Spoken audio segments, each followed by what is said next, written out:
Seconds, and we start on time here, so I apologize. The subcommittees literally just finished their work, so thank you for your flexibility.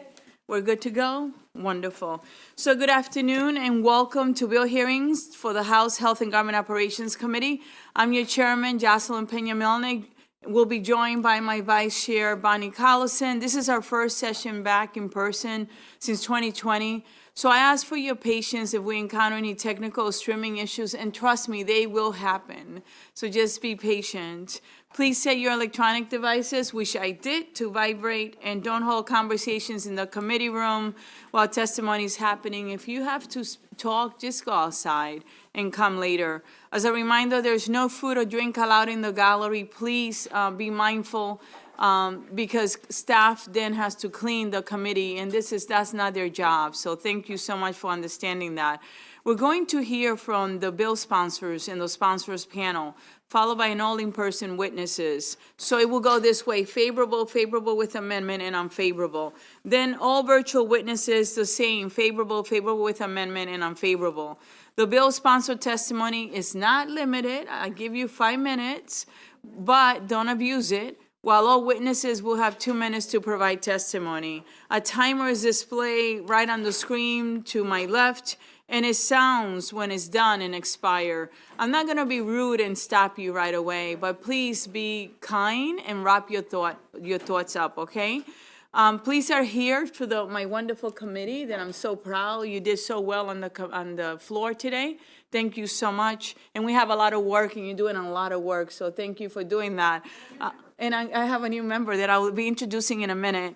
Please ask one question only and one answer from the panel. So for the sponsor, choose who is the best person to answer that question that is coming from the members. Our members know that they get one question, sometimes a follow-up if we need it.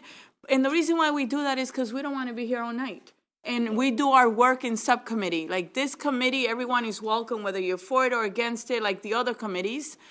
We work the same way, and we do a lot of work, in the subcommittee. I want to welcome our lawyer, Erin Hackwood, who's here with us today. We have 3 in this committee, Lindsay and Lisa, and they're the ones that really do the work. I also want to thank staff for all the good food they give us every day. And for taking such great care of us as well. And we have one new member. Can you please introduce yourself? The microphone's on. This is my senior advisor, James Kipke. Ooh, welcome, James Kipke. And we love your dad here. He does great work. He makes us proud. Members of the public will be able to view the live stream of this hearing on the Maryland General Assembly website and the YouTube channel. And today we'll hear the bills in the following order.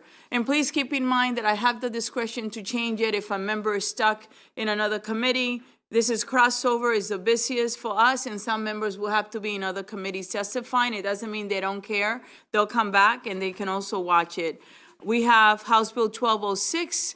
And we're joined with Economic Matters. Can you please introduce yourselves? Delegate Pam Queen. Delegate Adrian Boafa. Delegate Chris Adams. Okay, wonderful. So they are here for the first bill, 1206. And while I'm at it, Delegate Miller, are you here? Will you be so kind and bring your panel while I finish stating the order? And then followed by 1224. 870, 1153, 1198, 1155, 823, and the last bill of the day is House Bill 1161, which is Delegate Shalega. By the way, she brought us some delicious cookies today. Thank you very much. So we're going to start with 1206, Health, Automatic External Defibrillator, First Aid, and CPR Requirements for Entertainment Venues. Again, this is jointly assigned with the wonderful committee from Economic Matters. Welcome. How are you? I'm good. How are you? Good. Great to see you. This is your first time, I think, in our This committee. is my first time testifying. Well, welcome to our Thank committee. you. Thank you. I appreciate it. Good afternoon, Madam Chair, Vice Chair, and my esteemed colleagues on the House and Government Operations Committee. For the record, I am Delegate April Miller, and I am here today to ask for a favorable report on House Bill 1206. I have been going to the cardiologist since I was 19 years old. after a previously undiagnosed problem with my heart's electrical system caused some post-surgical complications. And when I was pregnant in my 3rd trimester with my first child, I was scheduled to have a pacemaker implanted due to a complete block between my atria and my ventricles. By the grace of God, I had a miraculous recovery before the surgery that my cardiologist was never able to explain. But for every miracle, every moment where someone is saved, there are all too often those devastating moments where help arrives too late and healing does not happen. Sudden cardiac arrest is a leading cause of death among adults over the age of 40 in the United States and other countries. In the United States alone, approximately 250,000 people die every year from SCA, according to the Centers for Disease Control and Prevention. In fact, more people die each year from SCA than the number who die from colorectal cancer, breast cancer, prostate cancer, auto accidents, AIDS, firearms, and house fires combined. SCA also affects many young people. Approximately 10% of SCA events occur among people less than 40 years of age. SCA is a life-threatening condition that can be treated successfully through early intervention with CPR, defibrillation, and advanced cardiac life support, or even putting them in hypothermia state. Although the reported incidence in youth is less than it is in adults, SCA is not a rare occurrence. In fact, it affects about 16 people under the age of 18 every single day. The following statistics show that SCA is a public health crisis, and bystander intervention with CPR and AEDs can mean the difference between life and death. A risk and warning sign is a family history of cardiac arrest in a first-degree relative. The annual incidence for a non-traumatic EMS-treated out-of-hospital SCA is 382,500 to 1. And among youth, it is 5,760 to 1. The SCAs among students 17 to 24 participating in the NCAA sports is 1 per 22,903 per athlete. It is higher among blacks than whites and higher among men than women.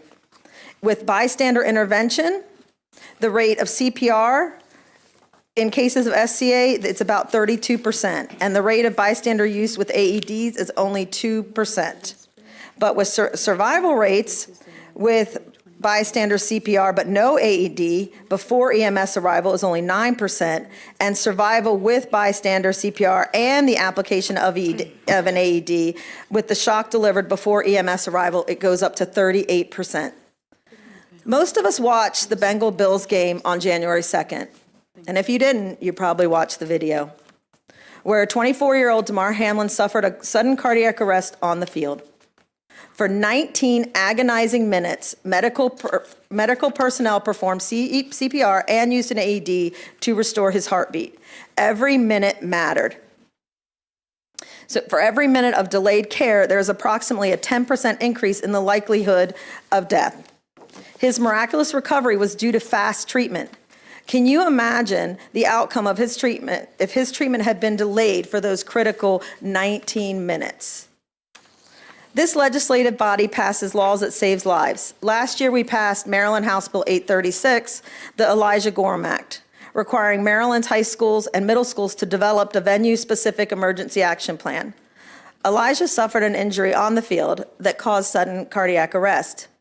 He did not receive treatment for about 45 minutes, and he tragically passed away. Maryland House Bill 1206 expands AED requirements for one reason only: to make them more accessible to the public, to bring awareness and education, especially on college campuses and sports venues, and to save lives. For that, I request a favorable report on House Bill 1206, and I would like to turn it over to some very special guests of mine. Wonderful. Welcome. Thank you. Thank you very much. My name is Kathy Hansen, and I live in Frederick, Maryland. Madam Chair, Vice Chair, and I want to thank the House and Government Operations Committee, and especially our delegate, April Miller, for helping us to introduce this bill, 1206. I think I died that night. Kathy and I took the day off. Our daughter was graduating 8th grade and going to Hershey Park that day. Our son was a rising senior waiting for summer to start, like every other rising senior. It rained all day, so we bought ourselves raincoats. We had a nice dinner, we played Hangman, then we walked over to the movie theater. On the screen was a movie I wasn't really all that interested in, but it was something to do together. As it was starting up, you get the big advertisement for popcorn and candy and soda, and so off I went downstairs to go get popcorn and soda. I remember coming back and I was a little winded going all the way up to the top of a movie theater. I sat down, I took a sip of my drink, I put it into the little cup holder, reached out for my wife's hand. That's my last memory. That night, I suffered sudden cardiac arrest. From that Friday night to the next Wednesday morning, I remember nothing. Cardiac arrest is terrifying and it's very, very sudden. So I knew that something was terribly wrong because we were in a dark theater watching a movie on a Friday night with my Diet Coke to my left and my husband's hand letting go. So I knew in that instant something was terribly wrong, and your mind goes into overdrive because it's dark and there's a movie going on and it's a full theater and you're scared to death. So because I was able to scream for help, ask for help, run out of the theater, asking for help, a doctor, Don't worry about that. You have someone 2 minutes. to come and help us. There were good Samaritans in a neighboring movie theater watching a very popular movie at the time that came and offered CPR, carried my husband down because, of course, I like to sit all the way at the top of a movie theater in the middle row where I can see best, all the way down, and they were able to perform CPR. Before that happened, those Good Samaritan first responders were asking, where is the AED in the movie? Where is the AED? We need that. Every second counts when someone suffers a cardiac arrest, and there was no AED at that movie theater that holds over 1,000 people daily, and there still is no AED in that movie theater that holds 1,000. We were certainly the lucky ones, and we know that defibrillation, early defibrillation, it saves lives. It makes sense for those life-saving devices to be in these large entertainment venues. Survivors like me are referred to as members of the 1% Club. Out of 100 sudden cardiac arrests outside of the hospital, 93 people will not survive their trip to the hospital. They will not arrive, or they may actually die en route. Only 7 will arrive actually alive. Most of those will have varying degrees of anoxic brain injury. Why? Because when your heart stops, your brain doesn't get blood flow. So one of us, just 1 in 100, will return to somewhat normal life after our cardiac arrest. After the 5 days in the hospital, I didn't just hop out of bed, right? So every day I woke up when it's clouded. Don't worry about that. Thank you, ma'am. I have brief memories of friends and family from near and far coming to visit me and comfort my family. I woke up again during transport to Johns Hopkins, dazed and confused each and every time. My next memory is rolling out of bed and ripping my equipment off, falling on the floor, trying to go to the bathroom. Didn't know where I was. I received a life-saving ICD at Hopkins. What followed was PT and speech therapy over the next 7 months. I had to learn to walk again, to focus my eyes, to remember chains of numbers longer than 4, like a phone number, to recall things. My peripheral vision is not great today, and I still walk into things. A small child crossing in front of me when I'm not looking down may get run over. Routinely run into small cones in restaurants or chairs. So those are all somewhat incidental. I lost a lot of memory. We apparently bought a car in February. This happened in May. I didn't remember. My lovely daughter told me that we got a cat. She lied. Not nice. I built a grill that week and apparently a garden. Don't remember. They're still there, luckily. So I have no clue. And I was able to return to work in August of that year. So May 5th wasn't the last time. In June, I was actually folding clothes, and the next minute, I'm laid out on the couch. No idea what happened. Okay, just went on. In January, I was carrying items into our church, and all of a sudden my legs went weak. Sorry, my legs went weak. Down I went. Typically, when you have an ICD, the ICD will correct a new arrest that's coming on.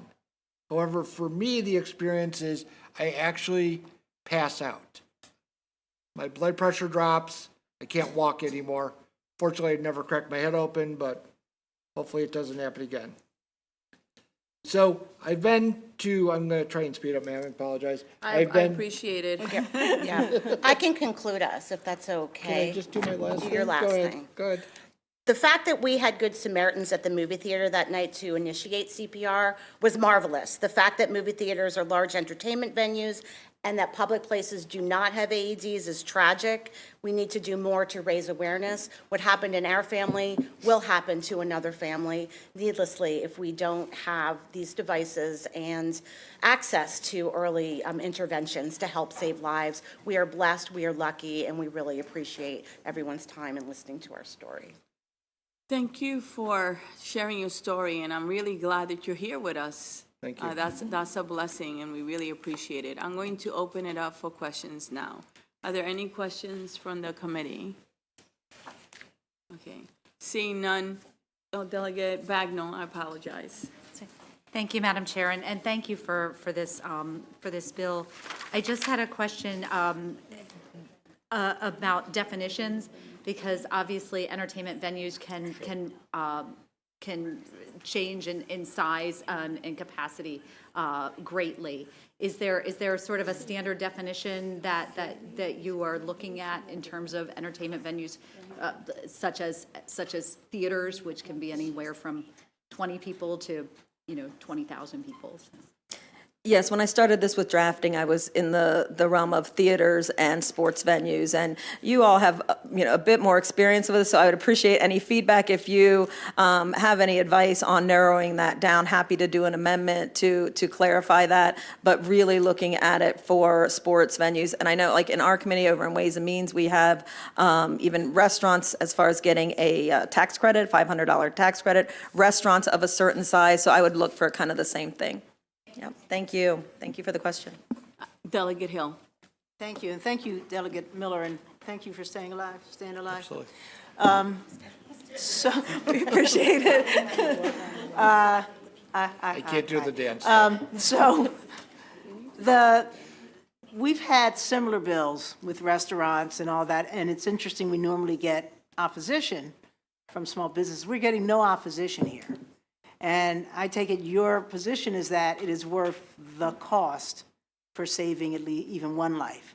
So I guess the question is, if we're looking at our, and this is not a cost to the state, have you thought about any alternatives where, I don't know, currently we encourage people? You said that the place that the theater still hasn't put anything in. Can you just speak to the committee about why you think we need legislation and it's just not enough? And I'm talking to Delegate Miller, why it's not enough. Yes. Okay. Why should we not worry about the additional costs to businesses and to the universities and all that, and in your opinion, and we should just have them do this as opposed to just trying to coerce or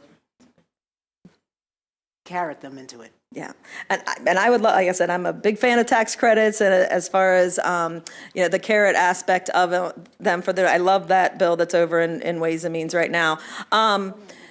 So we've done this for our schools, so our middle and high schools. And we've done where the fact that they need to have a plan. They need to have a plan in emergency situations, which always facilitates thinking about these things ahead of time before they actually happen. So this, to me, especially with the more prevalence of our NCAA athletes, I would really like to see colleges follow suits, especially in a lot of the sports venues around here. Damar Hamlin was on the field. He had that treatment immediately. It might not have been the same for somebody who's up in the stands.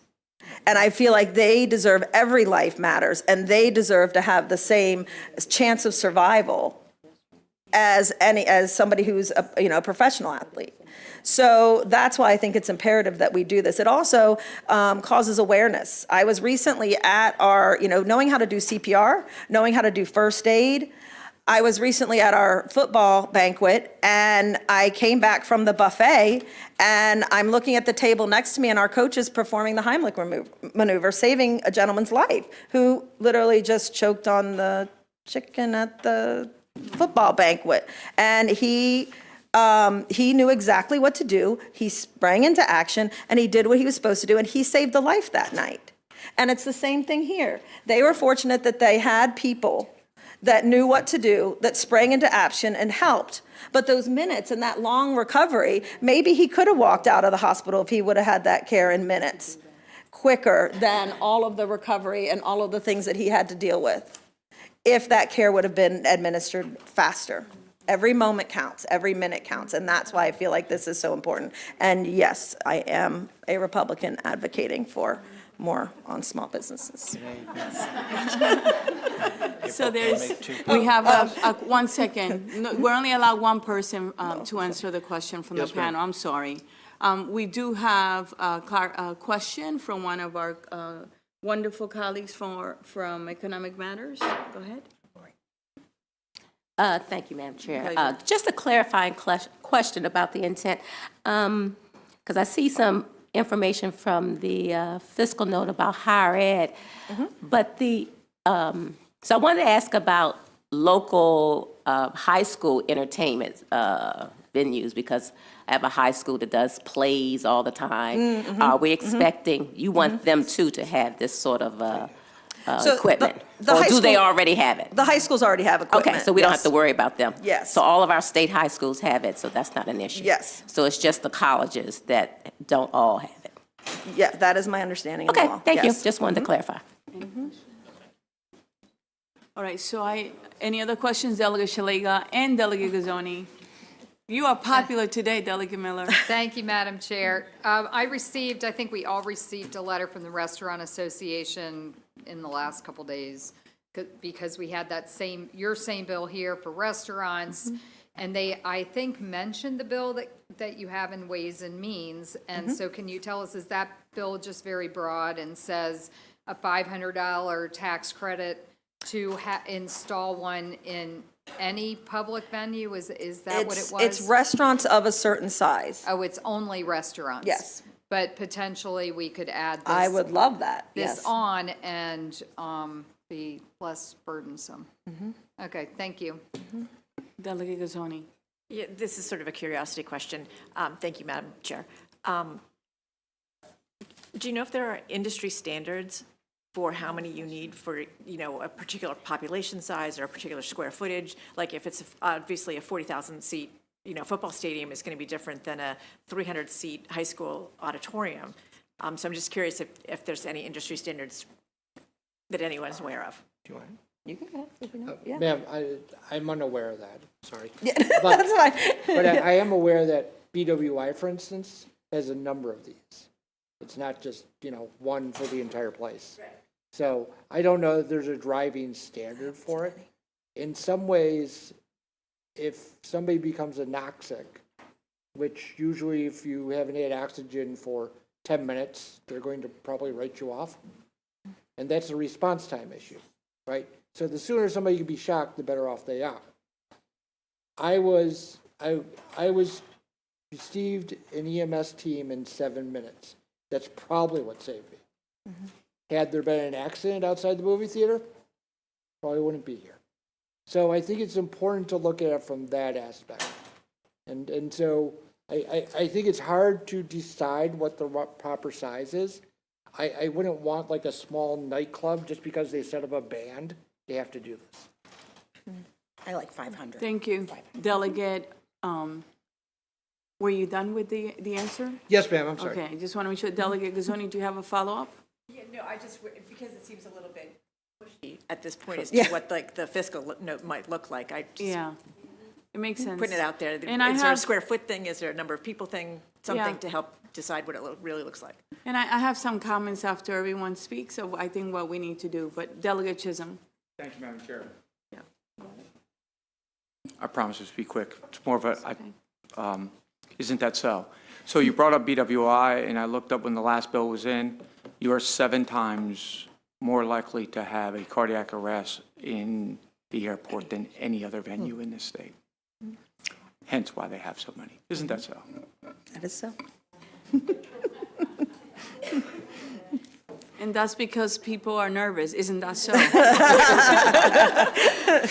Just saying. Anyway, look, I think that over the years, usually I don't do this often during the hearing, but over the years, we have had so many of these bills. Like, we have one that we just heard here, and I see someone from the industry here regarding the restaurants, right? And all these, and I think there's one for football fields, park and recreations. That was Delegate Simmons as well.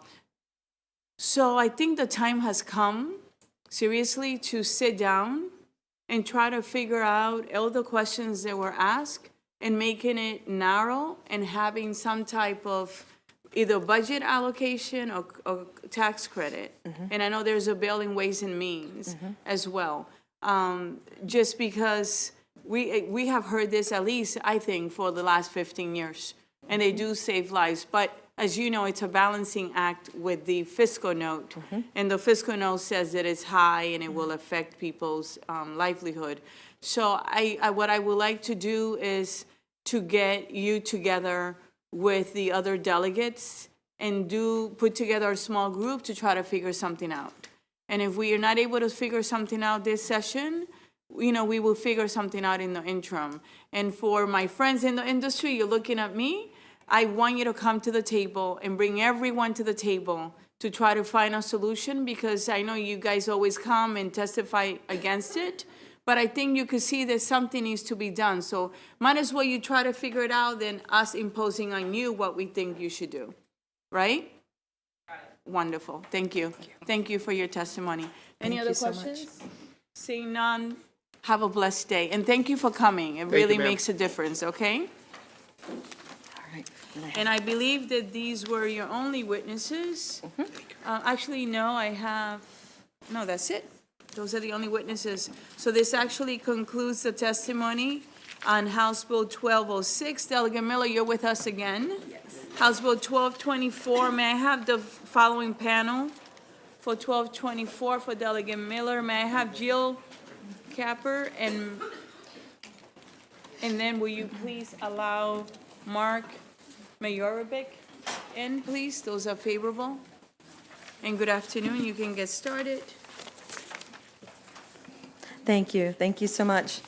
Good afternoon again, Madam Chair, and members of the Health and Government Operations Committee. I, again, for the record, am Delegate April Miller, and I'm here to ask for a favorable report on House Bill 1220. Will you give me 1 second, please? No problem. This has been jointly assigned for the members with our wonderful colleagues from Ways and Means. Can you please introduce yourself? Delegate Chris Fair. Delegate Vogel. And if you have any questions, will you let me know, please? You may proceed. Thank you. Thank you. This bill allows for parent notification of any medical or psychological diagnosis or treatment in a school or school-based health center. Research is clear on the critical importance of parent involvement in education and in their child's health and well-being. My concern is our school-based health clinics are increasing in number and in function, and that a summary consent form will be used. A summary to consent to treat form will be given to parents at the beginning of the school year, signed and forgotten. Parents will be left out of the decision-making process about their child's own health, or worse, not even know about treatment given. Notification is not the same as consent. Parenting is difficult enough right now. We need school systems to honestly partner with parents, and providing this notification is a key foundation.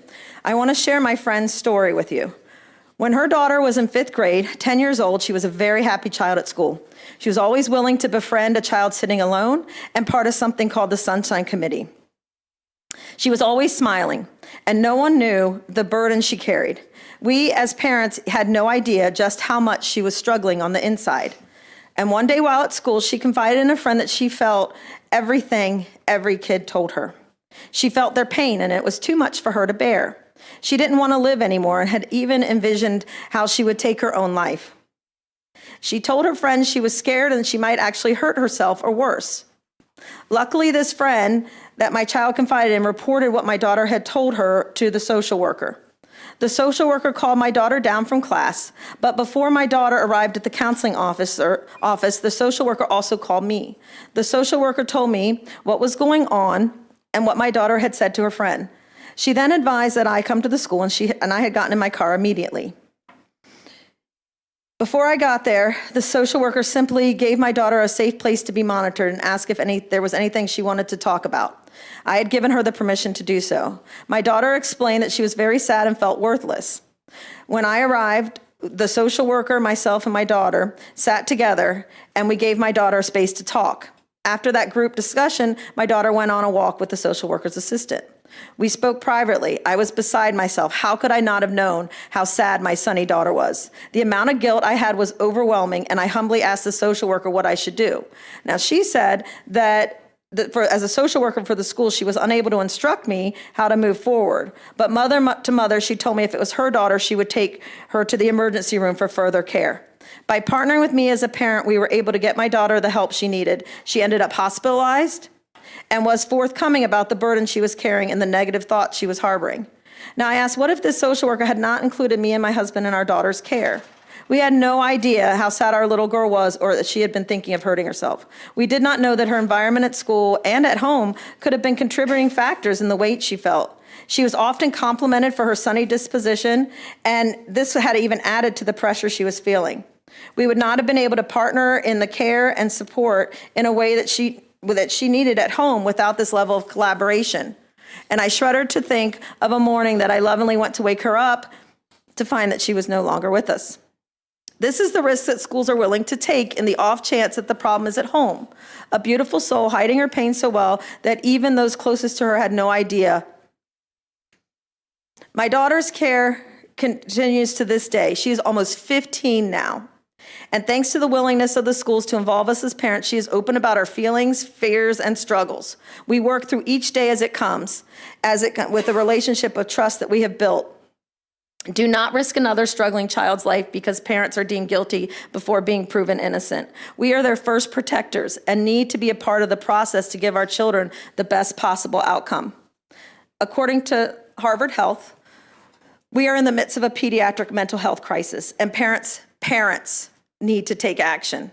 And according to the CDC, parents are the frontline public health workers. They nurture, support, supervise, and teach healthy habits. They make sure their child is safe and supported in their community and help their child get the education and health care they need. Most therapists and psychologists agree that successful mental health treatment in young people involves the family, unless there is a strong indicator of danger to the child or abuse, of which they are mandatory reporters. Parents need to give accurate patient and family history to help manage medications and watch for side effects, or change the environment to facilitate treatment at home and to provide reinforcement of positive strategies learned in therapies. Current Maryland law allows 12-year-olds to consent as adults for therapy and 16-year-olds for medication. A vulnerable child could be in therapy at school and the parent would not even know. A 16-year-old could be placed on a medication. So as 57% of young women in high school are feeling persistently sad or hopeless, it is conceivable that they could be prescribed an antidepressant. The FDA has a black box warning on these medications about the risk of increased suicidal thinking and behavior in some individuals under 25. Who would be monitoring this young girl if this happened to her? Who is monitoring for allergic reactions or adverse or cross reactions with other medications a child may be put on? Who is talking to the prescriber about family history and other health issues? A notification to parents would give them the information they need to monitor their child's health and well-being. That's all I'm asking for. This bill and the sponsors believe that all parents, regardless of race, poverty status, language spoken, disability, all parents should be regarded as partners with their school system, and any group that wants to champion a world-class school system should recognize the critical role all parents play in a child's educational success. I request your favorable report on House Bill 1224. Sorry if I got a little loud at the end. It's okay. apologize. Thank you for sharing your story, and I'm glad your daughter's doing better. Thanks. Next, please. Good afternoon. My name is Jill Capper, and I thank you for allowing me to testify today to support HB 1224. I support HB 1224 because it provides parents with the power to be informed regarding their own children. Over the last few years, especially, I've noticed more parental rights being stripped away as if they've been for sale, so it's a blessing when I see something to the contrary. According to the U.S. Department of Education, the main purpose of an education is to provide the opportunity for acquiring knowledge and skills that will enable people to develop their full potential and become successful members of society and grow into good and accomplished individuals. In order to materialize this, still, according to the U.S. Department of Education, it's necessary to build good relationships between students, teachers, and parents. Strong foundations and solid relationships aren't built on lies, though. They are built on the same thing we've been advocating for, honesty and communication mostly. Anyone opposing a bill like this either doesn't understand it, they do not have children, or they are aligning with a dangerous agenda, and I hope they get help. I hope they are comfortable enough to include their parents. If not, I understand and can imagine they are old enough to make those decisions on their own. Many of these children, however, are not. I'm almost certain that these same individuals can make it known to their own children's school that they do not wish to be informed of their children's diagnosis or treatment. If someone does not wish to be informed regarding their own child, that's their prerogative. A few years ago, I was given no choice but to withdraw my daughter from public school, and I have zero intentions of sending my younger daughter come next year. These schools cannot be trusted to inform the parents when necessary, and I feel this is in regards to anything. The fact that these teachers are being led to deceive parents on a number of different levels is unimaginable, and if we do not get ahead of this issue sooner rather than later, there will be no hope for the future of our children as far as I'm concerned, and it'll be too late. I've seen several stories where children were given medication where there were an allergic reaction or lawsuits because of vaccines given without parental consent. I teach my children to be honest, I teach them to communicate, and to love themselves and others no matter what. I will not send them to any place, disguised as a school or not, that is teaching them to do the opposite. I am begging you to work with us rather than against us. There is nobody in the world who knows and cares for a child more than their parents. There's no one person who has visited all of their dentist or doctor appointments. I'm confused why we'd intentionally leave these same people out of these discussions. Healthcare providers in a public school setting don't have access to students' full medical history and couldn't possibly evaluate the relative risks and benefits of medical interventions for pediatric patients in schools and health centers without speaking with the parents. Nobody knows more about a child than their parents, and because of this reason alone, I'm urging you to support HB 1224. Thank you for listening. Thank you. And thank you for sharing your story. We appreciate it. Next, sir, will you please unmute yourself and give us your name and your testimony?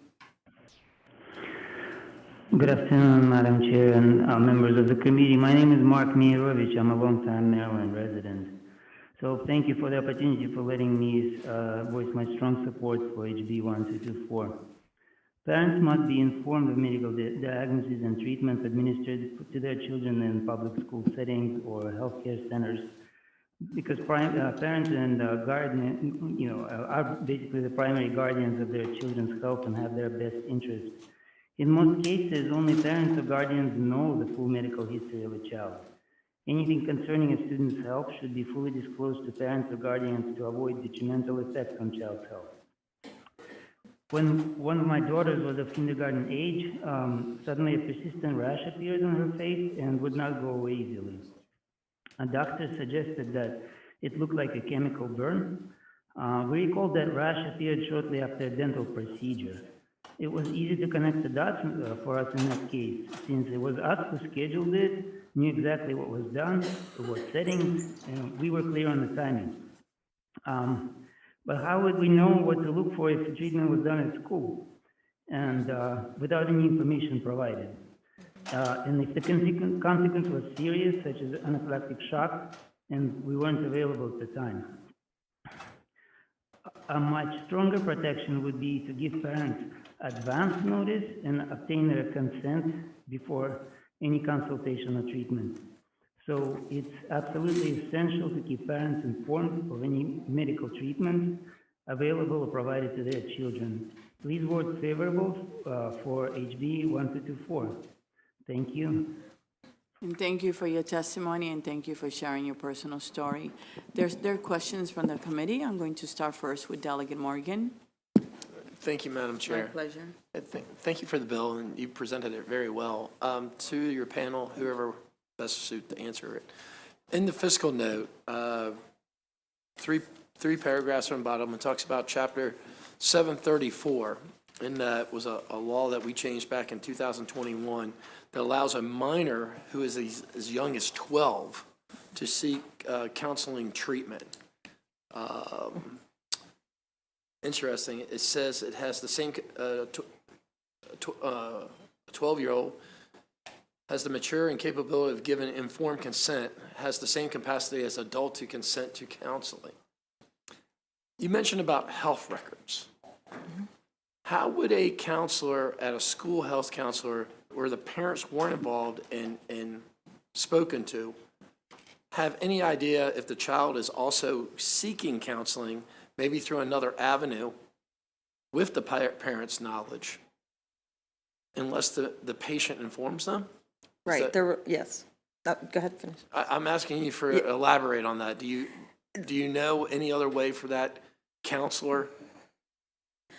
Unless it would be, and really they're kind of vague, unless it would be a health history form filled out at the school, but that is one of my biggest concerns, because even counseling or therapy can actually, if done by the wrong person, can actually be damaging as well to a child. And if you already have your child established in therapy at 11, 12, like my friend's daughter was, if somebody then puts them in a different treatment or is giving them different treatment at school, children often aren't, even 12 years old, aren't often the best historians as far as their medical history. So that is absolutely a concern. And they might not think, because they're receiving these services at school, they may not think to tell the other provider that or the other counselor that. So yeah, it's definitely a concern.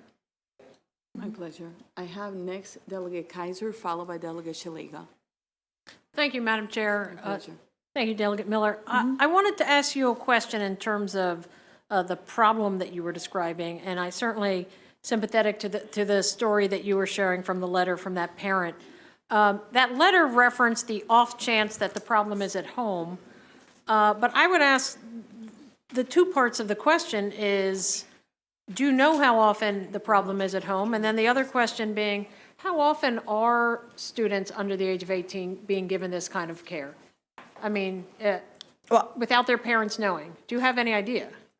That's one of the reasons I brought the legislation forward, is we have 30 to 40% of our schools that are going to have school-based health centers, and that is going to be very common. And so one of my worries was, as far as under 18 and as far as medical treatment, even vision, dental, whatever kind of treatment, is that the parent would fill out this blanket consent form at the beginning that says, I give permission for the school to treat for X, Y, and Z, or to treat at the medical, dental, and vision, right? So if they do this blanket statement at the beginning of the year, they are consenting to treatment. But what they might not know is every time that treatment occurs at the school-based health center. So that's why I thought it was important to codify it into law that they receive that. For instance, when your child goes to a nurse, usually at school, you receive a little, in our county, it was a little yellow piece of paper saying that your child had been treated at the nurse's office today, and here's why, and here's what happened. It would be the same thing. It's like when you go to the doctor, you receive usually some kind of code, you receive some kind of treatment plan, you receive some kind of diagnosis every time you go to the doctor. If the parent is not there at the school-based health clinic when the child receives this information, and this is, for all children, I would want something to go home that notifies that parent of, and I would like it to be consistent across the state, which is why I made it, obviously a statewide bill, but that parent knows what happened at school today. I will give you another example. My son got a massive, oh, sorry, go ahead. You go ahead. No, you're fine. You want to follow up? Data, not No, I anecdote. don't know, because, well, one, the 12-year-old and the recent legislation is about the 12-year-olds consenting to counseling and the 16-year-olds having the medical authority to take medications is very new and very recent. So that one, I'm not sure that we have the data on. And as we expand school-based health clinics, that's what I'm trying to see. So it's more of a notification aspect. Thank you. Delegate Shaleka. Thank you, Madam Chair. My pleasure. Thank you for bringing this important bill. I'd like you to respond to the unfavorable testimony that says that the bill would eliminate the rights and protections for minors and undermine the health and well-being of students who may have few, if any, other options for the receipt of services except through school-based health center and clinics. So their allegation is that students, it would undermine the health and well-being of the students. I'd like you to respond to that. If you research the importance of parents being involved in their child's health care, mental health care, and education, it is on the top of every single list. It is a part of therapy. I talk to school psychologists, counselors, therapists. Having the parents be part of the therapy is an integral piece at that. So why anyone would suggest notifying treatment, when I was giving the example, a lot of the parents, as far as at the medical and the school-based health centers, have already signed, possibly, I would hope, signed a consent form. They signed a consent to treat form. This is just notifying the families of when such treatment had occurred at the school. And as far as for therapy, it would be notifying the parent that the child is undertaking medication, that the child is having therapy, having counseling, so that they can figure out the best way to support them at home. So why anyone would think that would undermine treatment at a school-based health center, I'm very confused by that. Do you have a follow-up or, okay. Any other questions? Delegate Alston? Followed by Delegate Johnson, then Riley. Thank you, Madam Chair, and thank you, Delegate Miller, for this bill. I actually like the bill. There are several unfavorables. I don't know if you've had an opportunity to see that testimony, but I think the one that's probably most alarming, and I wanted to give you an opportunity to respond, is where it's potential sex abuse by the parent, and I was wondering if you'd be open to an amendment to exclude that. I actually would be. It's already would be excluded because they're mandatory reporters, and that's under a different section of laws, and it's criminal, and absolutely, but I would be completely open to an amendment to firm that up, absolutely. Okay, my pleasure. Delegate Johnson, followed by Riley. Thank you, Madam Chair, and thank you, Delegate, for bringing the bill. Is there anything that prohibits the school or a healthcare provider from contacting the parent? That's tricky. It depends. It depends on what it is and where it is in law. That's why it was a little overwhelming writing this piece of legislation, because there are so many different instances. So in the law, there is a piece that a healthcare provider, a mental health provider, can inform the parent, but it's not a shall statement. It's a may statement in the law. So they don't have to inform the parent when the 12-year-old is consenting for counseling on their own as an adult. It's when the 16-year-old is getting medication. It's a shall statement. I mean, it's not a shall statement. It's a they may, if they deem it appropriate. So there's possibly nothing preventing them, but there's nothing saying that they need to notify the parent and they need to tell the parent what is going on with the child. Yes. So do you have any, in your research, any documentation that says that the majority do contact the parents, or that they don't contact the parents, or? In my research, which is mainly discussing it with therapists and school counselors it's actually standard of care that they would. It's actually Maryland law that's saying they don't have to. Okay, thank you. Thank you, Madam Chair. My pleasure. Delegate Riley, followed by Taveras. Thank you, Madam Chair. This is for the sponsor, Delegate Miller. So our school system in Maryland's not year-round. It's not 365 days out of the year. So in saying that, wouldn't it be more beneficial that the parents would know and understand what's happening in the school setting with their student, so that they continue that, you know. that- Continuity of care. That care and so on and so forth. Yes, ma'am. Continuity of care is incredibly important in the healthcare field. Okay, thank you. Delegate Taveras. Thank you, Madam Chair. Thank you, Delegate Miller. The question that I have is, what happens if it's not sexual abuse, but it's a lot of the issues still occurring inside the homes are naturally caused by whatever is occurring inside the home, and in particularly in cases where the children are foster care, orphaned, you know, I'll be honest. I'm speaking as an orphan child that dealt with a lot, you know, growing up, and it was very much inside the home. You know, the stuff that I went through, you know, it was. I would have felt uncomfortable if somebody had discussed it with my family, because they just didn't understand. There's a lot of stigma associated with mental illness or mental whatever. So my question is, how do you see us addressing that? Like how to address those kinds of situations? Well, first of all, I'm amazed at your strength and what you've gone through. I've got to know you a lot.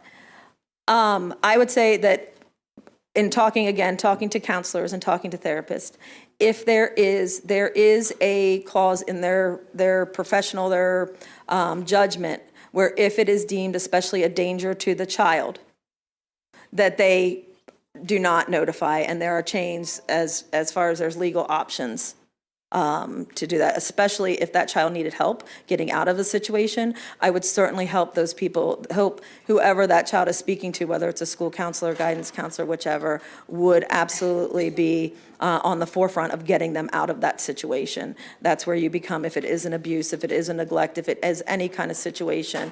And again, I'm open to any amendments that would help clarify that, because I do think it's critical for children to feel safe when something like that is going on with somebody who's outside the home or outside that situation. I agree. Of course. Any other questions? Okay, Delegate Chisholm? Thank you, Madam Chair. And My pleasure. to paraphrase, so I make sure I've got this right. So in this situation, we recognize that the parent is probably paramount in this decision-making or being able to offer the experience of the kid at home, not just at school, the holistic approach to the kid. And if one of the medical professionals at the school system thinks there's a possibility that it could actually bring harm to the child, then we revert back to that. Is that Yes. the way that, okay. Then you would revert back, yes, Thank you, Madam Chair. to protect the child. Anyone else? Delegate Woods, did you have a question? I saw you hesitating a little, so Oh, go no. ahead and ask it. Thank you, Madam Chair. pleasure. So, yes, I would like to see an amendment that specifically speaks to concerns that a child may have because of situations that are happening in the home, because of backlash that may take place in the home. And then I want to be clear that these children and youth are always, these encounters are going to be with professional licensed persons. Is that a question? That was the question. Could you amend the bill? Yeah, oh, yes, Just- yes, I will that was get, the yes, question. I will tomorrow. I will Thank get you. it to you tomorrow. Thank you so much. You're welcome. Any other questions or concerns? Seeing none, thank you very much for presenting the bill. We do have one unfavorable. Thank you for being with us today. Thank you. And Thank you sir, guys so thank you much. very much for being so patient as you listened virtually. We appreciate it.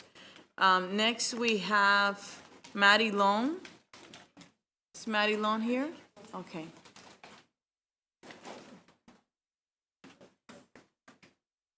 Good afternoon, how are you? Good, thanks. How are you? Good. you can get started whenever you're ready. Okay, thank you. Thank you, Madam Chair, Madam Vice Chair, and members of the committee. My name is Maddie Long, and I am a policy fellow with Strong Schools Maryland. We are the largest statewide grassroots effort for blueprint advocacy and implementation monitoring. Today, I'm here respectfully to oppose House Bill 1224.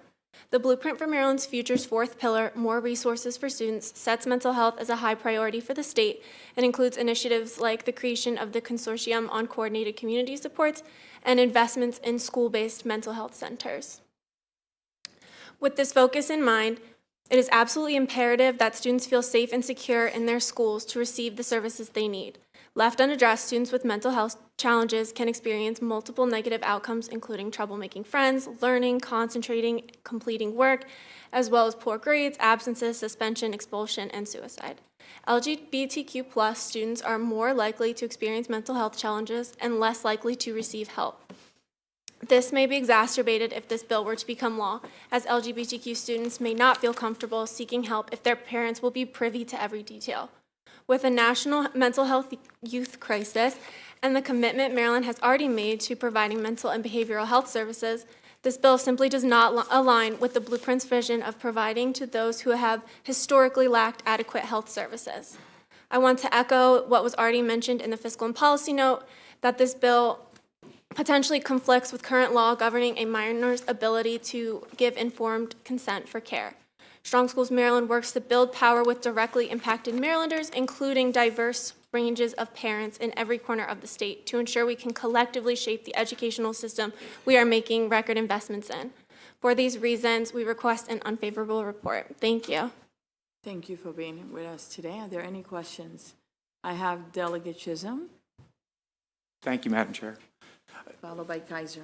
You're welcome. Would you agree that a parent, because you mentioned resources, and we've done a lot in this committee to make sure, and I know in other committees, to make sure that school systems have plenty of resources, but wouldn't you agree that a parent is a tremendous resource in many of these decisions that need to be made? And also, when we're talking about the LGBTQ community, it's not as if depending on where they go, the parents won't at least have to be involved at some point. It's not the type of thing where it can be hidden from a parent forever. So maybe early on, it would be a tremendous resource in both that scenario and other mental health issue scenarios. Do you see the parents as being a vital resource?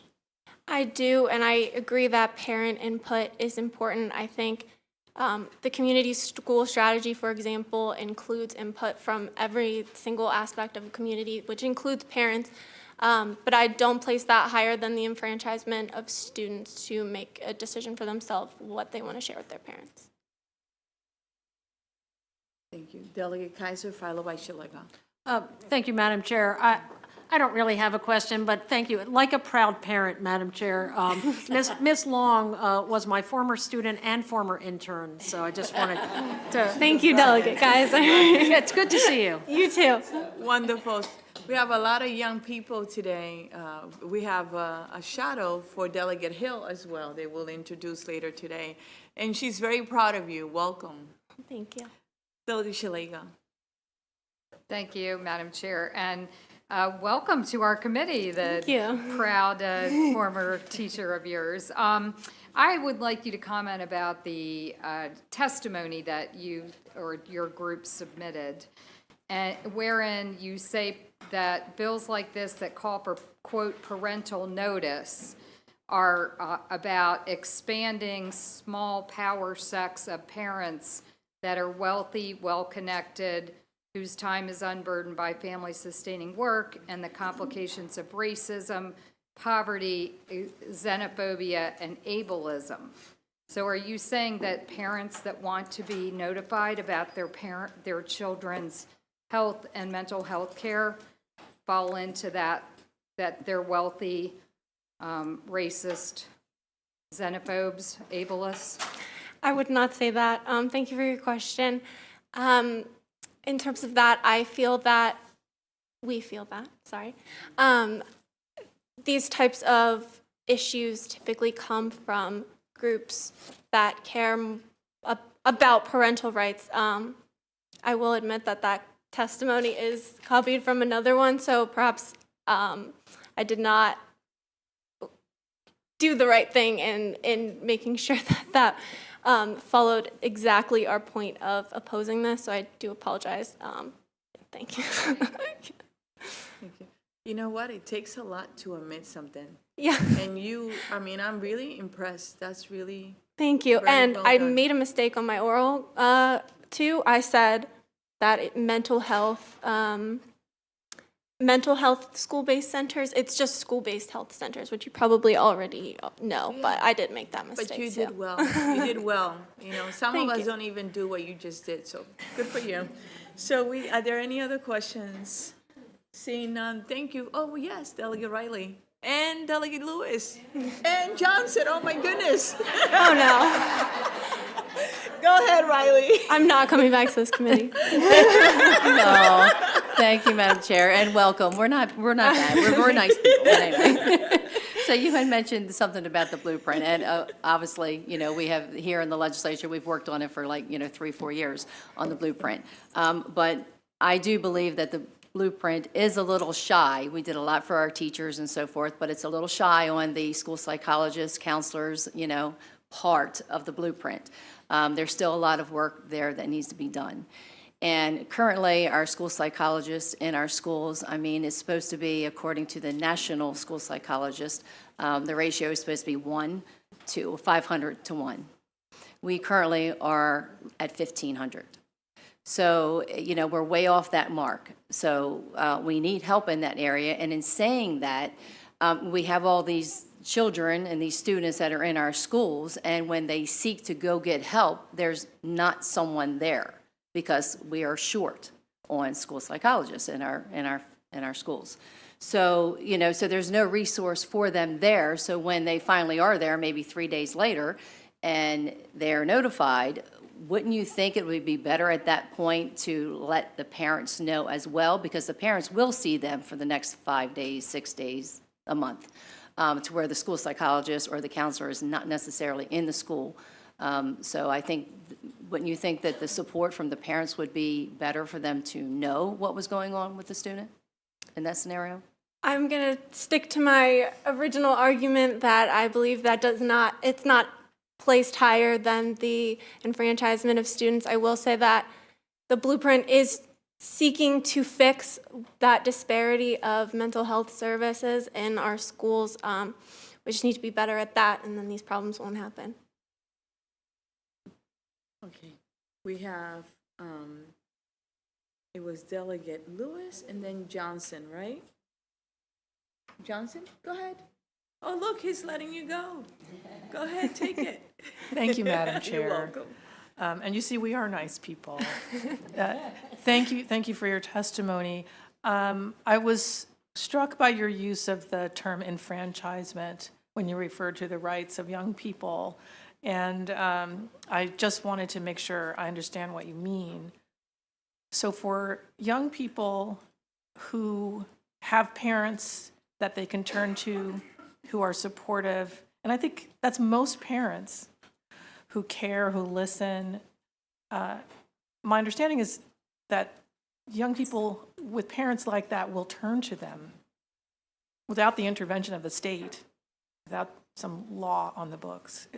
Would you say that's? I would definitely agree. And so do you think, so for students who aren't fortunate enough to have parents like that, do you think they will be helped by this bill? Is that what you meant by enfranchisement? Yes, Okay, thank you. yeah. And students who may have loving parents, but who would not understand, as our LGBTQ students who may not feel ready to come out at home.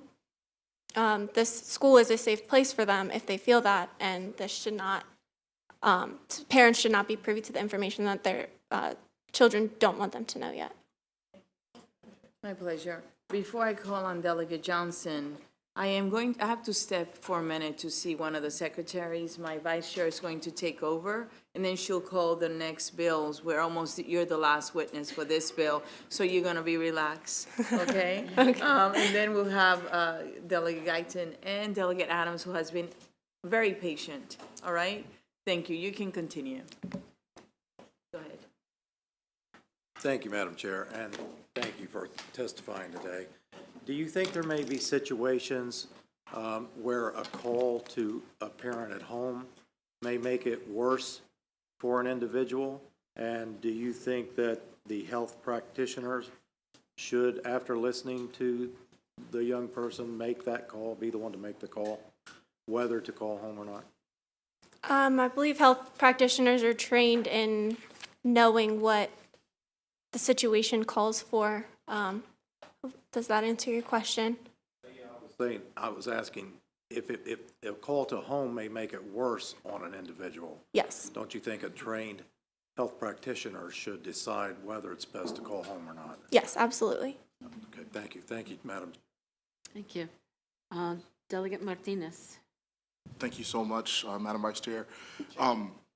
I just want to stress something that you mentioned, particularly about LGBTQ youth. You know, we often talk about coming out, but I like the term inviting in more appropriately. Can you discuss how this bill in particular would prohibit individuals from being able to invite their families in? I'm sorry. If passage of this bill would prohibit individuals from that opportunity to invite their parents in, correct? If this was to pass? Correct. Could you discuss that some more? So a student may be seeking out mental health services at their school. They share information with a provider, a counselor, a school psychologist, anyone. The school psychologist would have to let the parents know what they talked about, how much time they spent, and that particular information goes home. That takes away the opportunity of the student to, what was the phrase you used, sorry? Inviting in their parents on who they are. Okay. Delegate Alston. Thank you, Madam Chair. You know, I was looking at your opposition, and I'm just wondering, because as a parent of a child that has had some struggles, it would infuriate me to not know what was going on with her and for the school to be a part of that and not inform me. I do understand the concern about wanting this child to be safe. So if language were there that said it wouldn't be, nothing would be contrary to the best interest of the child, would that satisfy your concerns? Personally, yes. Organizationally, I'm only a policy fellow, so yes. Thank you. Any other questions? Thank you for being here today and for testifying and for your good professional progresses that you're making. I suppose you had a good teacher, maybe? Oh, I definitely think so. Definitely, I'm certainly a better writer for that. Thank you very much. Thank you That all. concludes the hearing on House Bill 870. Am I right? No, it's not 870. It's 1224, sorry. And we will begin with House Bill 870. Delegate Guyton. Thank you, Madam Chair, committee. And you have some panel, right? I do. May I have? Yes, the have fun them to bring up, come up. I believe the rest of my panel is on virtual. It's virtual. Actually. You got them? And we're all good? Yes, oh, terrific. Okay. Thank you all. It's lovely to be back here in HGO. I am Delegate Michelle Guyton from District 42B in Baltimore County, and I have a gift for you of something not controversial, that everyone agrees on, and that has no fiscal note. Ooh. So there you go. And we'll try to make it really quick as well. So I am thanking you for your careful consideration of House Bill 870 that simply requires a memorandum of understanding between the Division of Rehabilitation Services in the Maryland State Department of Education and the Developmental Disabilities Administration within the Department of Health. So this bill was a recommendation of a work group that we passed last year as a member of the General Assembly, or as a General Assembly, that actually requested that MSD do a deep dive with stakeholders to try to see how we could improve the services of the Division of Rehabilitation Services. So this recommendation that there be this MOU to share data between these two departments is supported, and you have letters from both the Maryland State Department of Education and from the Maryland Department of Health. They say strongly supported, and they feel, as do I, that this change will allow these departments to simplify the process of transitioning to adult services for our students who have disabilities, and it will also expedite the decision-making on eligibility for those clients who are served by both departments. So that basically helps end the wait, right? Which is something that this group has been working on, this committee has been working on. So I do know we have one favorable with amendment, and I have discussed that with her. She's going to ask that you put forward an amendment to extend this work group for one more year so that they can complete their work. If you decide as a body to do that, I would certainly accept that as a favorable amendment. And otherwise, I would ask for a favorable report on House Bill 870. Thank you so much. Thank you, Delegate. Second. Wait a minute. We have, the chair would be annoyed with me if we didn't follow process here. I now work for her. No. Ms. London. Thank you. Madam Chair, members of the committee, I'm Rachel London, the Executive Director of the Maryland Developmental Disabilities Council. I'm also the Chair of the Developmental Disabilities Coalition, and that's whose testimony you have in front of you. Of course, we support. I will be very brief. I just want to acknowledge a couple of things. There's currently an MOU between the DDA and DOORS. It's more about policy and kind of philosophy and a little bit of joint training, but really doesn't address shared data. So this is necessary, one, and it's particularly important, as Delegate Guyton mentioned, for those students transitioning. About 5 years ago, 6 years ago, DOORS started providing pre-employment transition services within schools. And many of those students who receive those services transition into adult services through the DDA. And DOORS is also the resource once a person is ready to work, an adult, is ready to work and is already maybe receiving services from the DDA or by a provider funded by the DDA. The DOORS money can really supplement that. So bottom line is, this is critical so that we can share data, increase and improve how effective and efficient it is. And the last thing I'll say is I am on that DOORS commission. I've been working closely with all of the members of that commission over the last year.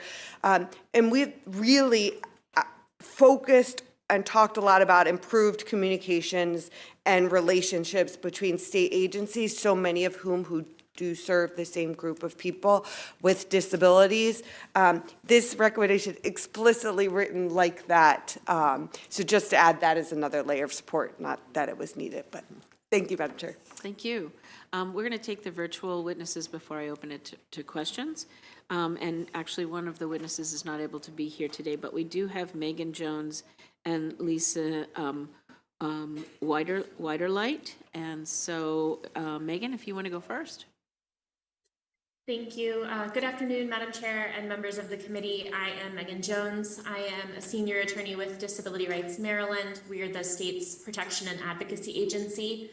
DRM is part of a national network of nonprofits, and we are responsible for representing both students with disabilities who are transition age and eligible for services from the Division of Rehabilitation Services, as well as beneficiaries of Social Security payments who face barriers to employment, including barriers with the Division of Rehabilitation Services. We appreciate the legislature's commitment to improving the services from DOORS, and we appreciate the decision to form the commission to study the Division of Rehabilitation Services last session. As Ms. London mentioned, the commission did recommend this memorandum of understanding to better serve consumers, and we support House Bill 870 with amendment. While the commission meetings have provided an opportunity for transparency about DOORS operations and programmatic needs, there's more work to be done. In many areas, it was unclear whether funding alone could improve current and historic shortcomings and whether recommended MOUs and partnerships would go far enough on behalf of consumers. It's DRM's recommendation as the P&A that consideration be given to ongoing review and study of DOORS operations. Preliminary study and discourse has happened, but many commission members felt there was not enough time to thoroughly study and discuss the questions posed to the commission. Additionally, while the commission was initially made up of members with knowledge about the needs of transitioning youth, a few commission members pointed out that the commission was very heavy on transitioning youth and less representative of other consumers. So we'd like to continue the discussion with additional stakeholders present. For these reasons, we support House Bill 860 with amendment. Thank you. Lisa? Good afternoon. My name is Lisa Wiederlight. It's an honor to be here to support this bill. I also serve on the Maryland Autism Stakeholder Group for autism-related needs. But more importantly, today I'm speaking as the mother of a 22-year-old young man with autism in Montgomery County. Joshua has a host of co-occurring medical and neurological conditions, much like many others diagnosed with autism. Specifically, peer-reviewed research has shown that people with autism have on average 4 co-occurring conditions. Most common are gastrointestinal disease, epilepsy, wandering behaviors, depression, and anxiety, and most of these conditions require special accommodations. Why am I telling you this? Like many of us, but more so, many people with disabilities require sameness, structure, and consistency to thrive. This bill will help to facilitate the seamless transfer of information between DOORS and the DDA with little to no disruption of services. When members of our community have a break in services, they can get very upset, which may include self-injurious behavior, aggression toward others, and increases in mood disorders. Further, it complicates caregivers' work schedules and can endanger their employment. This is as real as it gets. Having the ability to exchange information, including health data, that would facilitate the provisions of accommodations needed to maintain consistency of services and employment seems like the most humane and effective thing to do to me. Finally, I know from unfortunate situations my son encountered while attempting to get job training services at DOORS that there is still a lot of work for the DOORS group to do. I hope you will support its continuation. We must support the employment and independence of all Marylanders. Thank you. Thank you. Are there questions for this panel, for the sponsors panel? I saw Delegate White. Yes, thank you, Madam Chair, and Delegate Guyton, thank you so much for this bill and for the panelists. Could you share, because you talked about ending the wait, right? So could you share what is the average amount of time that one would wait or a family would wait to receive these services and programs from DOORS? Sure. Thank you for that question. And actually, this is something that I spoke about quite a bit last year before you were here, Delegate, so it's nice. When we put this work group into place, currently it's somewhere between 6 and 8 years waiting time. That's to get services through DOORS. And then, this is more to this bill specifically, and then there's more waiting to get from DOORS services to DDA and back again if you need to go between them, right? Because you have to, only one answer. I should let you take that one. But yeah, there's significant waits here. And as Ms. Wiederlight pointed out too, those waits can be very devastating to this population of people, particularly when it means that they can't go to work during that time, that they can't get services during that time. And then just the stress of not having that consistency can be really devastating to them. So there are lots of reasons why we don't want to have a hole in between our service providers. Yes. Quickly. So you would say that, again, with the data sharing would create not just a greater delivery of services and accountability, but what would you say, how could this essentially shorten that time period? How do you see this?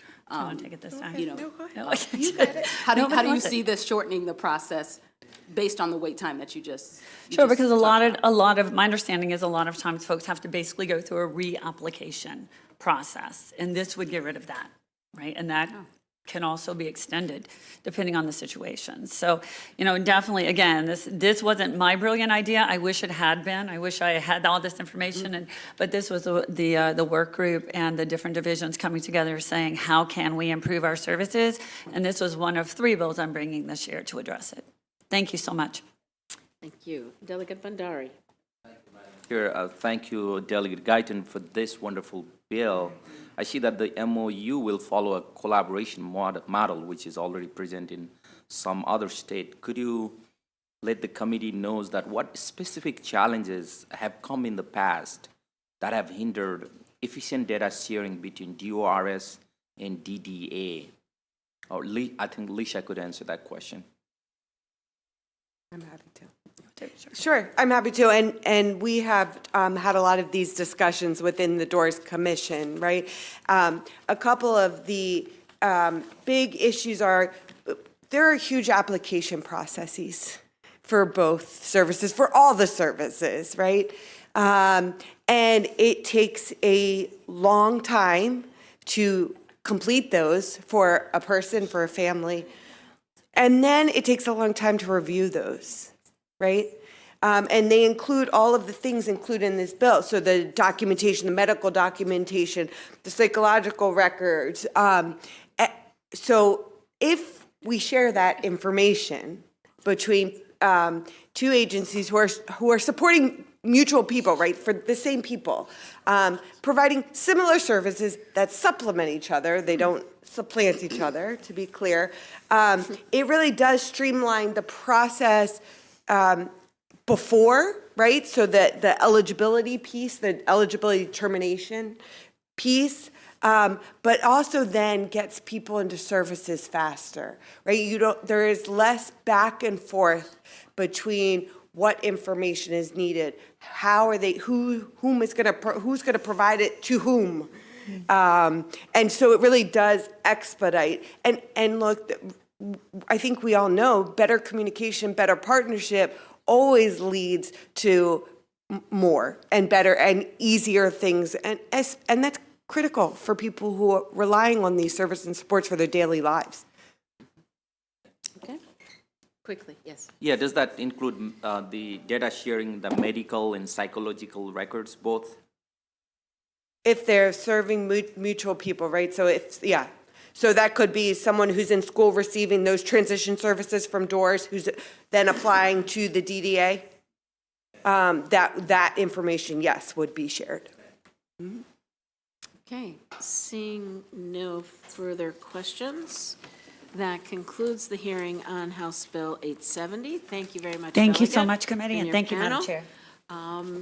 And we will go to House Bill 1153 to the patient Delegate Adams, and that is behavioral health programs, residential programs, food service facility requirements. I'm Welcome. patient, it's a Friday, so we'll be brief for your benefit.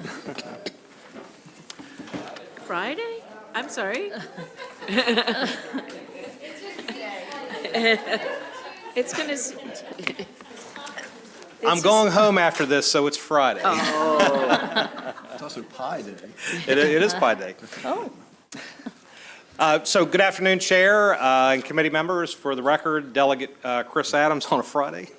Here to present House Bill 1153, behavioral health programs, residential programs, food service facility requirements. So before I give my brief testimony on this bill, let me start by saying in your packet you'll see letters of concern, but also letter of support with amendments. I endeavored to get the amendments drafted, and kudos to the amendment office. On 12/59 today, they delivered the amendments. We sent those to two of the parties that sent letters of support or concern, and we believe that we've resolved what remains as any issues, and I'll let the department speak to that. But my intention as the sponsor of the bill is to come into compliance with the food safety issues they have, and understanding that the bill is aiming at a very important issue that relates to a business owner who's sitting next to me, a friend of mine.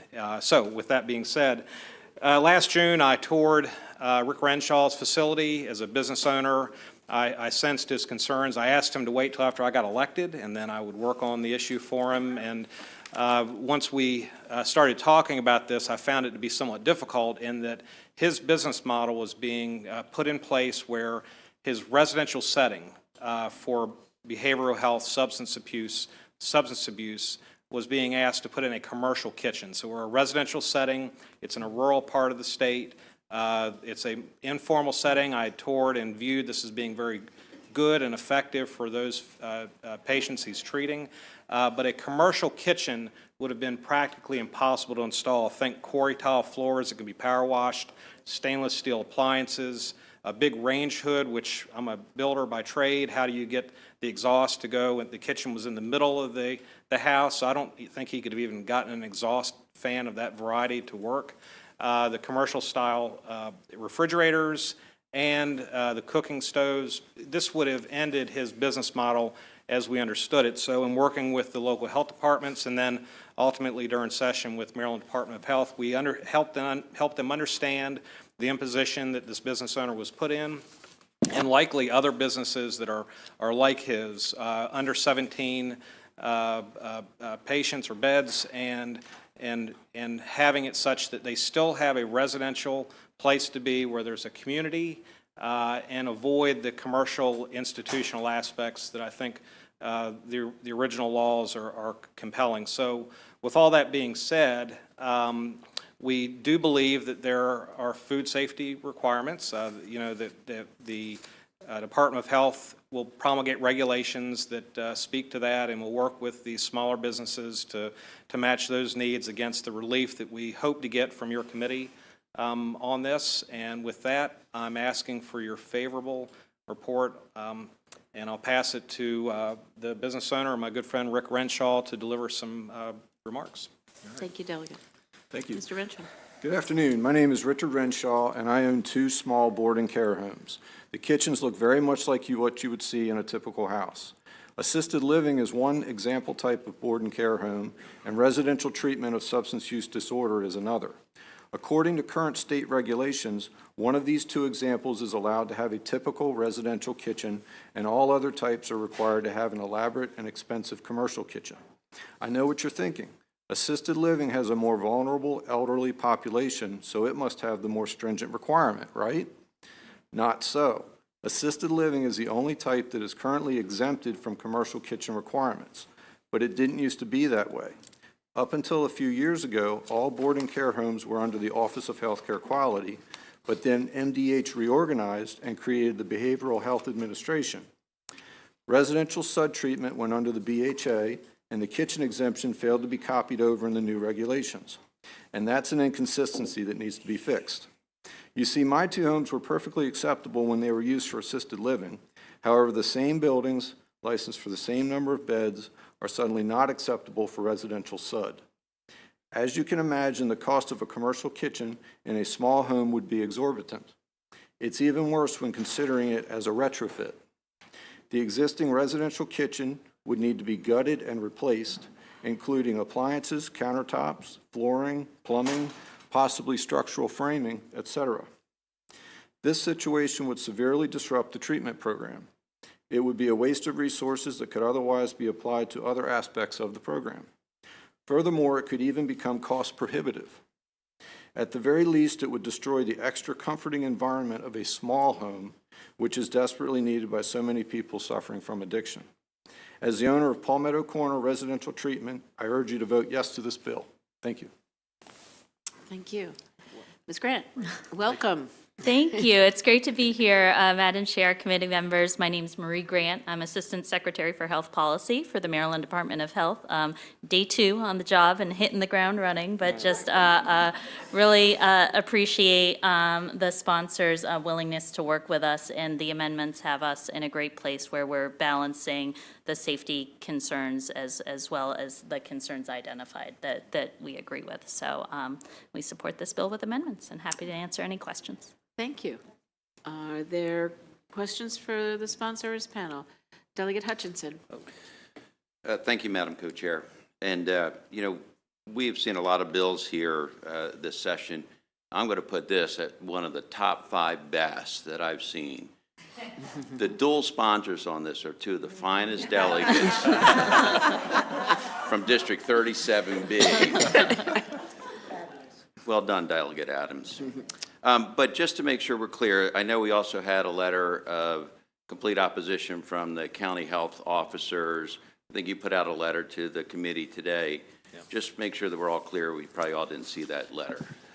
Right. So first off, thank you for the question. It's important. When I received the testimony, it wasn't a letter of opposition, but it was a strong letter of concern. And I aimed to resolve the concern by, in effect, taking the Maryland Department of Health's letter and handing it to the amendment office and saying, and this happened yesterday, by the way, please draw the amendment so I can meet the Department of Health's concern. Once I got the amendment, we sent it to both the Maryland Department of Health and the health officers in hopes that it met their concerns. It did. And I'm happy to report that we've got emails, and they can speak for themselves. Hopefully they can draw a new letter, but their opposition's gone. And I'm happy that that's the case because I think they have an important role to play, and their issues were formal and I believe legitimate, and the amendments, I think, get where they need to go and help this business owner with the main crux of the concern, which was the structural, the business aspect of the building a commercial kitchen. Good bill, Delegate Hutchinson. Delegate Lewis and then Delegate Kipke. Thank you, Madam Chair. Thank you, delegates for the bill, and I appreciate your panel. To the sponsor, I noticed looking at the fiscal note that there's no state impact, but there is a potentially meaningful small business impact. And I'm just wondering, since, and I really appreciate your interest in helping small businesses survive and thrive, and I share that. And I'm just wondering if, let's say we pass this legislation and small businesses, small food service businesses are then allowed to, they can meet the code requirements and make a living if they have the capital to do so. I'm just wondering, are we helping businesses by enabling this option for them if we're not at the same time making it easier for them to get the capital to make the physical structural changes that they need? Okay, so I'll try to editorialize as best I can what I think the business owner next to me would say, which is that the cost to put in the commercial kitchen, just aside from whether it was even possible, was going to be very expensive and almost not doable. So to that point, any existing setting that would have to come in compliance with existing law, we are helping them save money, but also I think because of the cost of this, it might actually save these programs. Number two, to your point, when this bill came forward, I got a call from Midshore Behavioral Health, the executive director, and she was, where's this bill coming from? Well, what are you trying? So she was trying to understand the bill, and as I explained it to her, small residential setting for substance abuse that is informal and helps people work together as a community to help with their issues. And her comment to me was, well, we have a few of these, and this sounds like something that may be very helpful to us. Now, they didn't weigh in on the bill, but my sense is throughout the state of Maryland, there are probably a handful of examples of settings like this that probably are working currently with less than clear regulations on food safety. So I think you pass the bill, and I think you give the department the ability to promulgate regulations that can be applied statewide with those issues, but also in passing this bill, it's meaningful because you're allowing small businesses to exist and have a framework, which is, frankly, in this case, more important than the capital requirements, is giving them the ability to operate. Delegate Kipke, your question was answered. Thank you. Delegate Bandari. Well, thank you, Madam Chair. Thank you, Delegate. Could you speak on the opposition, their concern that it can set a dangerous precedent for group homes, housing for a more vulnerable population to lobby for similar exemptions? How can that affect? So are you talking about the letter of concern from Maryland Association County Health Officers? Correct. Okay, so at my outset, I mentioned that I took the Maryland Department of Health's letter of support with amendments. And with those amendments, we resolve the issues, and their opposition and letter of concern is gone. And we look forward to seeing the bill's passage. And hopefully they do as well. Delegate Adams, do you Sure. mind if I, Delegate Bandari, I think with these amendments, I think the original, our letters were a little different. I think the department did understand the issue, but there was some broad language in the bill as drafted that I think probably gave our health officers pause. And so I think with these amendments, it's a little more tailored and everyone is more comfortable. Giving a little grace for Ms. Grant's first appearance at the table. Thank you all very much. Seeing no further questions, that concludes the hearing on House Bill 1153. Bless you. And thank you all for your time and your testimony and for your patience. Thank you, Chair and Committee. Thank you. And we will move to House Bill 1198, Delegate Howard. And that is drug and alcohol treatment programs, discharge of patients, and referral services standards. Yes, Welcome, it is. Delegate Howard. Welcome, or thank you for the welcome. For the record, Delegate Howard, very pleased to bring before you House Bill 1198. This bill requires the Maryland Department of Health to establish standards for the discharge of patients from treatment programs and referral services offered to patients by certain treatment programs. MDH must submit a report to the Governor and the General Assembly on the status of the regulations to implement a plan for the enforcement of this legislation. And there's a little bit of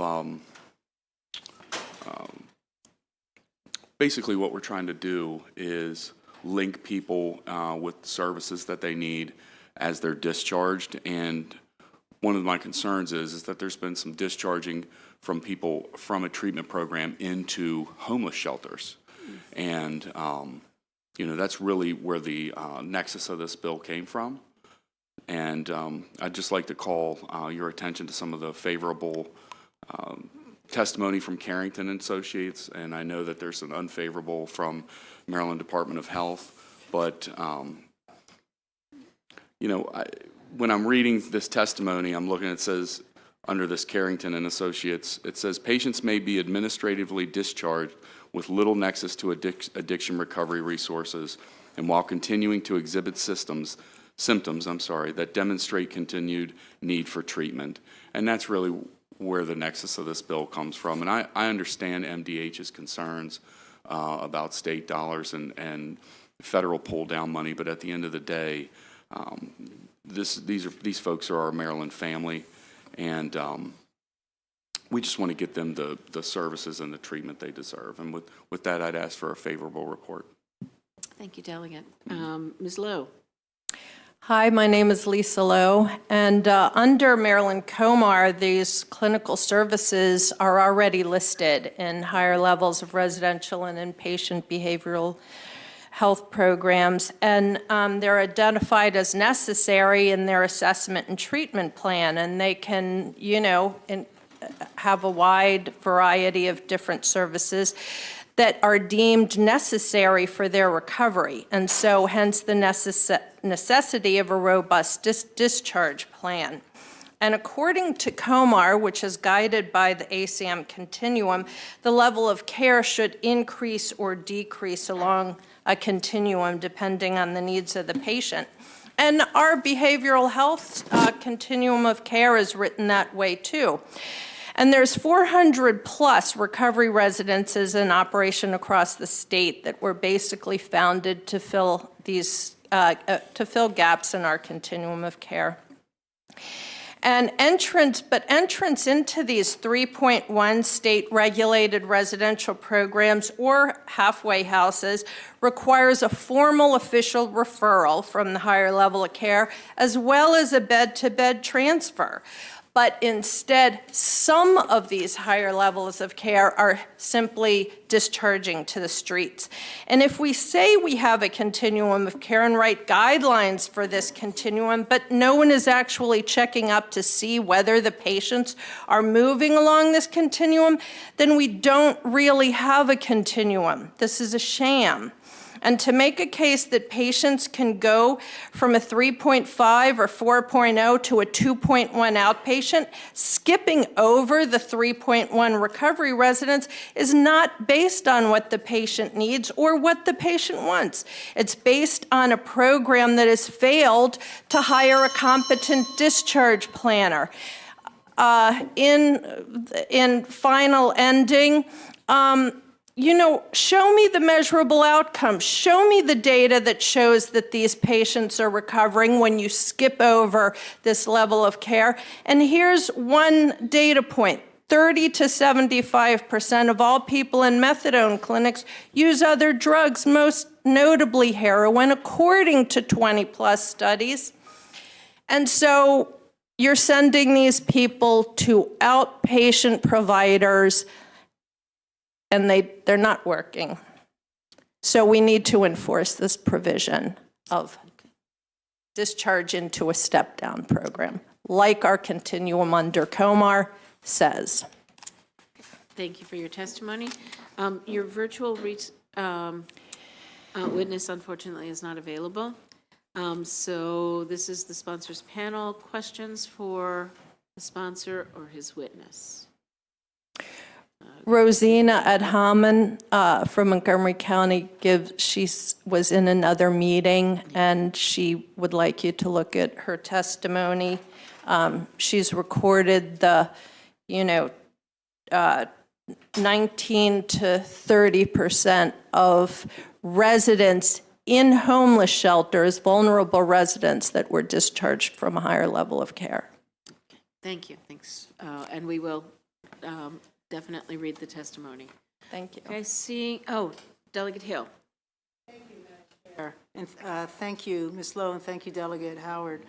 So I think this is it's a real problem, and we sometimes see, people cycling in and out of facilities because there's a 30-day cap on it. The department says that 30-day cap is federally imposed, and I guess the question, Delegate Howard, is have you engaged in any conversations with them about, as we as a state look to how we're going to address some of these chronic issues, and we've got a lot of them we deal with this little community, have you spoken to them about what kind of solutions they're willing to offer so that we don't keep cycling people through one 30-day program after another when we know that addiction generally takes about 2 years to break? Yeah, my plan is to reach out to them in their testimony, which I was really sifting through and have been sifting through. One of the things that they also state, let me just look at it real quick at the end here, is that it would come, we would have to, moving forward, we would have to use state-only funds. So, we can go above the 30-day cap, but after that, I guess it's state-only funds, and that's where we would need an alternative solution.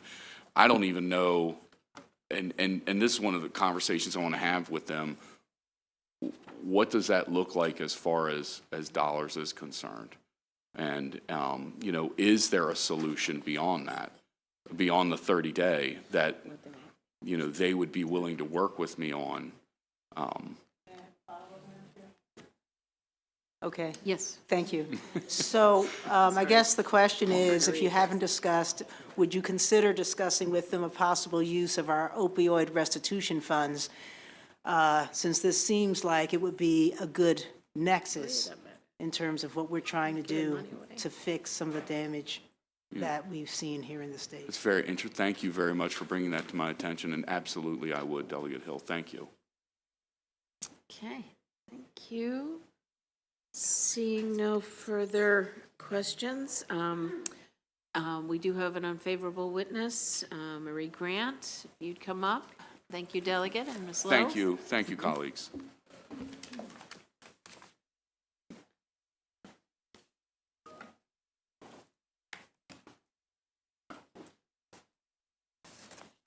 Thank you, Madam Vice Chair, committee members, Marie Grant with the Maryland Department of Health, here today to testify respectfully in opposition to House Bill 1198. We believe this is a very well-intentioned bill, I think, for all the reasons you just heard. The language of the bill requires the department to establish very specific standards that prohibit a treatment program from discharging a patient if the patient will be homeless or reside in a homeless shelter upon discharge and needs to receive care in a residential program based on an assessment or treatment plan. It's those, so again, The bill is well-intentioned, but existing regulations and standards that were just talked about really do put a lot of parameters around discharge planning, looking at the whole needs of the patient. We follow the standards developed by the American Society of Addiction Medicine as that medical necessity criteria. And so the issue with this bill is it would result in patients being kept in facilities without medical and treatment reasons.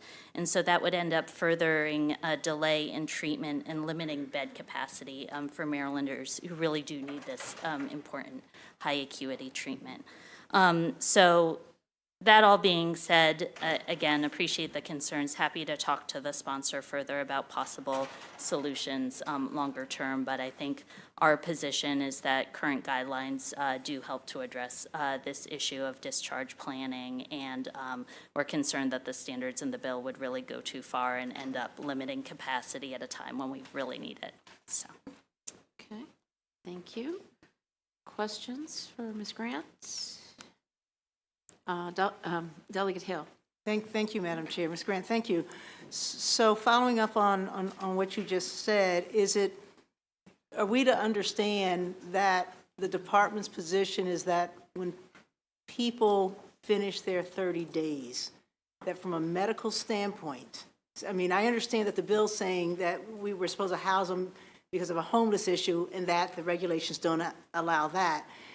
The question is it not true that most of these people still have a problem? That from a medical standpoint, they're actually not even dischargeable except to a step down or some other thing, an outpatient day program or something like that, and we don't have enough of those programs, so that the question is, if we acknowledge the failure on the medical standpoint, right, instead of saying that we're trying to hold them for social reasons and for housing reasons, would the department be able to work with us, particularly if we could find funding, possibly through the opioid restitution funds, to make sure that we're not dropping people just because they hit a 30-day mark? Yeah, that's a great question, Delegate Hill. Thank you for asking that.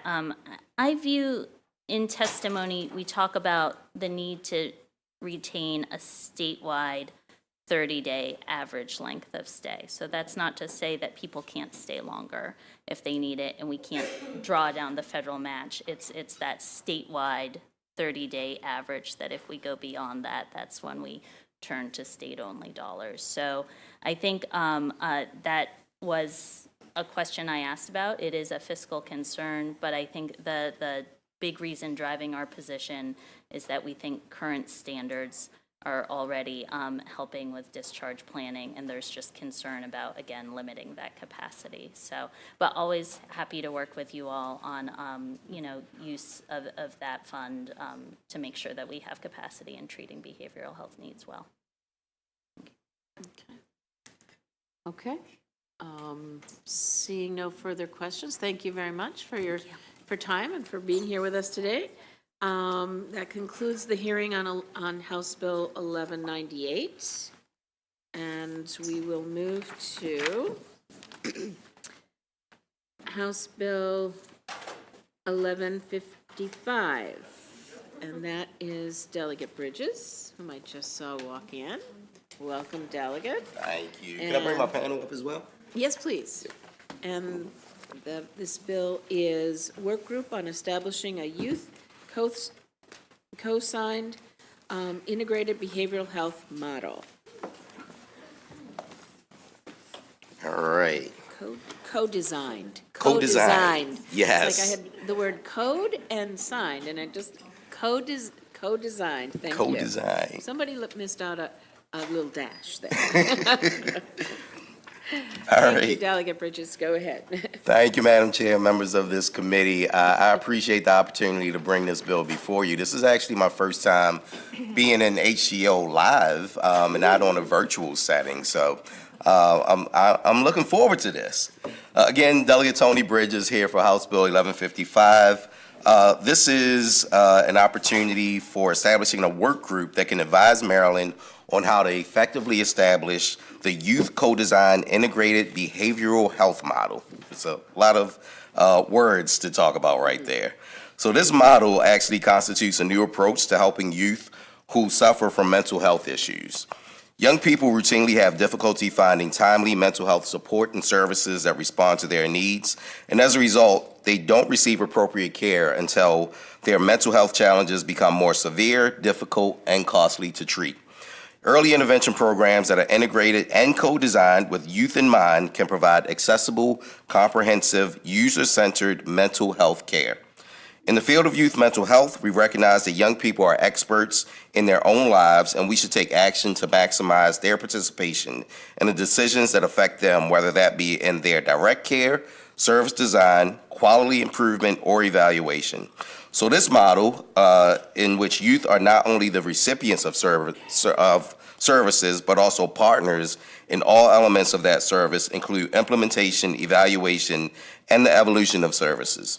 Integrated youth behavioral health care is an enhanced primary care model, typically with a single, visible, trusted location, including providers organized as a dedicated team of clinical and non-clinical personnel, such as peer workers, providing the full spectrum of care for a youth and their family.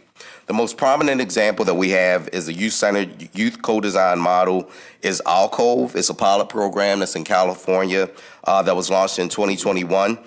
This welcomes youth, young people ages 12 to 25 with mild to moderate needs looking for support, and it's experienced success in developing an innovative network of integrated youth mental health centers designed with, by, and for youth, reducing stigma, embracing mental wellness, and increasing community connection to provide that culturally responsive services. The last thing I'll mention is this was in the 2022 Joint Chairman's Report. One of the recommendations was really for Maryland to explore a youth co-design integrated model, and for policymakers such as us to consider creating a multi-layered group to start the planning process for developing a pilot that will utilize the co-design model. And so here we are today. And with that, I ask for a favorable report and for the inner workings of how this would actually work. I'm more than happy to turn it over to my panel and then take questions. Thank you. Who would you like to go first, Delegate? I'll start. Sure. Okay. Great.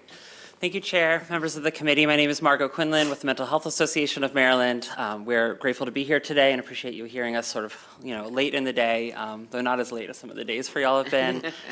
But this is a priority bill for us at the Mental Health Association and for our Children's Behavioral Health Coalition.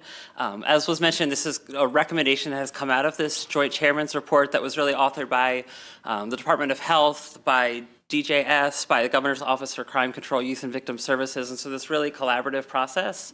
And the report recommended that this work group be established. I think all of this sort of sits in the context of all of the work that this committee has already been doing this session, right? There's all these big pieces of mental health systems reform legislation that is moving forward, and with urgency, right? That our kids are in crisis and our communities are in crisis, and where we see this sitting is putting that really important piece of youth voice in those systems reforms. And so we're not rushing into this, we're setting up this work group and trying to build out what that mechanism could look like, but just really want to name that this is a key piece of that puzzle and making sure that youth, as was mentioned, the recipients of services are also the ones guiding how those services look, how those programs look, what is going to reduce stigma, what's going to bring young people in the door and keep them there, right? How do we make this engageable for our youth? It is an internationally recognized model. It's building off of work that is being done in other parts of the country, but also being done around the world, and with a lot of success. And so this is a really intentional, thoughtful way to bring young people to the table and in these processes. Lastly, I would just say, the timing of things, I recognize that we're in the middle of March and that things are moving quickly here in Annapolis, and would just ask that this be, given everyone's attention and sort of consideration as we think about how this could fit into these larger pieces that you all have been moving forward. And so we appreciate you all taking the time, and I'm eager for, answer questions and to hear from the other folks on our panel. Thank you. Thank you. Next, please. Thank you. Good afternoon, Madam Chair. Good afternoon. Vice Chair and members of the committee. My name is Patricia Cobb Richardson, Director of Prevention and Community Resilience at Behavioral Health System Baltimore, and I'm here in support of HB 1155. I have 4 takeaways to share. 1, co-design improves outcomes for youth and reduces stigma associated with accessing services. 2, the pilot would focus on intervening earlier to address mild to moderate mental health symptoms to prevent a lifetime of ill health. 3, the design of the model is culturally responsive. The co-design process shapes every aspect of service delivery to integrate the cultural needs of the youth, their families, and community. 4, this is a one-stop shop to access the range of services youth and their families may need, including medical, mental, physical, and sexual health, housing, school, education, employment, and positive peer-to-peer supports. An important fact, 79% of youth and young adults with mental health issues do not access care due to, in part, fragmentations of services and siloed systems of care. There is growing evidence that we can shift the trajectory of mental ill health by implementing integrated youth mental health centers that are co-designed by young people. If we do not shift that trajectory, social and economic costs will continue to escalate. These centers began in 2004 in Australia and have grown globally in 12 countries, with 9 centers being implemented across California, led by Stanford University Department of Youth Mental Health and Wellbeing. The U.S. model is called ALCOVE, A-L-L-C-O-V-E with a small a, and the all means all youth, soft entry, and COVE is a safe place to go, rest, and pause. In Maryland, there's a developing partnership between Alcove California and Sarah's House, Inc., which is located in Baltimore City, to launch in the near future a Baltimore Alcove Center. You can finish your thought. Oh, please, what, favorably? What is that? Offer a favorable report. Please, offer a favorable report. Thank you. You know what? It takes a lot to come here and testify, so thank you for just being flexible. We do have a couple more people on your panel. Let me call them, and then we'll open it up for questions, okay? Next, we have Gus Hughes. Is he here? It says in-person testimony from NAMI, Metro Baltimore. Gus Hughes. Okay, let's go to the virtual witnesses. Are they there? Good afternoon, Mr. Pinkney. How are you? And will you be so kind and unmute yourself? Good afternoon. Good afternoon. You can get started. Good afternoon, Madam Chair, Vice Chair, and members of the committee. My name is Jan Pinkney, and I'm the Executive Director of Sarah's House, Inc. I'm here in support of HB 1155. I have 4 points of consideration for you. Co-design of integrated youth mental health model is significant because it speaks directly to the evolving needs of our youth participants and those who support them. Youth will be equal stakeholders in the design and implementation of supportive services. They are the experts in their own lives and we want to help them develop tools to increase their overall wellness. Youth have been taught that treatment is a result of poor behavior or because they are in crisis. We want to normalize engaging supportive services as a preventive measure. This center will be an entry point to other services to support youth and their families. Youth will have partnership in the development of the program and the service delivery space.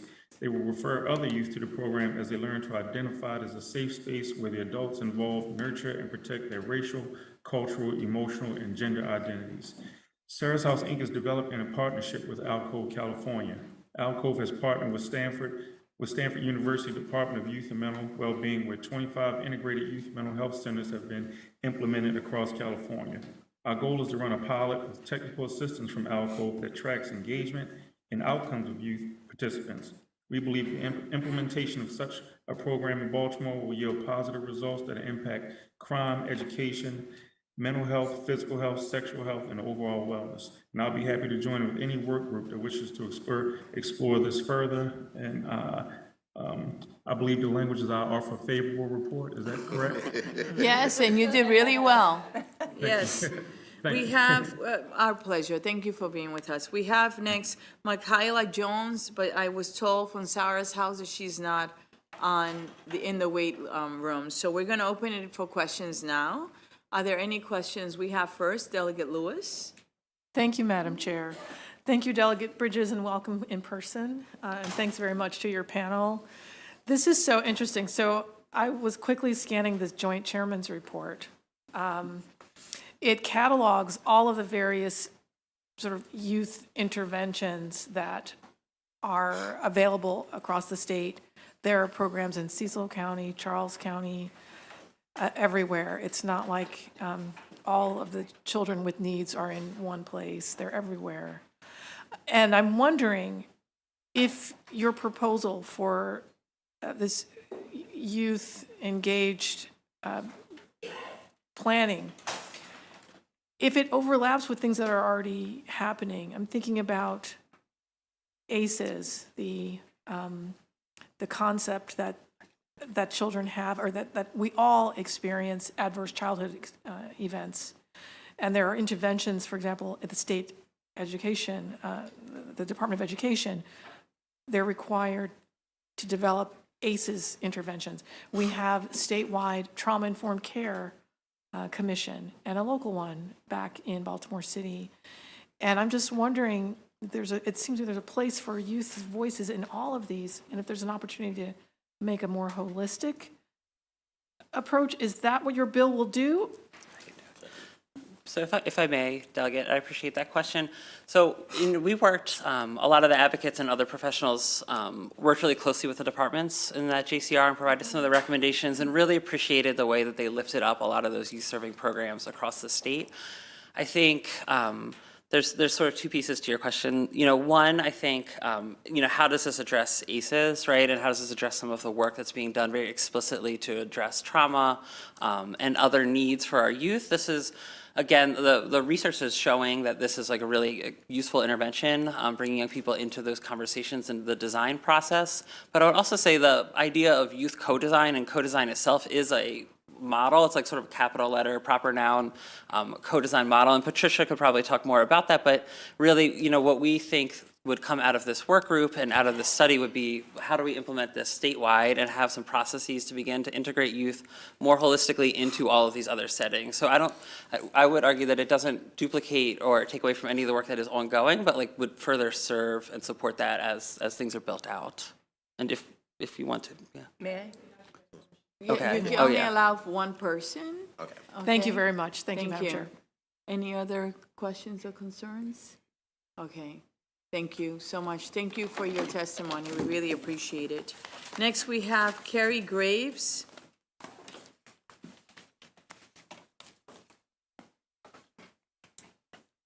Thank you. Good afternoon. Good afternoon. To Madam Chair and to the committee. My name is Carrie Graves. I serve as Executive Director of NAMI Metropolitan Baltimore, and my testimony is in favor of House Bill 1155. NAMI is the National Alliance on Mental Illness, and NAMI Metropolitan Baltimore is the local affiliate serving our community in Baltimore City and Baltimore County. NAMI is the nation's largest grassroots mental health organization, and we offer education, support, and advocacy services to help improve the lives of individuals living with mental health conditions, their family members, and communities. And our classes and our support groups and public presentations are all peer-led by trained volunteers with lived experience, so they understand mental health because they've been there themselves. At NAMI, we believe that elevating the voices of individuals with lived experience results in transformational change, and that includes elevating the voices of our youth and young adults. In a country where 1 in 6 U.S. youth aged 6 to 17 experience a mental health disorder each year, and where suicide is the second leading cause of death among people aged 10 to 14, we have to do better. If we're going to change outcomes, we need to disrupt the system that doesn't currently prioritize our youth. Our current system provides too little, too late. And we know that with early, effective treatment, recovery is possible for all individuals living with a mental health condition. The co-design model puts youth at the center of decision-making. It empowers our youth to design a model that works for them. And when we elevate their voices and listen to their needs and implement their designs, we all win. This model is exactly the innovative thinking that Maryland needs to ensure our youth can easily access comprehensive mental health care that is right for them. And I thank you for your time today. Thank you for your time. We appreciate it. Are there any questions? Hold on a second, please. Any questions for this witness? Seeing none, thank you so much for being with us and for the work that you do. 1 second. Next, we have Adrian Muldrow. And will you be so kind and pull up Erica Johnson and Laura Stewart?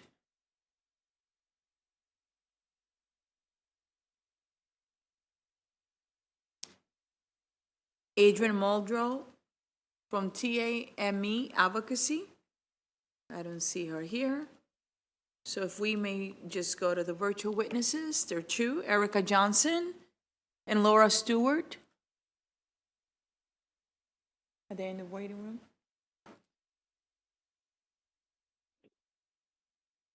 Ms. Johnson, how are you? I'm doing well. How are you? Good, thank you for asking. Will you be so kind and get started? Tell us who you are and give us your testimony. Yes. Good afternoon, Madam Chair, Vice Chair, and members of the committee. My name is Erica Johnson, and I'm a licensed clinical social worker with Sarah's House Mental Health Services. I am here in support of House Bill 1155. I believe that the co-design model would be beneficial in Baltimore City, simply because you've had the right to determine how they would like to be supported in the community.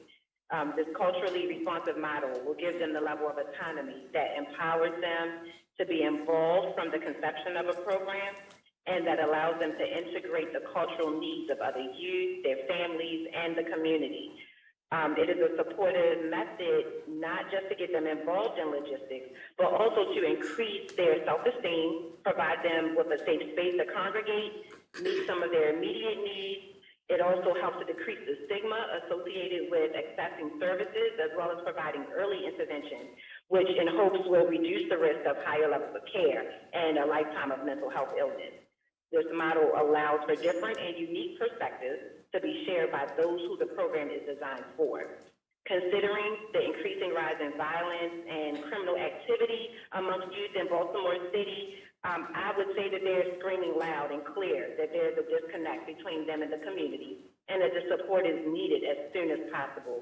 I believe that it is our due diligence as mental health professionals, policymakers, and constituents of the city to acknowledge their cry for support and help them to identify and establish a program that is for them, by them.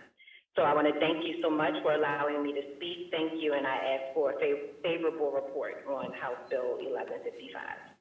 Thank you for being with us. I love your backdrop there. Makes me feel like I want to leave the committee right now. Okay. Are there any questions for this witness? Seeing none, thank you so much for being with us, Ms. Johnson. May I please, actually, my pleasure, have Ms. Stewart?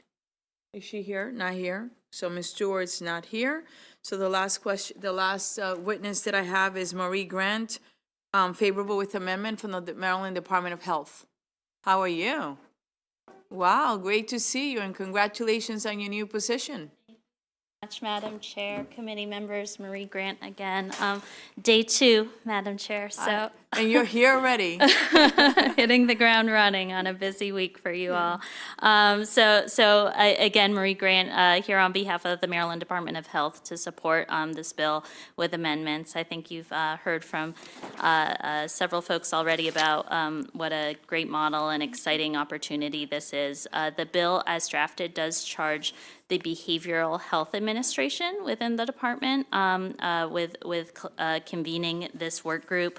In talking to our internal experts and also talking to the Community Health Resources Commission, we identified that the commission has also been doing a lot of great work on student behavioral health needs, and we believe there's some overlap here and some synergies that would put this bill better within the commission's scope than the departments in the behavioral health administrations. Of course, we would want to be involved in working together, but we really do think it should be with the commission. We're still working on language for what that would look like, Madam Chair, and we'd like to work with the sponsor in the commission to accomplish those changes. But so happy to answer any questions. Are there any questions for Ms. Grant? Seeing none, I want to thank you for working with us and for working with the sponsor of the bill to draft these amendments in a way that actually works for you guys, right? Right. And for the committee, we have 8 new people. Tell them where you worked before. So hello, everyone. I know for some folks I'm a familiar face and others I might not be. I actually started my career out of law school as an attorney with the Department of Legislative Services and spent my first session which I think was 2005, filling in for Ms. Hopwood while she was on maternity leave in the Health and Government Operations Committee. So it is always great to be here. After Erin came back, I then went to the Senate Finance Committee for 6 sessions, and then a couple of years with the Maryland Department of Health, and then some time with Care First Blue Cross Blue Shield and a couple of other private sector roles, but just thrilled to be back with the Department of Health and working with you all, so. And I wanted her to tell you her background, because she's great to solve problems when you have your bills, and to grab her, and Maria, I'm volunteering you, and say, hey, how can you make this work? And she's really just a wonderful person to work with. So it's great to see you, and great to see you in that role. And thanks again for finding a solution for this bill, okay? My pleasure.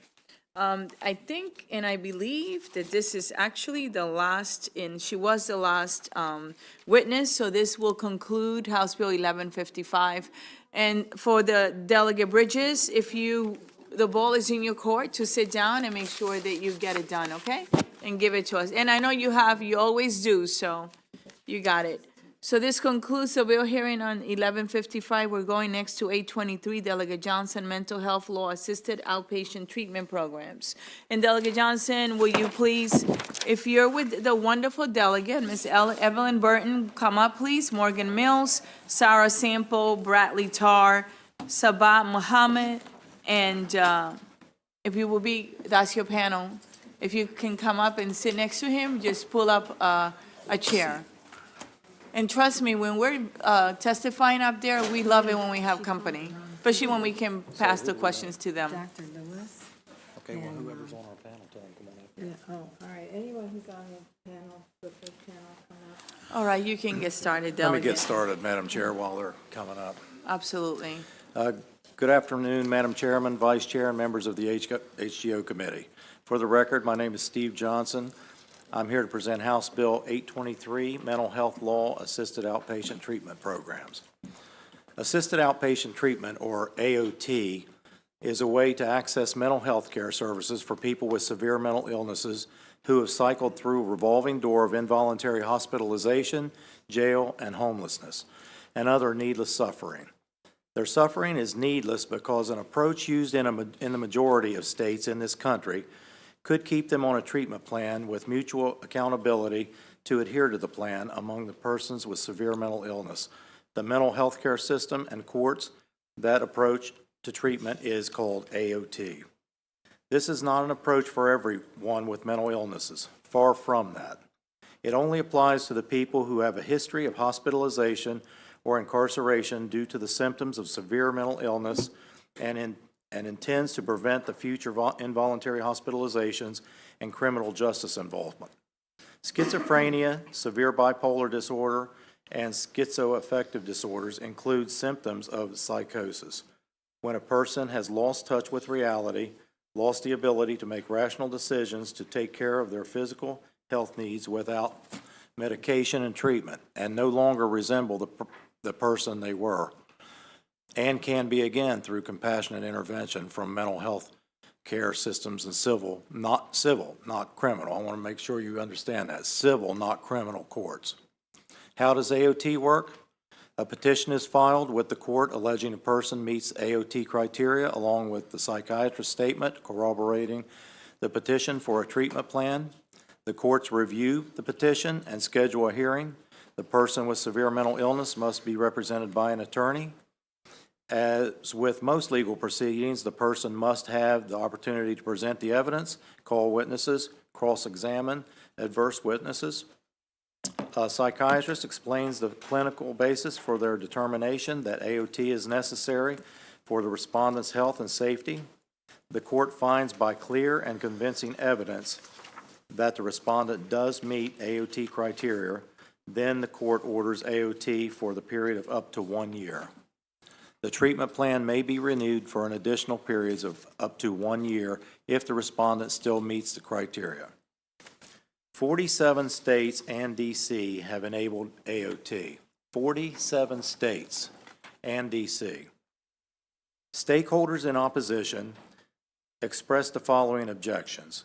They said the 3-day period between petitioning and the hearing is unreasonable. Someone who is currently in a hospital could be apprehended and ordered to undergo the evaluation involuntarily to determine if they meet the AOT criteria. We will introduce amendments to address these objections. One, by increasing the length of time for a hearing to 10 days. Two, removing the language that allows for involuntary preliminary evaluations. And three, limiting the psychiatrist certification accompanying the petition to a psychiatrist who has seen the patient in a clinical setting within 10 days of the petition. This bill is not at all about trying to punish people with a mental illness. It's about trying to help get people who need the help they need. And these folks are so severe, they don't realize that they need the help. To get them on a treatment plan, we want to get them on a treatment plan so that they can live as normal a life as possible, minimizing incarceration, involuntary hospitalization, and homelessness. For those reasons, I would like to ask for a favorable report on House Bill 823. You get so many of them going on, you can't keep track. And with that, I would like to turn it over to my panel. But you described the subject matter, so it's okay, we know. We got it. So who will you like the next person to be? I can go. Go ahead. All right, good evening, Chair, Vice Chair, and members of the committee. My name is Morgan Mills with Compass Advocacy here today on behalf of NAMI Maryland. We support House Bill 823, which would authorize an assisted outpatient treatment program in our state. As the sponsor mentioned, Maryland is one of 3 states without this program that helps individuals access health care when they need it the most.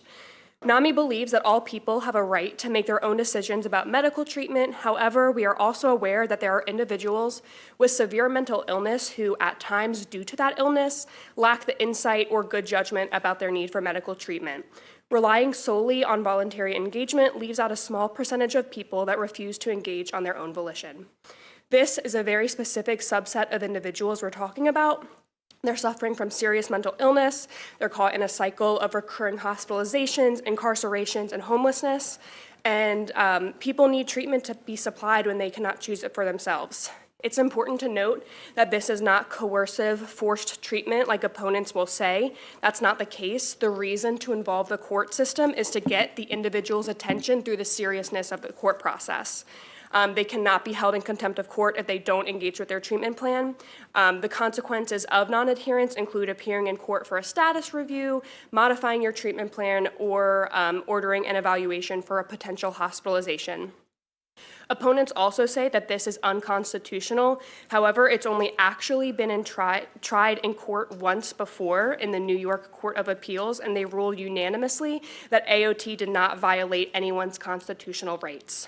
Simply put, some patients lack the capacity to recognize their illness and face reality, which causes them to refuse treatment, leading to a vicious cycle the state is wasting a lot of money on, like hospital care, incarceration, which we see as having no lasting effect on this group of individuals. We cannot allow a small percentage of severely mentally ill Marylanders to continue to deteriorate simply because they cannot recognize they need treatment. We ask for a favorable report. Thank you. Thank you. Next, please. Thank you. I'm Evelyn Burton. I'm the Maryland Advocacy Chair for Schizophrenia and Psychosis Action Alliance. In 1 year, 12 hospitalizations, 17 ER visits, 3 crisis center visits, total cost $509,000. But the numbers don't tell you the suffering and the trauma. My loved one was terrified when he would see a policeman, because he knew that policeman was really a praying mantis that could eat him alive. And I would have terrible pain in my stomach when he would call with suicide thoughts he could not get out of his mind and had a plan. He had no freedom of speech. I'd ask him, "How are you doing today?" He would say, "Well, you're pink lemonade. What's it like to be pink lemonade?" Opponents said voluntary services will work. I had an ACT team go to his apartment and ask him, "What can we do for you?" and offer services. He slammed the door in their face and said, "I don't need your help." I hired a certified peer support person to stay with him in his apartment 24/7. He would still not call a psychiatrist for an appointment or take his prescribed meds and accuse the peer of being a Nazi. He became homeless, very close to getting arrested. I gave up on Maryland. I sent him to Arizona. They quickly put him into an AOT program. Immediately after the judge's order, he agreed to an injectable medication every 2 weeks, which he wouldn't do before. He agreed to see a psychiatrist every 2 weeks. He likes his case manager, and now he has his freedom of speech back. He begs to come back to Maryland, where his family and friends are, but I cannot bring him back here and risk his suffering until we have AOT. And please look at the testimony of Ed Kelly and Susan Vanelli, who this year buried their children because there was no AOT. So AOT saves lives. Please pass it. Thank you for sharing your story, and I'm really sorry what you have experienced. I've known you for many years, and I admire your determination and your commitment to this. Thank you. My pleasure. We have next, I believe, the rest of your panel. Can they come up, please, before we open it for questions? Thank you so much.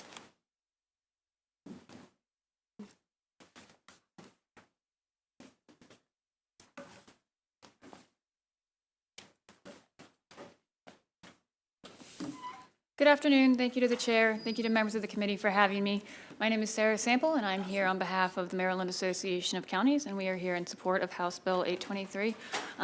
So obviously the mental health crisis has had a big impact on our hospitals and our correctional facilities. This is authorizing legislation that would enable us as counties to establish these programs that would help us divert individuals who need very specific type of care away from hospitals and away from correctional facilities that are not outfitted to be able to deal with the needs that these patients have. From a county perspective, I can speak specifically to what we're seeing in the correctional facilities. So when an individual with a severe mental illness comes into a correctional facility, typically an evaluation would be done, and they could be eligible for a 10-day court-ordered transfer to a state psychiatric facility. One of the issues that we're running into constantly is that the state does not have enough beds to take these individuals.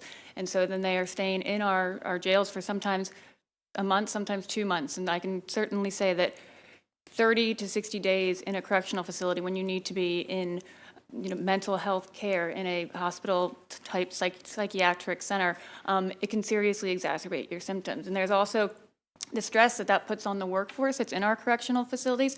I mean, they're doing the best they can, but they really are not intended to be able to provide the kind of care that these individuals need and deserve. And so this is something that counties would like to have the ability to do, the option to create these programs to divert individuals into the care that they need and be able to reserve the hospital resources and the correctional facilities for their intended purposes, ultimately. So we would urge a favorable report on this. Thank you. Thank you for your work. Next, please. Good afternoon. Thank you for having me. My name is Dr. Cynthia Lewis, and I am the Director of Adult Psychiatric Emergency Services at Johns Hopkins Hospital. I also sit on the Legislative Committee for the Maryland Psychiatric Society. I am providing testimony today in support of House Bill 823 for the establishment of assisted outpatient treatment programs in Maryland. The views in my testimony are my own. I'm not representative of Johns Hopkins, who is supporting this bill, as well as Maryland Psychiatric Society, who is supporting this bill with amendments. As a physician, I took an oath to first do no harm, and I believe that Maryland's lack of an AOT program does not allow me to live up to that oath. This has left me and many of my colleagues tired, disappointed, frustrated, and demoralized. I'm tired of being on the other end of phone calls with family members who are begging me to help their loved ones who are refusing care. I'm tired of having to be the one who has to explain to them that given we're in Maryland, their loved one is allowed to be ill and refuse care unless they are meeting a standard of dangerousness that can allow me to admit them to the hospital on involuntary certificates. I'm tired of seeing patients multiple times a week, multiple times a month. I'm cycling in and out of the emergency department, inpatient units, and jails, cycling in and out of homelessness, and having to be estranged from their families who love them but simply cannot care for them anymore. I'm tired of seeing my patients being robbed of their ability to appreciate that they have an illness that needs treatment and not being able to appreciate it because of their severe mental illness. I'm angry that my patients are losing their lives. I did a grand rounds presentation. I highlighted 5 individuals who needed an AOT program, and one of these patients passed away. She was 20 years old, and if I had to do an update on where they are, some of them are homeless, some we've lost to follow-up, but my 20-year-old patient died. My sincerest hope is that we can stop kicking this can down the road. I'm hoping that we as a committee and we as stakeholders in this can really understand that this is a program that saves lives, this is a program that's needed, and as a Maryland taxpayer, we're fleecing the taxpayer on our mental health system that's broken, and I'm asking that we really roll up our sleeves and pass this House Bill 823, and here to answer any questions that you might have. Thank you. And do not go very far. I believe there's another person for this 5, 6. Is this it? Actually, oh, there's someone online, 2 virtual, but they're not part of the panel. They are? Okay, actually, you're right. I should have another cookie, Shaliga's cookie. I only have 6. Okay, Mr. Bradley Tarr, go ahead. Only 6, it's okay. Good afternoon, how are you? Can you see and hear me? Yes, we can. Okay, thank you. Thank you. Hi, my name is Bradley Tarr. I live in North Central Ohio. I'm currently 30 years old. From the ages of the ages of from 11 to 26, I was hospitalized somewhere in the neighborhood of 20 to 25 times, and I had very many negative and bad interactions and violent interactions with law enforcement of both county and village law enforcement. When I was placed in the AOT, I was 26. That was about 4 to 4.5 years ago in the May of 2019. And ever since then, it has given me the talents and the training and the gifts necessary to have the longest period of mental, physical, and financial stability and responsibility in my life. It has given me goals, and it has helped me to reach those goals. I was given a guardian ad litem that fought for me with my severe mental illness, that got my student loan debt forgiven. I was given a judge who organized the entire endeavor and kept everyone else accountable. I was given a counselor who viewed me as a person and who helped me cope with my symptoms that when they would emerge. I was given a psychiatrist who didn't see me as a patient to fill numbers and to fill quotas, but gave me medications that were tailor-made for me as an individual and for my symptoms. And she gave me the firm diagnosis of schizoaffective disorder. I had gotten about 6 or 7 different diagnoses from different doctors that were never committed to me before AOT. For all these reasons, I am a huge supporter of AOT, and I believe that when it is implemented well and funded well and organized well with people who truly care about it and want to see it succeed, when it is given a chance to succeed, it will. AOT works, and I believe that AOT has and will save lives. I'm in favor of this bill. I hope that you are too. Thank you for your time, and I will field any questions. And Bradley, thank you for sharing your experience with the committee. Okay, it's really valuable, and we appreciate it, and I'm so glad you're doing well. Next, please. Next. Will you be so kind and unmute yourself, Ms. Muhammad? You're muted. Go ahead. You can start. Thank you, Chair, and thank you, Committee, for the opportunity to present testimony in favor of HB 823.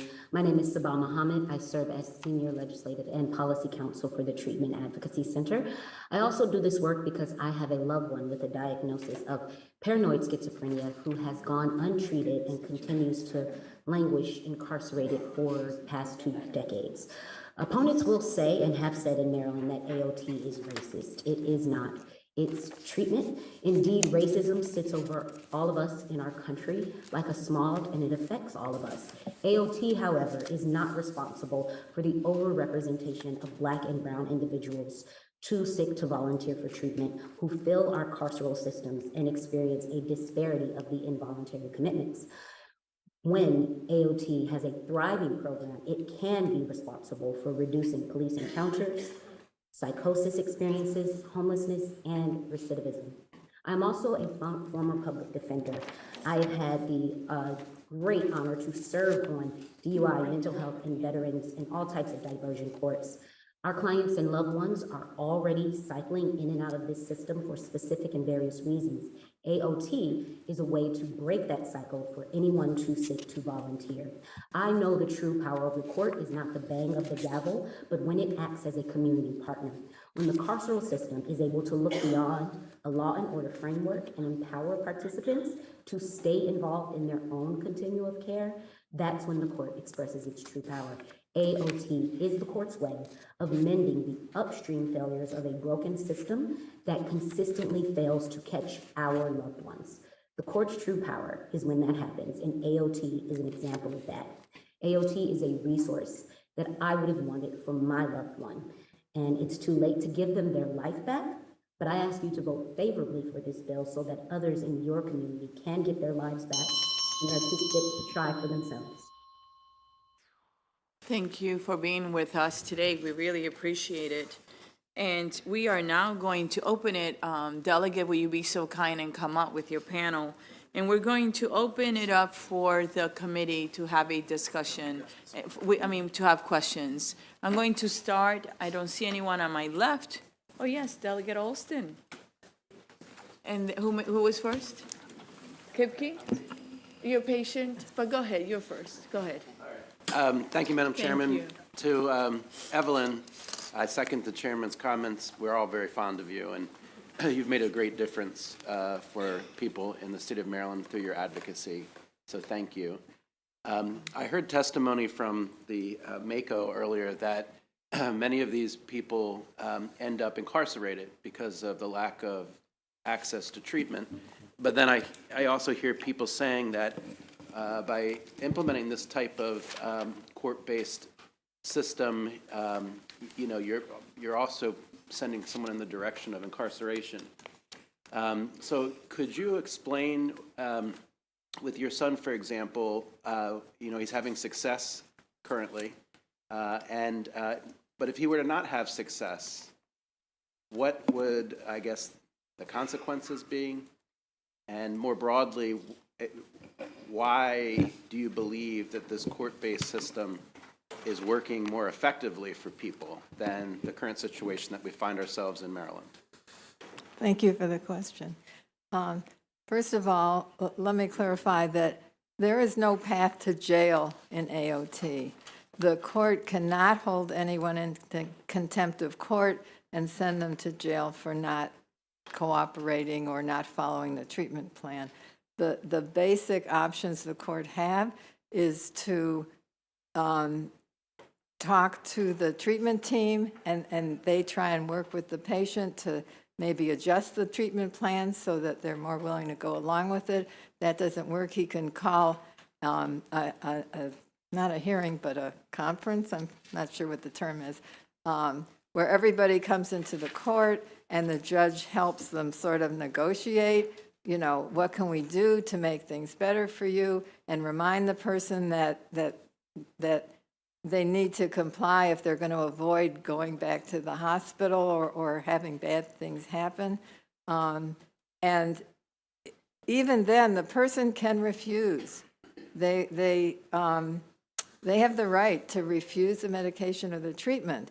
And if they do, the court order is not just binding the person, but the court order is included. They included the name of the clinic in my loved one's court order.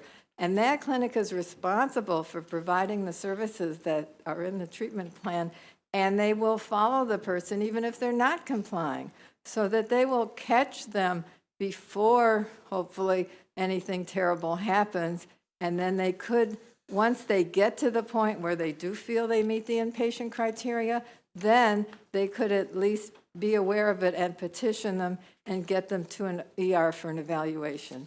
And that would be all that would happen. Absolutely. So would you say that the improvement through this system has a lot to do with holding the providers accountable? It's not just about the person who needs treatment, it's also about holding the providers accountable? Exactly, very much so. When I requested the ACT team to go out and talk to my loved one and evaluate them and so forth, they went out, but then they said, well, we can't go back out because he doesn't want us to do anything. And if we keep harassing him, we're at risk of, being sued for harassment. Well, if they've got a judge's court order that says, you're ordered to follow this person and provide services, they don't have to worry about being sued for harassment. And they can, at least keep calling him or check in with him. And it gives them more freedom to do their job. Thank you. All right. Thank you. I have Alston, followed by Lopez, followed by Kerr, followed by Hill. Thank you, Madam Chair. My question is, who do you envision providing representation to the affected person? I noticed in a bill it says the county. So with it being the county, we could have 24 different agencies providing it. And I was just wondering what you were envisioning, like public defender's office, the county attorney's office, or is it going to be like a toss-up from county to county? Want me to take it? All right. Yeah, I guess. Well, we specifically did not put in the public defenders because they were very vocal last time that they really did not like the system and did not want to really work with the way it works. So it could be up to the county. In other states, some counties, have or even like with guardianship, there's a panel of attorneys that can be chosen, or it could just be one specific attorney. And the funding, is flexible. It could come from the courts. It could come from the county. There are various ways it can be done. So we've specifically left it flexible so the county could make that decision as to what works best in their county. You want to follow up? Your face tells me it does. Why don't you go for it? Thank you, Madam Chair. I really appreciate that.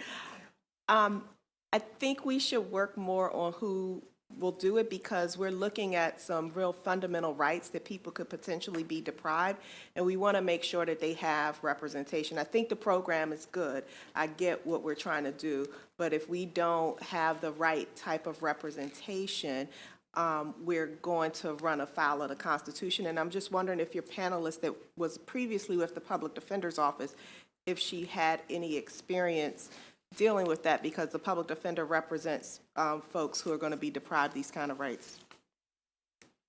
Sabah, I think she's... Who was it? That was Sabah. Ms. Sabai? Yeah. Sabah Mohammed, yes. That's a pretty name. Go ahead. Thank you. Well, AOT has been found to be constitutionally sound. It is active, thriving programs in 31 states, and it's perfectly legal and found constitutionally sound in the other 45 states who have yet to implement it. I was saying in my testimony that the beauty of those diversion courts, it's not that someone is going to be held in contempt of court. It's that you finally have a community surrounded around you that supports everything you need to be a thriving member of your community. And that's what the power of AOT is. The fact that there are evaluations in place before the judge can act, that the team must assemble to properly follow all the codes that are required for an emergency evaluation are protections that are already built into the system. So you are constitutionally protected. You have more of a support team who's going to guide you. Nobody on your AOT team can arrest you for these sort of failure to comply. They support you to find your way back in. I was really wondering who represents the person? Would Well, is it the public defender's office in these other states? Is it the county attorneys? I don't want to have confusion in Maryland where some counties it's the public defenders and other counties it's the county attorney. That's what I was trying to get at. Well, the beautiful thing about AOT and how it's written for every state and how we guide it is that your county, when you opt into it, you opt into all of those details as you see fit. We tailor the laws, we negotiate the laws so that your county can function the way it sees fit. So you have the flexibility. Yes, the flexibility is in the law. Right. And it's enabling. Yes. Okay. So I have Lopez, followed by Kerr, followed by Hill. Thank you, Madam Chair. Ms. Burton, it's good to see you again. I talked with you quite a bit on judiciary, my previous committee, so it's good that this relationship carries over here. One of the other things that carries over between committees is the issue of funding. And so I'm wondering if you could explain to the committee how the funding for AOT has worked in other jurisdictions or other states. Take that. If you're the best to Okay, answer. yeah. It's varied a lot. I mean, some states like New York give state money for it. Other states basically leave it up to the county. And what we found is that the startup costs are not that high if you don't start with that many people. And so, for example, Seminole County in Florida started an AOT program. They have a population of 407,000 people. They started with it says 36 participants in the first 17 months, so they weren't all right at the beginning. And they started it without any new funding because basically they took existing county funding and, like, for example, in Maryland, all the counties get a mental health block grant from the state. And Frederick County had said, well, we can use some of that. You might hire a half-time monitor to make sure everybody's being coordinated. And that county saved $315,000 in the first year. So then they take that money and they reinvest it to expand their program. I mean, there have been counties that started with maybe just 5 people because they didn't have that much money to put into it. And then they take the savings and expand it. Does that answer your question? Okay, thank you. We have next Delegate Kerr. Thank you, Madam Chair. Question is for Sabah Mohammed. We heard from Evelyn Burton that the courts are not a pipeline to prison. But in your experience, how does involving the courts help keep people out of the criminal justice system and get them into treatment?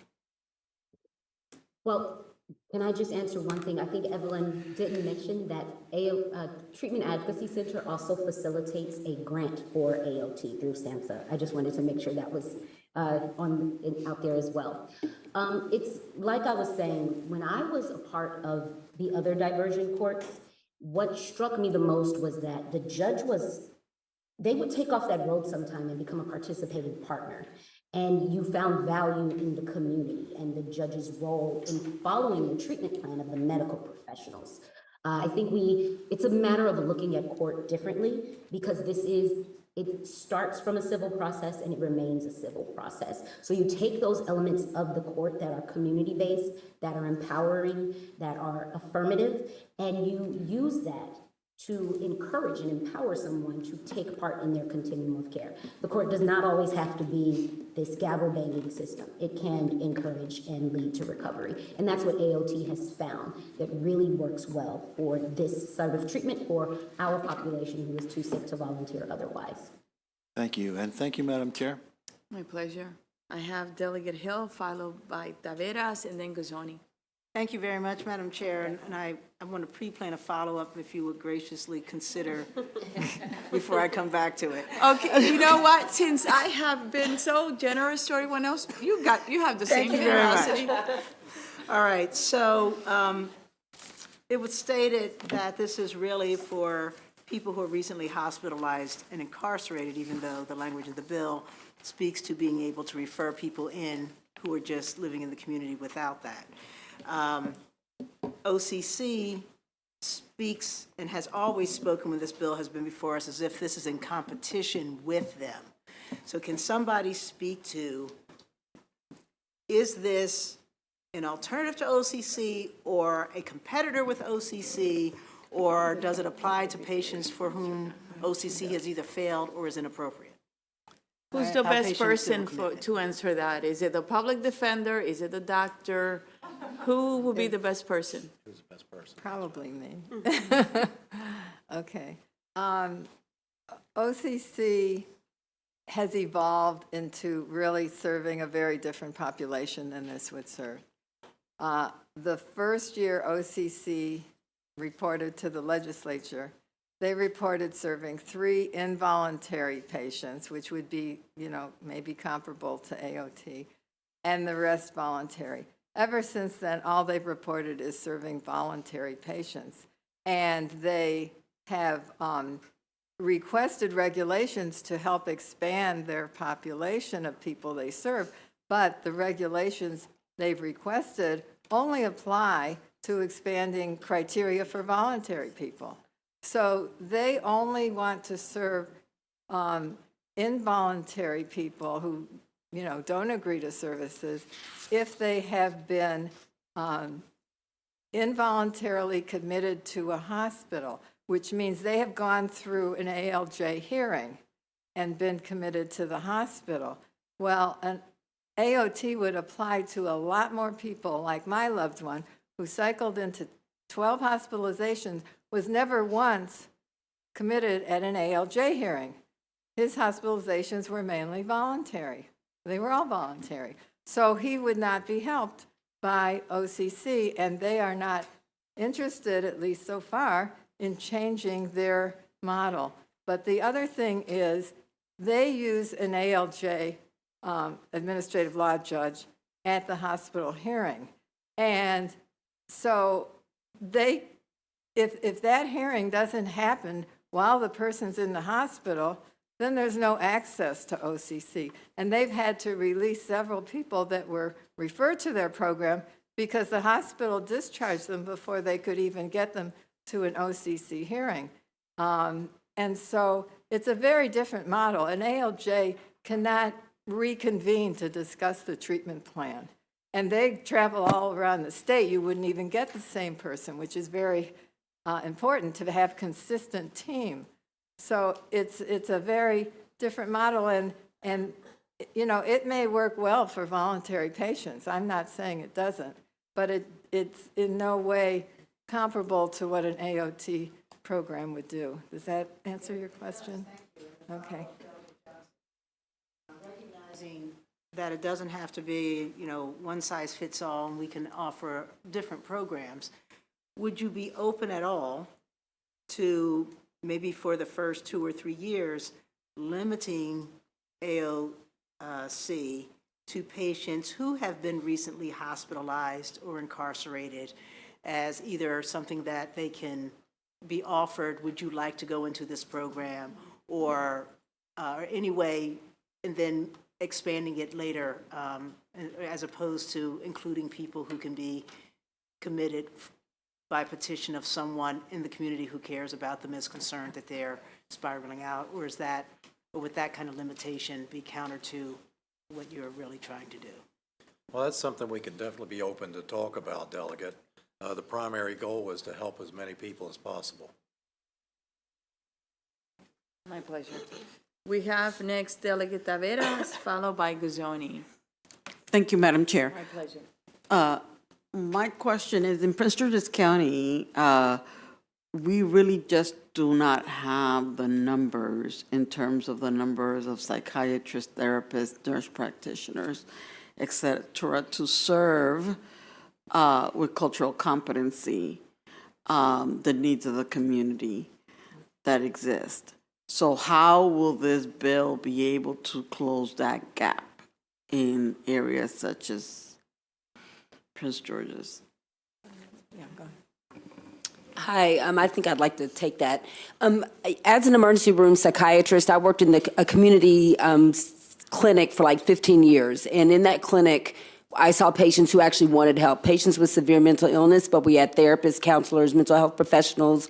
Many of these patients we're talking about are already covered under Medicaid or Medicare. And the problem is just that they just don't want treatment. So I try to explain that it's not that the resources aren't out there, it's just that the patients that we're referring to are patients that don't want to take advantage of the resources. So even in Baltimore City where I work, there are plenty of programs, ACT teams, and I would bet in PG County, and we get people from PG County who come down to Baltimore City. But we're seeing a lot of these patients already in the emergency departments, in the inpatient units, in the jails. So I can count on probably, two hands, probably a little bit more of the patients that I think would benefit from AOT. So I don't think it's that we have a lack of providers in the community, because these patients are here. They're just cycling in and out, and they're usually covered by Medicaid or Medicare. And if we can just kind of catch them and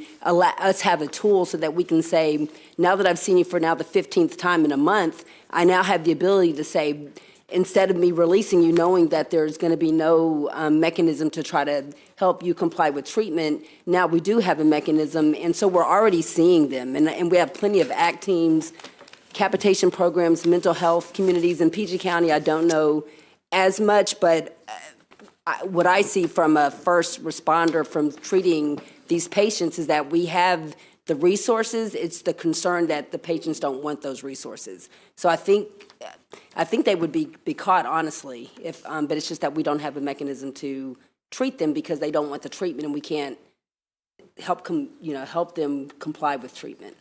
Not sure if that answers the question. All right, so we have next Delegate Gazzoni, followed by Bagnall, followed by White.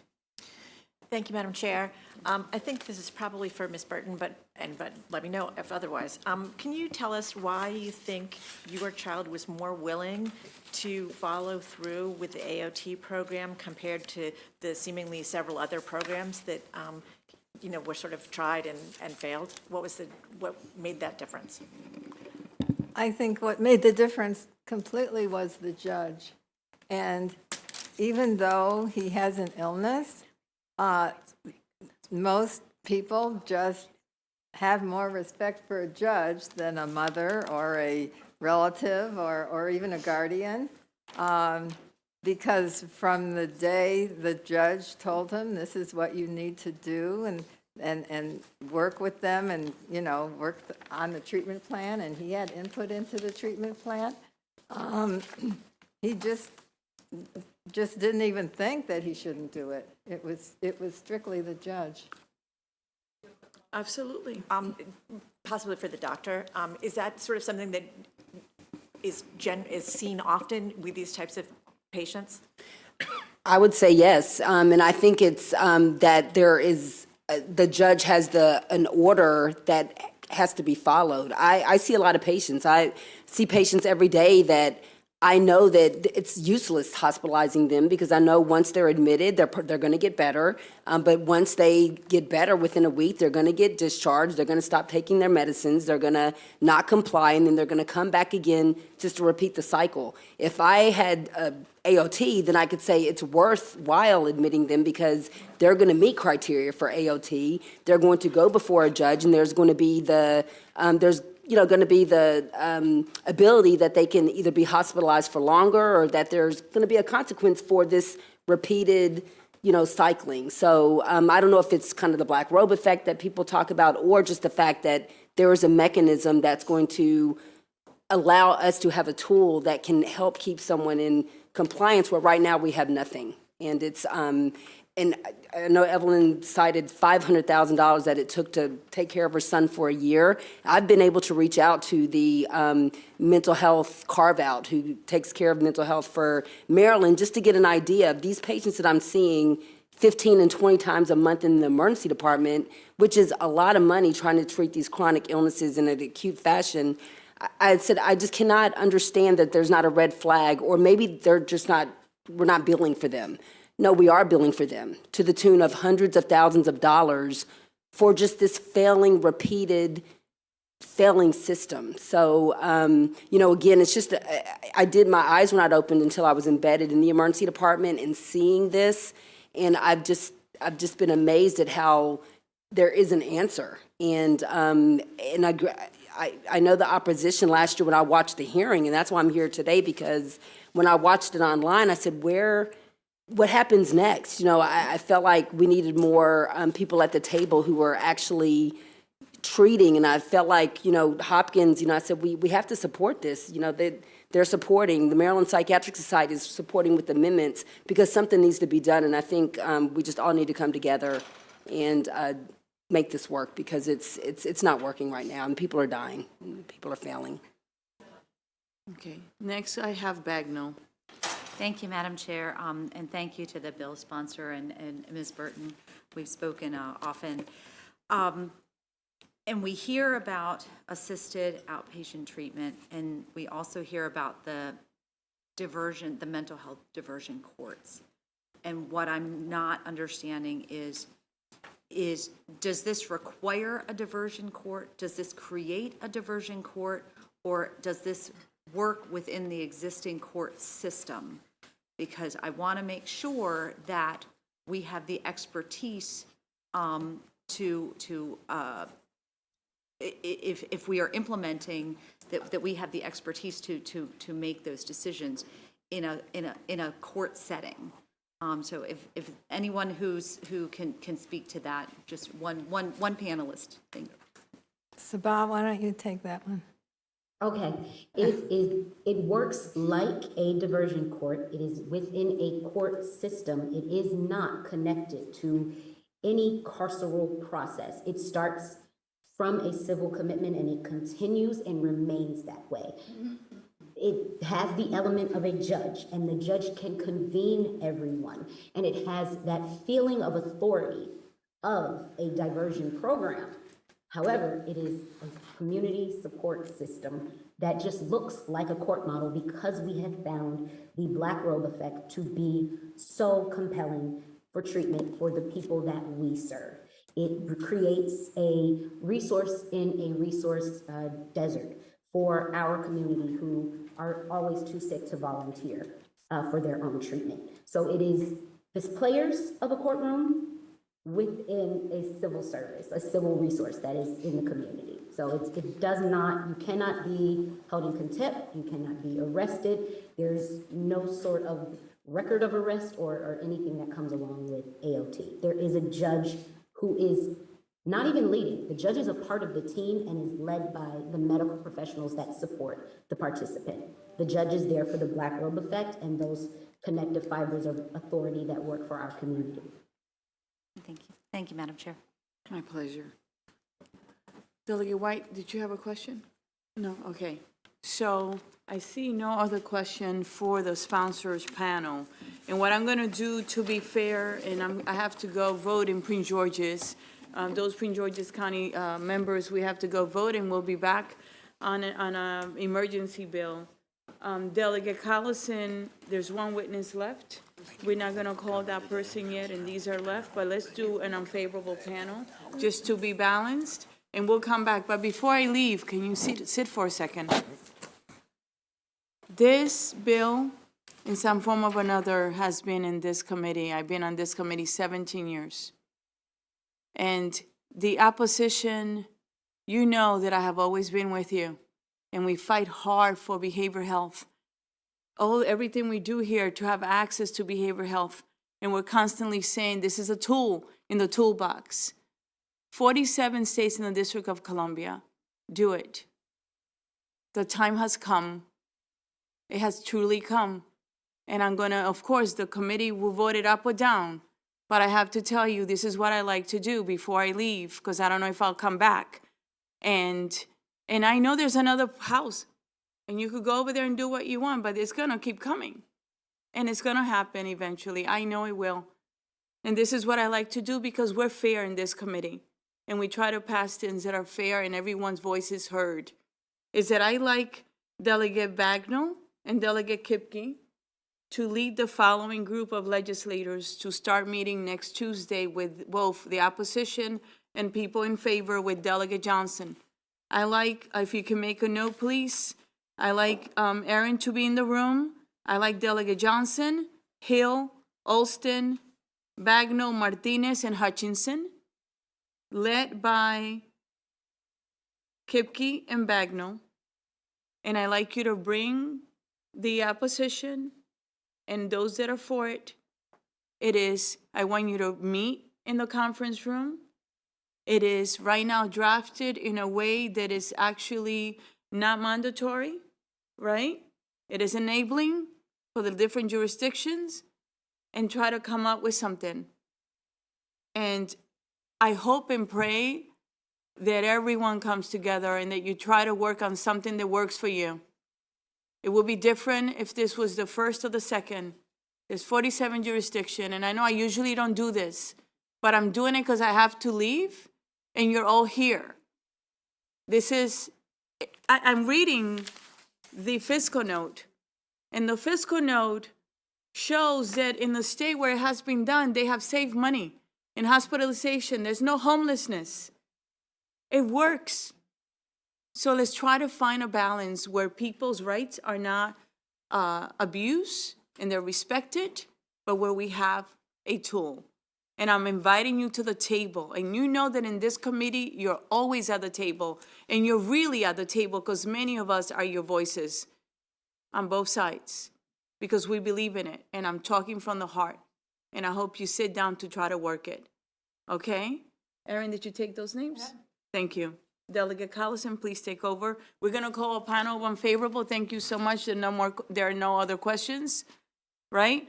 I'm going to call now a panel of unfavorable just to be balanced because it's not right to have everyone favorable. I have the Behavioral Health System of Baltimore, Adrian.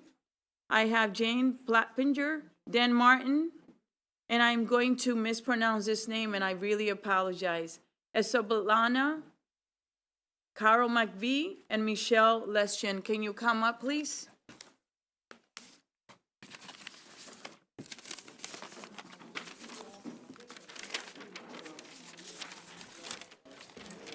Please, if you can have a seat, please. Please have a seat, and the first one in their seat can start.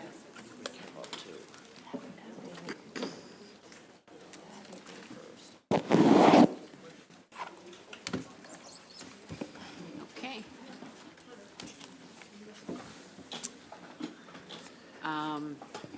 We can go with Adrian Bridlestein. Sounds good. Okay. Do you want Do you want me, sir? to? I'll start. I'll start, Madam Do you Chair, mind if if I that's toss okay. it to my colleague to start? Okay. Thank you. Madam Chair, members of the committee, Dan Martin with the Mental Health Association of Maryland, here in respectful opposition to House Bill 823. And I just want to start by saying it's not at all for a lack of sympathy, for the stories that you've heard today or what these families are going through. These are really hard situations, and we're all working to, help those in need. We just disagree fundamentally with this approach. It's true that there are many states, including Maryland, that allow for some form of mandatory community treatment, but it comes in a variety of different forms. A person can meet the inpatient commitment criteria, and they're allowed to participate in mandatory community treatment in lieu of inpatient commitment, or they meet the inpatient commitment criteria and they've been committed, but they're granted conditional release if they adhere to community treatment. Or there's the preventative model, which is what this is, where a person who has never met and doesn't currently meet the inpatient criteria is court-ordered into treatment anyway. And while you've heard that Maryland is out of touch because we don't have AOT, the truth is that less than half the states have this incredibly coercive model, and of those, even fewer actually use it for a number of reasons. It reduces the availability of voluntary community treatment and forces people that don't want care ahead of those who do. There are serious racial disparities in implementation. There's no way to test for a quote-unquote lack of insight, so there's no way to target that population for treatment. And multiple systematic reviews show that AOT is not nearly as effective as its proponents claim. And these are all laid out in further detail in my written testimony, so I won't go into it here. But in my last few seconds, I'll just hit some of the big concerns about this bill specifically. It allows a petition for AOT to be made by any individual who has a legitimate interest, but it doesn't tell how that's going to be determined, so there's no way we can be sure it won't be used in bad faith. It allows a psychiatrist to affirm an individual meets the criteria for AOT without ever having seen the person.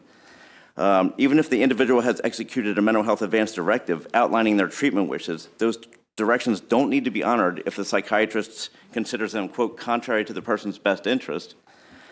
And annual reporting requirements back to the legislature don't require any reporting on whether AOT participants are getting better, whether their symptoms are improving, what their experience and satisfaction level is. And the concerns with the bill go on and on and on, and I know one of my panelists is going to kind of get into them in more details, but I'll just stop there and urge an unfavorable report. Thank you. Okay, thank you. Who would like to go next? Oh, I can go next. Good evening, Adrienne Bridenstine with Behavioral Health System Baltimore. Behavioral Health System Baltimore is a nonprofit organization that serves as a local behavioral health authority for Baltimore City. We are also the entity that's implementing Maryland's outpatient civil commitment pilot program in Baltimore City. With this project in particular, BHSB is the authority. We are the convener. We bring those providers together to hold the system accountable to the participants in the outpatient civil commitment pilot program. The OCC pilot is Maryland's approach to AOT. There are a lot of similarities that we've heard today.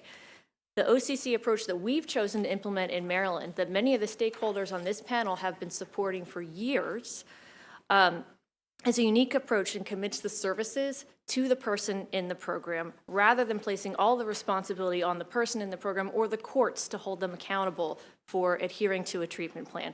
Our model preserves client choice, empowering the participant to drive their own treatment plan and their adherence. It also relies heavily on peer support specialists who are people with lived experience who work on engaging people into services before they're even enrolled in the outpatient civil commitment pilot program. So the person follows the person around, not the court system.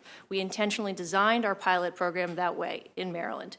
If a participant experiences challenges following their treatment plan, the response is stepped up engagement. It's not a court or a judge coming in. The peers will persist and keep people enrolled and engaged in services. It's working. It shows us that it's working without that black robe effect. As is the experience with many AOT programs across the country, Maryland's OCC pilot program, we do have a small caseload. However, with that small caseload, we've been seeing outcomes. 80% of the people who were served were connected to services upon discharge of the program, and participants participate in the program for 6 months. If I could just quickly address one thing. We have gradually expanded this program over the years. Despite what you heard from the earlier panel, the proposed regulations that are at MDH do expand the program for people for involuntary and voluntary commitment. So I wanted to point that out, and we do urge an unfavorable report. Thank you. Who'd like to go next? Thank you, Madam Chair and committee members, for the opportunity to testify. My name is Jane Plappinger, and I have worked in the public mental health field for 40 years. Most relevant to my testimony today is my experience as Manhattan's Commissioner for Mental Health, where I witnessed firsthand the implementation of New York's AOT program. I will focus my testimony, based on that experience, on the question of whether this bill is likely to achieve its aims. My first concern about this bill is its limited focus on treatment. People with serious mental illness need much more than treatment to interrupt the cycle of crisis, hospitalizations, and involvement with the criminal justice system. When New York appropriated $32 million to establish its AOT program, and these programs are not cheap, it also appropriated $125 million to expand related needed services such as intensive case management, assertive community treatment, employment, and housing programs. Furthermore, even those seeking mental health treatment voluntarily in the state of Maryland have difficulty accessing due to lack of capacity. So I ask, is Maryland prepared to make a similar financial commitment to expand not only treatment capacity in this state, but these other services, these wraparound services so essential to individuals with serious mental illness? My second concern is that the evidence is to the effectiveness of the court orders, which are very expensive in my experience, in the experience of New York, to implement. Without increased access to treatment, case management, housing, and employment programs is weak. The court order alone does not keep people out of the hospital. The supervision and supportive services in the community is what does. My written testimony provides more detail on this weak evidence base. A more pragmatic strategy would be to fund, first, an expansion of these array of community services, and secondly, to pilot programs aimed at holding mental health program providers accountable for staying connected to individuals who need help and assisting them to access these services they need to live stably in the community. For these reasons, I urge an unfavorable report, and we'd be happy to answer any questions. Thank you. And who would like to go next? I can go next. Thank you, committee members. I'm Michelle Lifshin with Honor Roan of Maryland. We coordinate a statewide network of community peer support organizations that serve many people living with serious mental illness. We strongly oppose House Bill 823 as an unnecessary and harmful expansion of premature involuntary commitment. Our testimony details many of our concerns, but I'll highlight 3 major critiques. First, AOT programs disregard the core elements of effective recovery support and the legitimate reasons consumers have for being, quote, non-compliant and disengaged.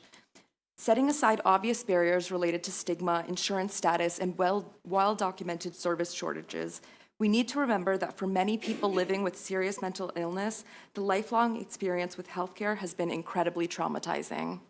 Disrespected, disbelieved, and stigmatized, hauled away like a criminal for emergency psych evaluation, stripped and locked in a hospital ward, secluded, restrained, and force medicated. And the stories in our written testimony are from people who were seeking help. Second, the proposed program's overly broad eligibility criteria, the lack of reliable safeguards for patient rights, and the circular logic that runs throughout this bill means that many people will become trapped in a cycle of legal entanglement and hospitalization, which are the very things that AOT wants to avoid. Because when someone on AOT does not comply, they are sent back to the hospital for an emergency evaluation. The end result is just the same. Third, the research on the AOT program show no difference in long-term outcomes when compared to providing adequate, comprehensive, accessible, voluntary services in the community. Involuntary treatment is not recovery. A court order does not make life simpler, and forcing treatment breaks down relationships and trust within the system. It should only be used in cases of significant and verified safety risk, which is not the case with this premature AOT program proposed. Please also consider that the 2 Behavioral Health Administration work groups noted the misunderstanding and inconsistent application of the involuntary commitment currently. Thank you. We urge you to vote unfavorable. Thank you. Okay, next. My name's Carol McCabe, excuse me, and I'm the Chief of the Mental Health Division of the Public Defender's Office. I'd like to bring to the committee's attention some provisions of the bill, problems with the language of several of the provisions in this bill. Important terms are not defined, some provisions are vague, and some provisions are unconstitutional. The preamble of this bill indicates that the bill is intended to apply to a small subset of individuals with severe mental illness, but that's not how this bill was drafted. Over the past 4 years, the Mental Health Division has represented clients in over 30,000 involuntary inpatient commitment cases. Thousands of those clients currently meet almost all of the criteria for forced outpatient treatment in this bill. Mental illness is not defined for purposes of forced outpatient treatment. Mental illness for involuntary inpatient commitment specifically excludes a primary diagnosis of substance abuse. What is the definition under this bill? Lack of compliance is one of the criteria for forced treatment. It's not defined. If someone misses a medical appointment or fails to take a few doses of medication over a 1-month period, is that lack of compliance, or is something more needed? Another of the eligibility criteria includes hospitalizations within a 48-month period. Hospitalization is not defined. Does it include voluntary hospitalization? And if so, aren't people being penalized for voluntarily seeking treatment? Does it include involuntary inpatient hospitalizations if patients were discharged or released by a judge because they weren't eligible for involuntary hospitalization? Another criteria includes language that the individual is unlikely to adequately adhere to treatment as demonstrated by recent history. What does adequately adhere? If someone takes 50% of their medications or attends 50% of their treatment appointments, is that adequate? What is recent history of treatment? Is it 1 month, 3 months, 6 months? It's not defined. Uncooperative individuals can be taken into custody and taken to a facility for a psychiatric exam. Facility is not defined. Is it a jail, an ED, a hospital? I mean, these are just a few of the many problems with the bill, and that is why we are asking for an unfavorable report. Thank you. Is Svetlana here? Svetlana's not here. Okay, great. Okay, so that's the last person on this panel, I believe. So let me open it up to questions from the committee. I see Delegate Kipke and Delegate Lewis and Delegate Bagnell and Delegate Rosenberg. Okay, so Delegate Kipke. Thank you, Madam Chairman. I think you heard our chairman earlier. So is there an individual that we should coordinate with, or all of you? Is it you, Dan, I guess is the question, or? Well, I mean, I'm not sure what and I welcome the opportunity to, I appreciate the chair's, passion for this, and, passion to figure something out. Welcome the opportunity to participate in that process, but I think we, all of us, have different kind of expertise and different takes on it. I think it makes sense to have a few folks from this panel in those conversations. Okay, well, we'll send out an email to everyone on the panel, and I guess the request is, you've highlighted some issues that you have with the bill. It sounds like the chairman's putting it up for a vote, and if I were a gambler, I think the votes are in the committee to pass it. I don't know what's going to happen in the Senate, but if you could really earnestly take a look at it so that we can produce what is the best outcome. It sounds like you're just deadly opposed to it no matter what from your testimony, but I think we, speaking for myself and others, I believe we would appreciate you earnestly looking at something that might be best and workable for the state. Thank you. Okay, thank you. Delegate Lewis. Thank you, Madam Chair, and thank you to the panel. And I do appreciate all of you and your expertise and your commitment to protecting the rights of some of our most vulnerable Marylanders. My question is this. There were a number of critiques that each of you gave, smart and thoughtful critiques of the bill as it's written. And with each one of your testimonies, I heard draft amendments. So for example, ma'am, I think Ms. Rothstein in the white suit. Oh, McCabe? Ms. McCabe, forgive me, please. You spoke very eloquently. You enumerated what sounded like to me, 30 excellent amendments. Define what a facility is. Describe, what this or that intervention is. And I can just see our bill drafters taking your critiques and turning them into meaningful improvements. My question is, would you be willing to consider your critiques as great amendments that can improve the bill, as we've all been charged to do? And I guess I'd direct that to you, ma'am, since I singled you out. We are very much opposed to the coercive nature of this bill. AOT has been studied since the 1990s, and there is not one study that supports the proposition that coercion or the black robe effect has any impact on improved outcomes. What the evidence shows is that more treatment, more high-quality treatment, making it more easily accessible and available to people is what makes a difference. And so, just the infrastructure of this bill is very expensive. You're going to be paying for lawyers, whether it's the public defender or a private lawyer. There are going to be 2 lawyers that are paid for. There's going to be law enforcement time that's paid for. There's going to be judges that are paid for, courtroom clerks, court reporters, transportation for clients who have no transportation to get back and forth to court hearings. And at the end of the day, after all that money is spent, this is unenforceable. My clients can walk out of the courtroom, throw the order in the trash, and be on their way. And the only thing that will happen to them is that if they meet criteria for involuntary commitment or for an emergency petition, if they have a mental illness and there's probable cause to believe they're dangerous, they could be transported to a hospital for an evaluation. But that's the same whether there's AOT or not. And so I think that the money that would be spent on the infrastructure to support this would be much better spent providing services to our clients. There are so many reasons why, and we've represented, as I said, over 30,000 clients in the past 4 years. There are many reasons why our clients aren't engaged in services. Some have to do with insurance. Some have to do with the lack of treatment options available. I can't tell you how many clients I have had released from hospitals, not Hopkins, which you've heard from, but other hospitals, and their discharge plan, after spending 14 days on an inpatient psych unit, is a list of homeless shelters and a bus token. And it's not because the social workers in the hospitals aren't working very hard to find appropriate placements for our clients. They just don't exist. So maybe they are, and there are more services available, obviously, in a place like Baltimore City where Hopkins is located, but there are many parts of the state that don't have those sorts of services available to people. And so we have clients who voluntarily want services right now, and they can't get them. And so,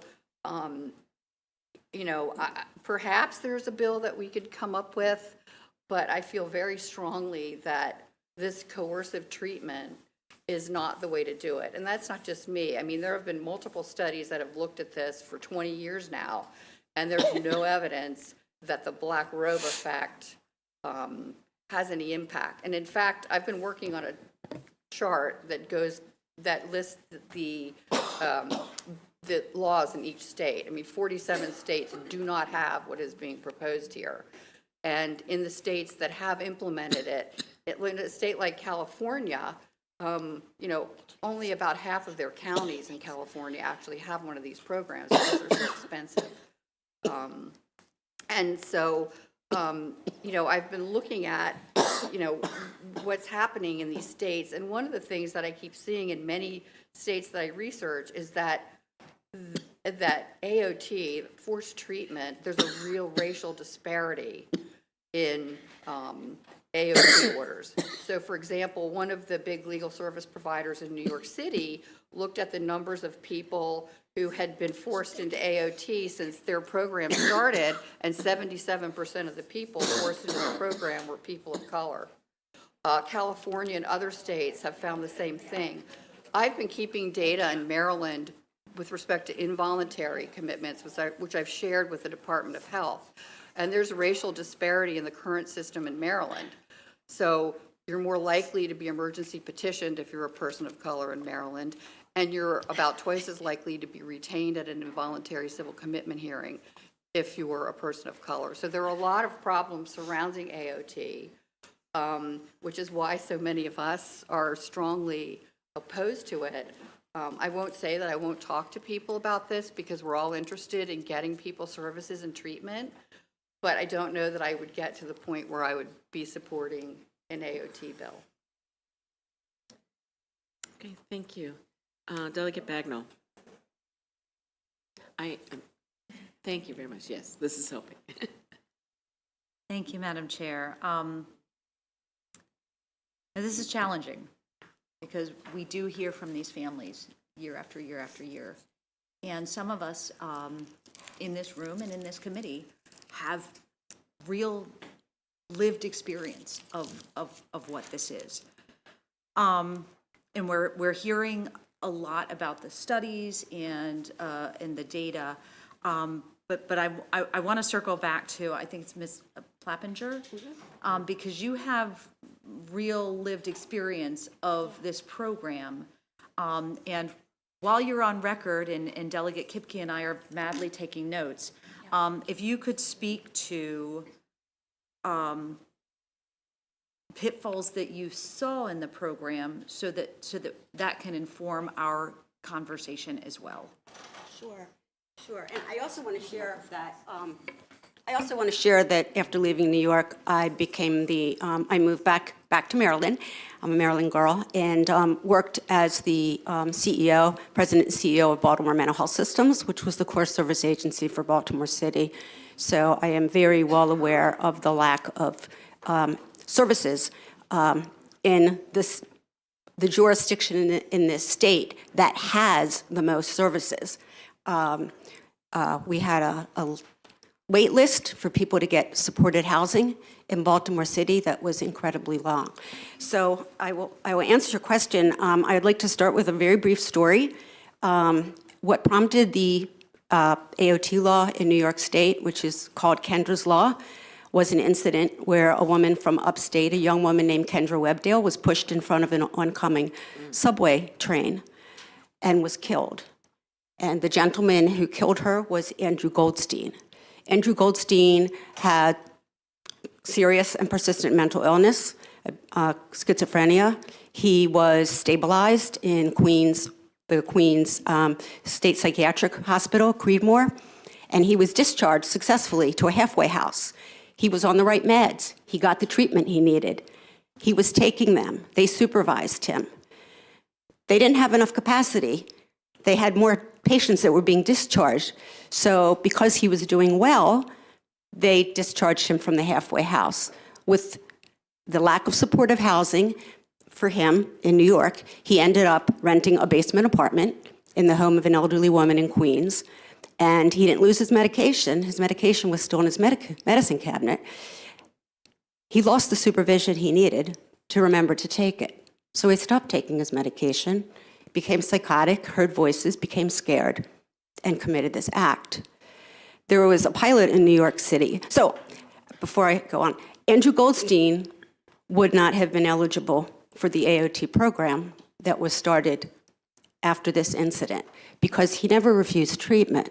What he needed was the support in the community to take that treatment that he needed and stay on it, because serious mental illness is a chronic disease and most people have it their whole lives.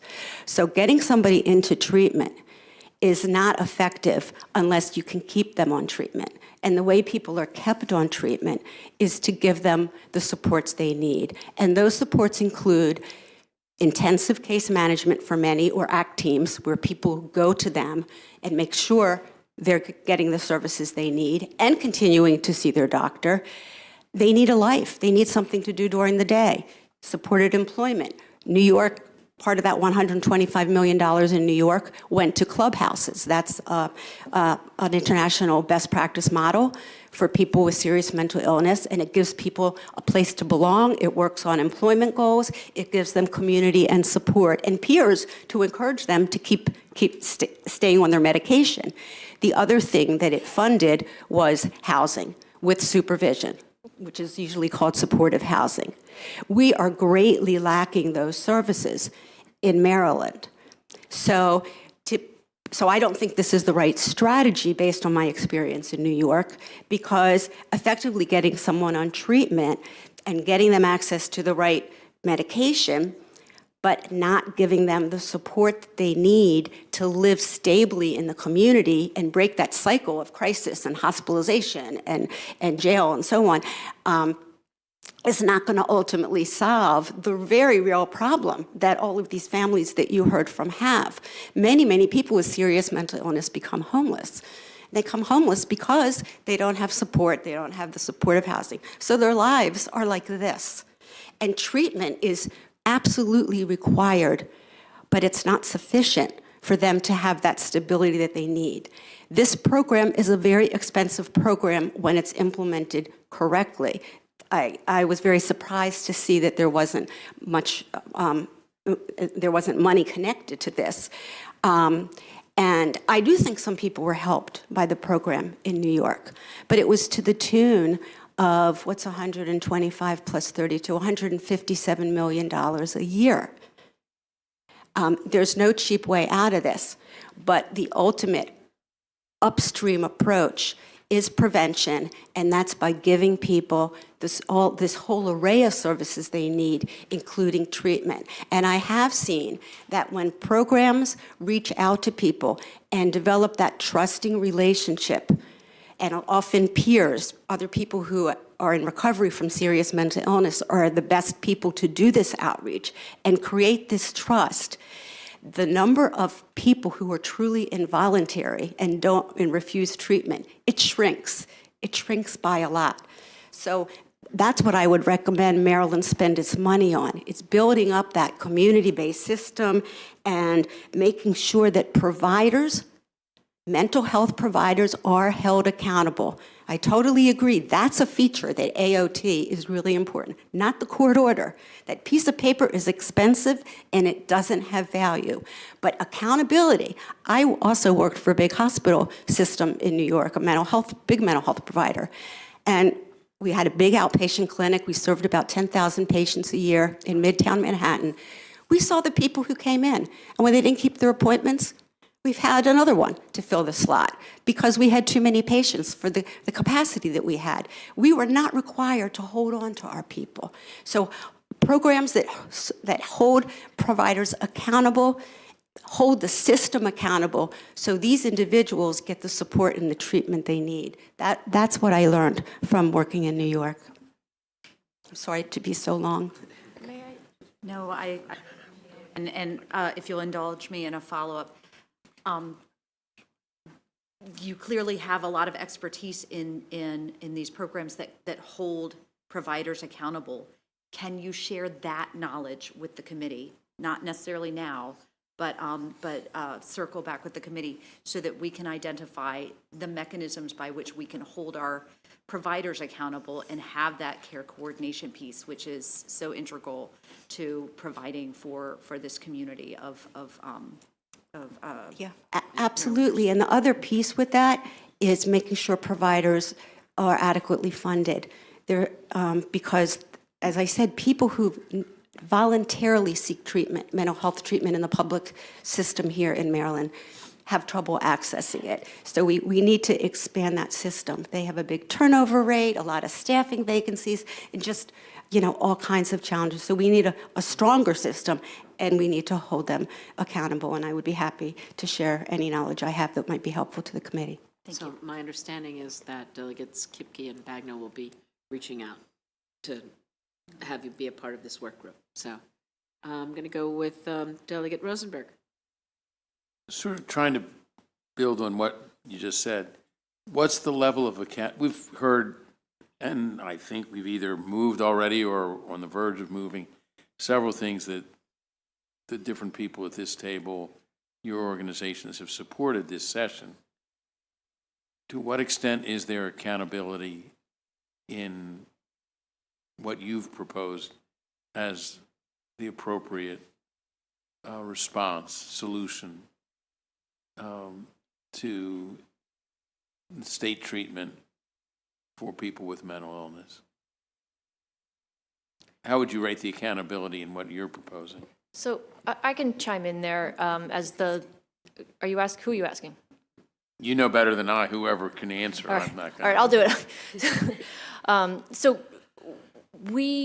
every jurisdiction in the state of Maryland has a local behavioral health authority that is that local arm that is responsible for holding the system accountable. We are doing that in Behavioral Health System Baltimore is doing that now. A lot of what you're already discussing, we are doing that now through the Outpatient Civil Commitment Pilot Program. The services and providers that are serving the people in OCC, we convene them. We hold them accountable. We fund them. We have tools to hold them accountable to the people. That's why it's working, even though it's small and still in pilot form, for the people that we're serving. We also, have a lot of accountability and monitoring roles outside of the OCC pilot program, but that already exists in Maryland. It's one of Maryland's strengths, I would say, of our public behavioral health system is having that local arm to hold the system accountable. And the one thing that I didn't get to say in my oral testimony, but I'll say now, is that we do have the OCC pilot program in statute. So I would offer that that's something else that should be thrown on the table as part of the discussion. We have this on statute already. Why aren't we working off this to expand this? Why are we fighting year after year about AOT? Why aren't we looking at what we already have on statute and working to expand that? And that's been our position for a number of years, is that we've got this pilot. Let's expand it to other jurisdictions. Okay, thank you. So I'm going in the order that I saw, and we're going now with Delegate Hill. Thank you, Madam Chair, and thank you all again for all your work, your advocacy, and for taking the time to sincerely express your concerns.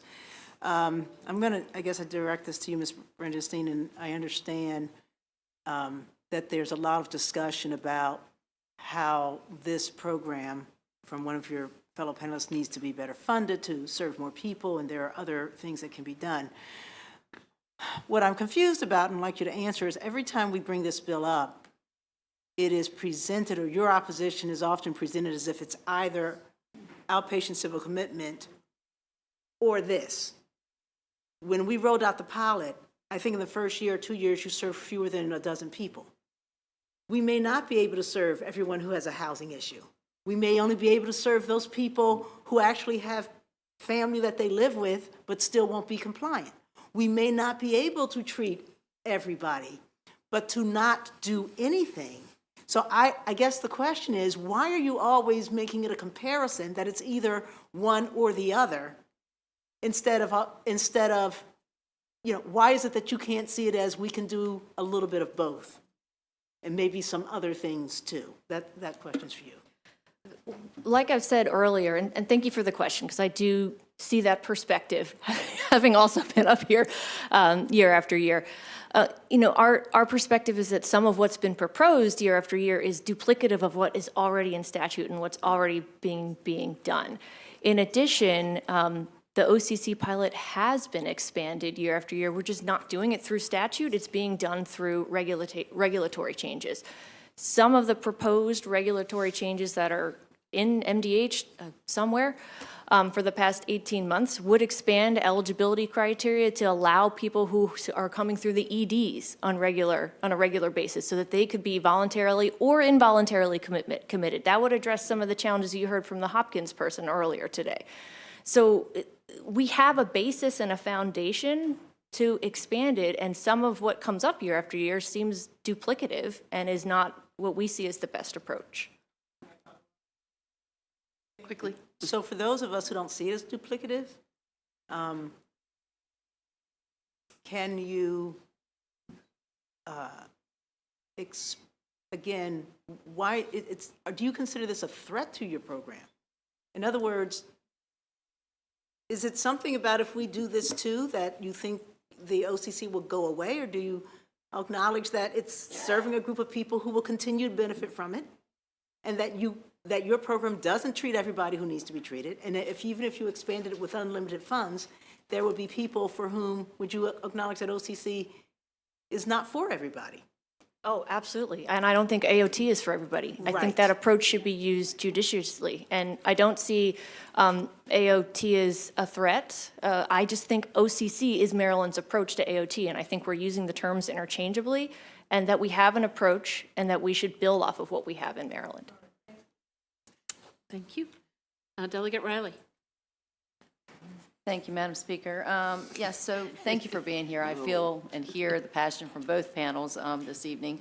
But I heard, I believe it's for Dan, Mr. Martin, you made a comment, and I was just wanting to give you the opportunity to kind of expand on that. I think the comment was that if this program, the AOT program, would go forward as is currently, that patients would actually stop seeking help. How do you come to that conclusion? I think that was Michelle's comment, okay, actually, sorry. Delegate Riley. I'm sorry. Thank you. So I work with, Honor of Maryland represents over 20 wellness and recovery centers that are peer operated. And a lot of what we hear at our centers and it targets the individuals with serious mental illness. And a lot of what we hear from center directors, from consumers themselves, is that their experiences with being hospitalized or with the treatment have been so traumatizing that they have been so afraid to seek help in the future. And when I talk about, and in our testimony, we lay out some of these stories, but experiences like being secluded in a hospital, force medicated, even when they say that they're allergic to a medication, that they can no longer take, that they can't take a medication because of the side effects. Experiences where their medical records are not looked at previously because they are automatically seen as sick and that they don't know what's best for their treatment. I can tell you a story from one of our center directors who wasn't able to be here today, but for 2 years, a gentleman has been in the hospital, been consistently calling the Wellness and Recovery Center for support because that trust was there and built. He's been out of the hospital, and he had previously been homeless for 4 years. The center worked diligently with that individual and case management. He has received his first rental property for the first time in 4 years. Every appointment, he said, please, can you come with us? Can you just be there to advocate, be a support? So our centers help bridge that gap, make sure people feel trusted, feel that safety, and because of that trust, they're able to re-engage with the system again, because they're able to find that connection safely. And so it's just this fear that if you share one too many things with a provider, that who knows where you will end up, what will be on your record, and what will become of your future. And this is stories that we hear continuously. And yeah, I think that. Thank you. Delegate Bandari. Thank you, Madam Chair. Based on hearing the both panel, what I heard is while the OCC program may work for some individuals and it does not address the needs of those who refuse treatment and pose a risk to themselves. And the bill argues that the AOT effectively reduces hospitalization rates, improve medication compliance, and reduce criminal justice involvement for those with severe mental illness. Do you have a data to prove that wrong? I've created a fact sheet that I'd be happy to send you with randomized control trials that are the gold standard of research, where a year after, there was follow-up a year after AOT, and there was no difference in outcomes of psychiatric hospitalizations, incarceration, and yeah, so I do have research that I'd be happy to share with you. Thank you. Can you send that to the committee, please, and we'll distribute it? Absolutely. Thank you. Delegate Johnson. Thank you, Madam Chair. You guys have made a few statements that I wanted to just ask you about. It's been stated that there were no reports or studies that show AOT was successful, and that you have plenty of reports that show it's not successful. So, and you talked about New York, and you talked about Kendra's law. So it didn't take long at all to pull up a couple studies that were from New York and that were about Kendra's law. And one says for those who received AOT, the odds of an arrest were 2.66 times greater, and the odds for an arrest for a violent offense were 8.61 times greater before AOT than they were in the period during and shortly after AOT. The group that never received AOT nearly double the odds of arrest compared to the group with AOT during the period shortly after assignment. And another one I see here says danger and violence reduced. 55% fewer recipients engaged in suicide attempts or physical harm to self. 47% fewer physically harmed others. 46% fewer damaged or destroyed property. 43% fewer threatened physical harm to others. And then you mentioned cost. So another one I went to, it gave a little rundown on the costs. And again, you were talking about New York City. So I wanted to specifically look for New York. In New York City, net cost declined 50% in the first year after assisted outpatient treatment began, and an additional 13% in the second year. In non-New York City counties, cost declined 62% in the first year, and an additional 27% in the second year. The increased community-based mental health costs were more than offset by the reduction in patient and incarceration costs. Cost declines associated with assisted outpatient treatment were about twice as large as those seen for voluntary services. So my question is, can you send us some of the reports you're speaking of and the sources, if you would, please? Yeah, I also, if I can, would like to contextualize the evaluations of the New York City AOT program, because the context was that they invested $125 million a year in all these services. So one of my main point is that I don't see that Maryland is going to provide that context. Those people did not just get a court order. And as I said, the evaluations of the effect of the court order alone do not show the impact of the court order. They got all of these services, and there was the accountability of providers that I was talking about earlier. They implemented that accountability of providers through the AOT program in a very expensive and tracking system where there was a whole infrastructure set up to do that. But when they were evaluating the New York program, they're looking at this extremely enhanced program environment and the intensive case management that everyone in AOT got from the AOT team for that borough in New York City. Every borough had an AOT team in addition to the court order. So my point is that the court order alone and all the expenses that go with it are not the best strategy in Maryland. Put money into the accountability part and holding on to these people and expanding the services, including treatment, that those individuals need. So you just have to keep in mind what that environment and context was in New York, because it's very, very different.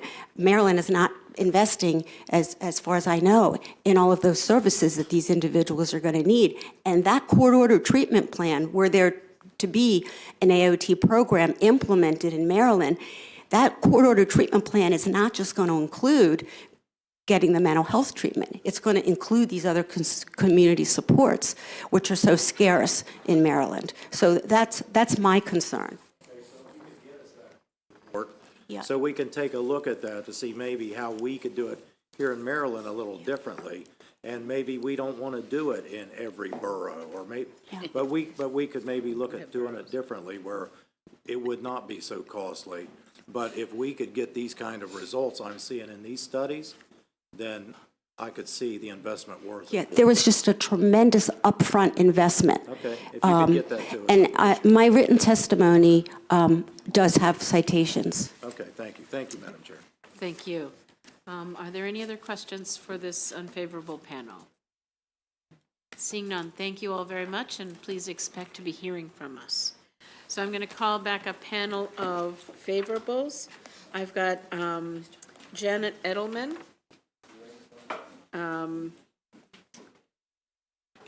Laura Shears, Cynthia Lewis spoke, ready? I think. Diana Parker, Carolyn Knight, Lisa Lowe.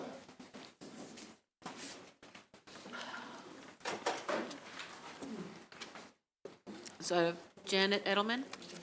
Sure. Okay. Good afternoon. My name is Janet Edelman, and I live in Columbia. I'll be addressing some of the objections to AOT. Refer to my written testimony for details. Starting with the Baltimore Outpatient Civil Commitment Pilot. It's not a substitute for AOT because it's not serving the sickest individuals. The OCC is not an evidence-based practice, while AOT is. OCC reports that have been produced over the past few years have not included outcome data on hospitalization, homelessness, et cetera, nor an analysis of net costs. And as I heard here, 80% are getting services after the program. That means 20% are not.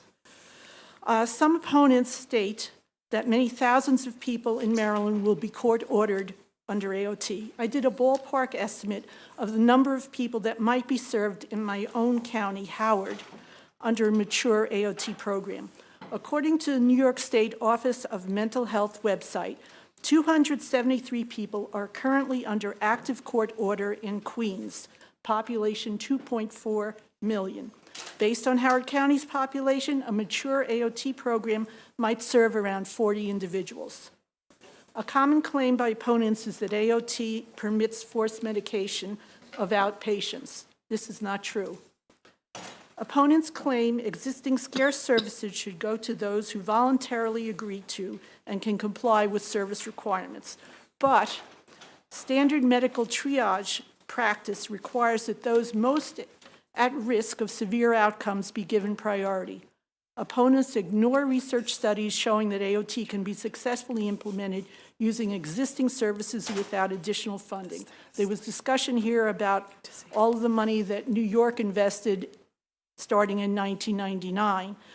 That's because they didn't have very good services. They really didn't. And Maryland has better services as a starting point.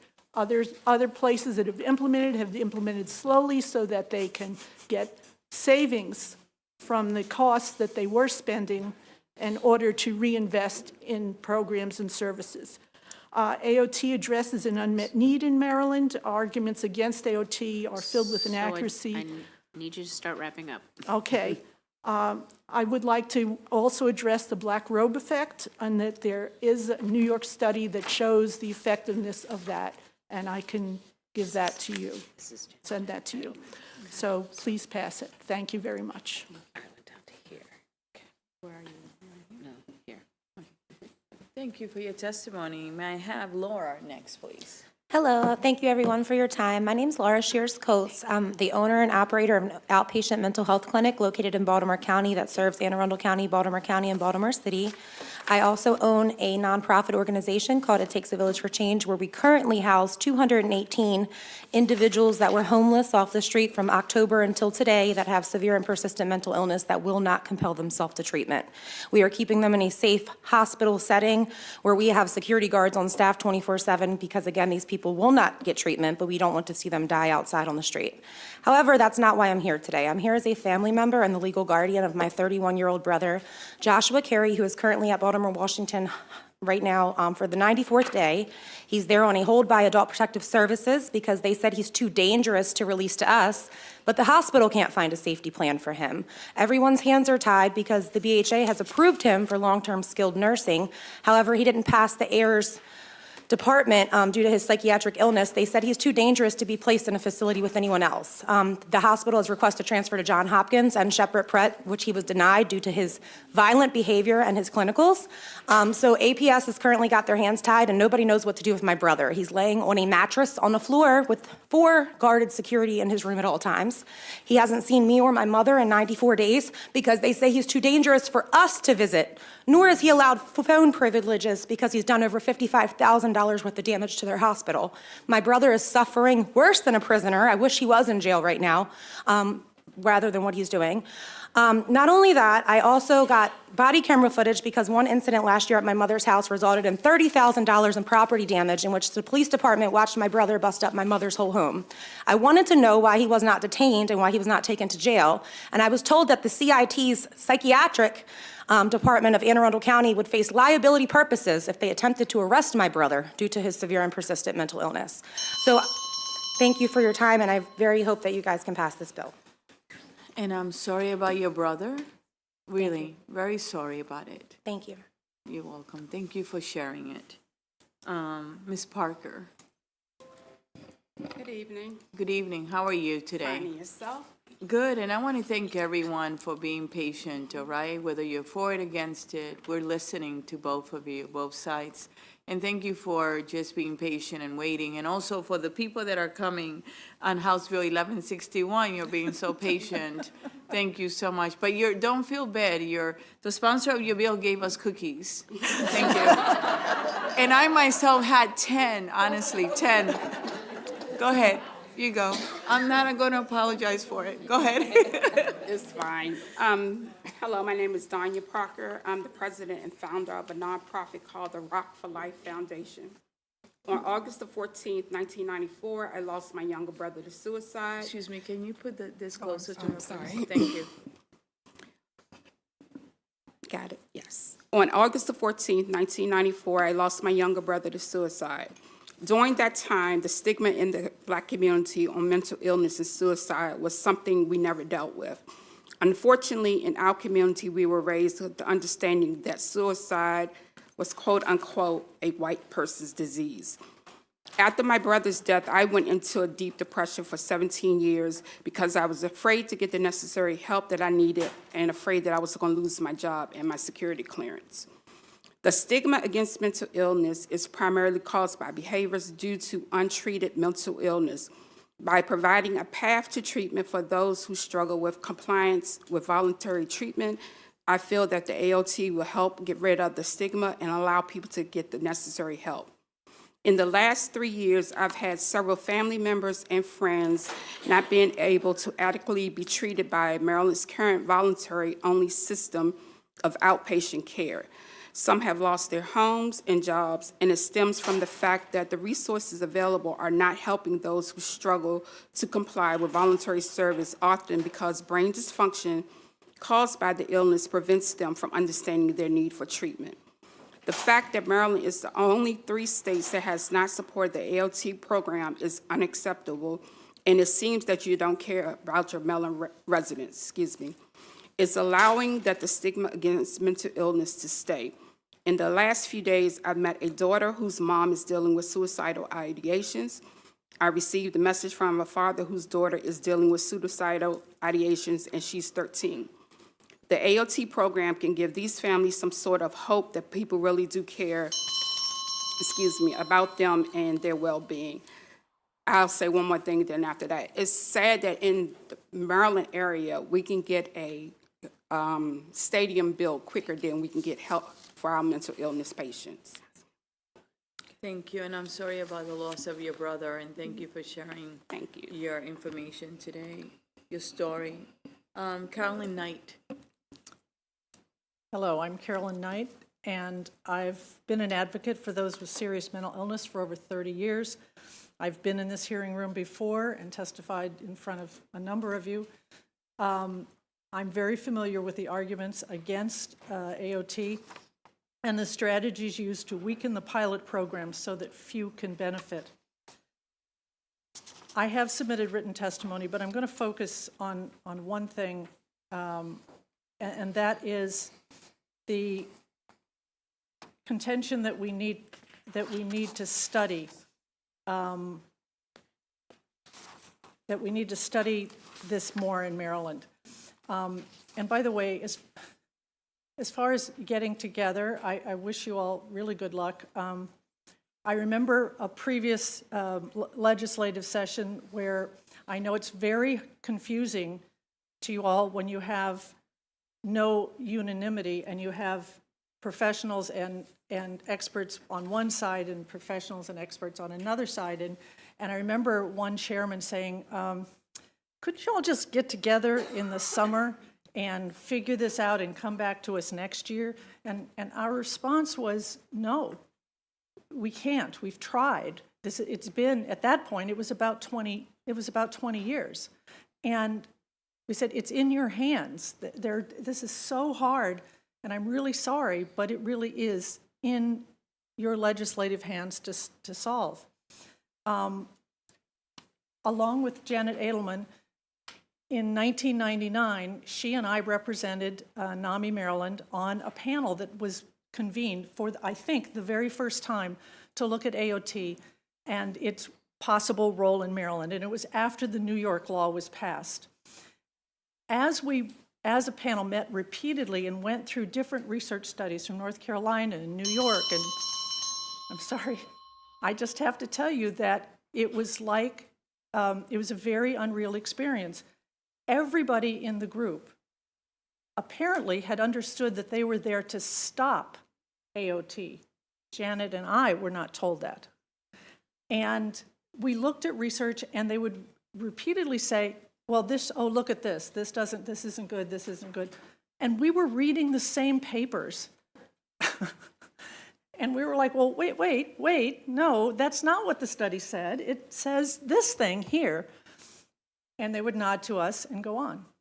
And that has not changed so for me, it's not 17 years. 17 years in the legislative lap. It's 24 years for Janet and me. And we are still here. Most of the people who were on that panel representing the other organizations that got up here, they've moved on. We're here. Thank you. Thank you. Are there any questions for this panel?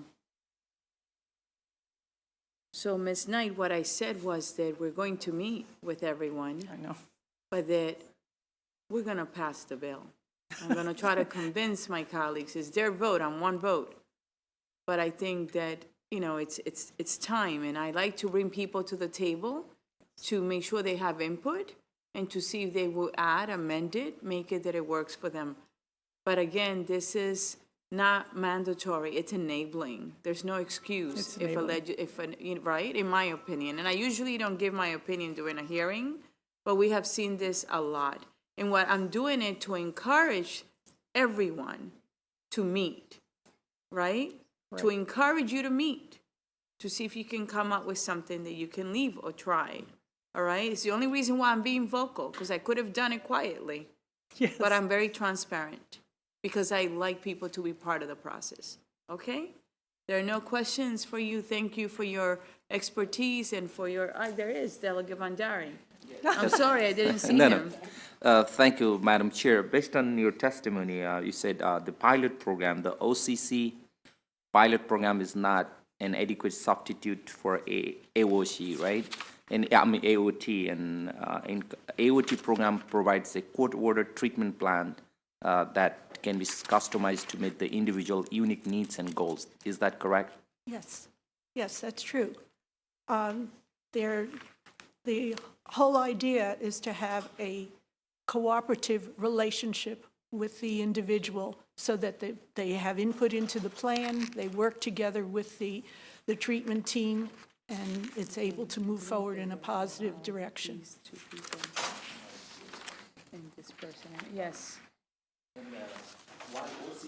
It's peer support services, Yes. right? It does not have the legal authority to require individual to comply with treatment or medication regimen, right? That's the difference. That's, yes, the only way someone can be given involuntary medication is if they're an inpatient after a clinical review panel. So it's working with the person in the community in order to make that work. Thank you. All right, any other questions? Seeing none, thank you so much for being here, okay? Thank you. And for sharing your stories, we appreciate it. I am going to call an unfavorable panel, okay? So if you could hold on, I'm going to call, I can't get out there. there's actually 3 virtual unfavorable. I want to hear from them so that we're balanced, okay? Lindsay, Bala, will you be so kind and unmute yourself, please? Hi there, thank you. My name is Lindsay Baylog. I'm a social worker in the Mental Health Division of the Public Defender's Office. I also have a law degree from the University of Maryland. I want to thank the committee for your time. I know there's a lot of witnesses here, but I want to address a few points that have come up that I think warrant some extra emphasis. Just to be clear, this bill is forced treatment. It is coercive. Court orders are not optional, and they come with very real collateral consequences, regardless of whether or not an individual decides to comply with treatment. So please see our written testimony for more detail on this, because it does go into that a bit further. I think also you're hearing a lot of advocates suggest that this bill would somehow provide a community for the individuals in question, but there's nothing in this bill as it's written that suggests that the type of wraparound services that everyone seems to find so appealing, they're not in this bill. Those services are not going to magically appear. They don't exist in Maryland in the way that one might hope. We're lacking in mental health services in Maryland. So this bill does not magically create those services, and it definitely doesn't provide funding for those services. So while, you know, AOT might be working perfectly in some jurisdiction in some other state and it's, you know, saving lives there, that is not what would happen in Maryland were this bill to be passed. This bill simply allows for court orders to exist. And we can provide the evidence. I know several of you have asked for it. We can provide the evidence that shows that simply having a court order in place is not what cures or treats effectively mental illness. And I just want to add, there are so many people in Maryland that are voluntarily seeking, mental health services. And I've heard people say, we can build a stadium, but we can't provide this mental health services. And they're absolutely right. We do have the money to fund sports teams and stadiums, and that money, the money that we're talking about there, can definitely go to, providing services for the people who want it voluntarily, rather than compelling people, deprive people of constitutional rights and liberties. We can do this for the people that are actively seeking services who really want it. Thank you. All right, next, please. Mr. Hersey from the Public Defender Service. Go ahead. Thank you, Madam Chairman. My name is Brad Hersey. I'm an attorney with the Office of the Public Defender. I know you've heard a lot of testimony already today. I'm going to endeavor not to use my full 2 minutes. What I want to start with, though, is that what I heard from the favorable panel was a very different bill than the bill that's before you today. So the bill with amendments, based on the amendments I heard today, is an extremely different bill. And what I heard also in testimony is that this bill begins with a civil commitment. Now, that's not in the bill that is currently before this committee. I think that's an important distinction because now we went from talking about everybody, anybody who's on the street, anybody who's in a hospital, to talking about just people who have been civilly committed and are on their way out of a hospital or maybe have been incarcerated. I think Delegate Hill made a very good point earlier about asking whether or not this bill should be restricted to people who are coming out of civil commitment or maybe coming out of incarceration. The bill that you have before you is not the bill that we're talking about now. And what the bill that we're talking about today, as they've proposed it, is it's the model that forces people into treatment. And I was listening to some of the subcommittee meetings earlier, and I heard this over and over. Do you think you can be additive?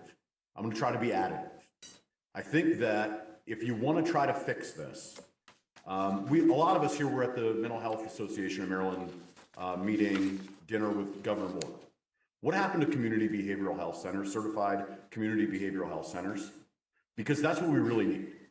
We need to actually fund the things that are going to give people the treatment that they need. And that's not this bill. Thank you. Emma Holcomb. Good afternoon to the chair, the vice chair, and the members of the committee. My name is Emma Holcomb. I'm a staff attorney with Disability Rights Maryland. Disability Rights Maryland is Maryland's designated protection advocacy agency, federally mandated to defend and advance the civil rights of individuals with disabilities. We have significant concerns with this bill. We first have constitutional concerns. Mandating involuntary outpatient treatment is an infringement of an individual's constitutional rights. The only standard for involuntary commitment that has been found constitutional by the Supreme Court requires a risk of imminent significant physical danger to self or others. But this bill authorizes involuntary outpatient commitment based on a much less stringent standard just to prevent a relapse or deterioration that would likely make the respondent a danger. So we don't believe that meets the high standards set by the Supreme Court. We also are concerned with the process that this bill has for creating an individual's treatment plan. The bill states that the respondent shall be given a reasonable opportunity to participate in the development of their treatment plan, but it fails to provide a meaningful way for the affected individual to contribute to the plan. And medication is the only treatment explicitly contemplated in the bill. Therapy or other support services are not even considered. We are concerned that this bill does constitute forced medication. As the bill stands, there are no clinical review panels or any ways for individuals to appeal a decision for medication that exists in current law and forced medication.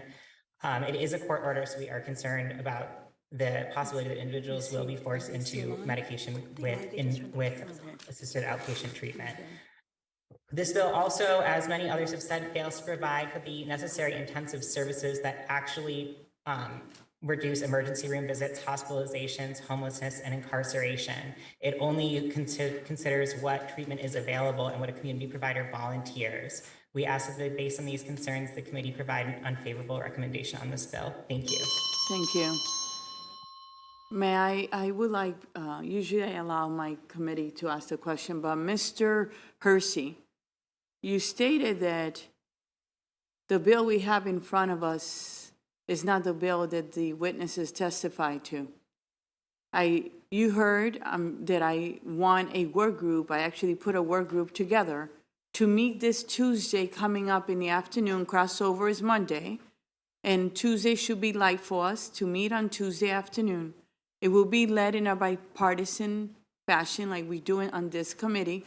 And what I'd like you to do is honestly to put your hat on and bring some solutions, because you comment to some of them. And I just want to, for the record, let you know that this session, the HGO committee is going to pass the behavioral health model bill, the 988 trust fund, that is $12 million, the collaborative care model, which is $6 million, wraparound services as well, okay, over $20 million in services. So we're doing a lot for behavioral health, all right, a lot, because I'm committed, and the committee's committed. But this is a tool that 48 other states in the District of Columbia have, and I want us to have it. Is it perfectly the bill in front of you? No, but I am inviting you to the table to come with an open heart and sit down to try to see what you can live with there. Miss Emma Holcomb, what, works and not to put in there. Miss Lacey Batlock as well. All right, I want you to come and work it.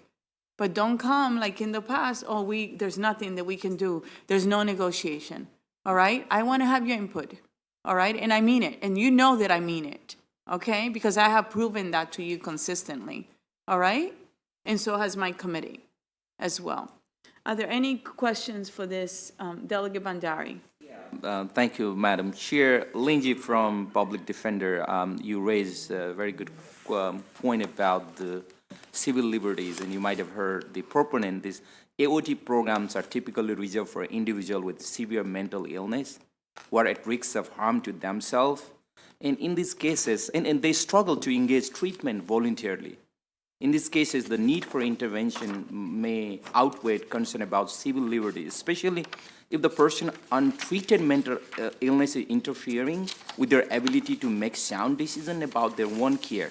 With proper oversight and safeguard in place, do you agree that AOT program can balance the need for intervention with respect for individual autonomy and civil liberties that you are talking about and you guys always defend? Who's the best person for that? You want to go ahead, Ms. Bell? You were asking me, is that right, Delegate? Yes. Okay, go ahead.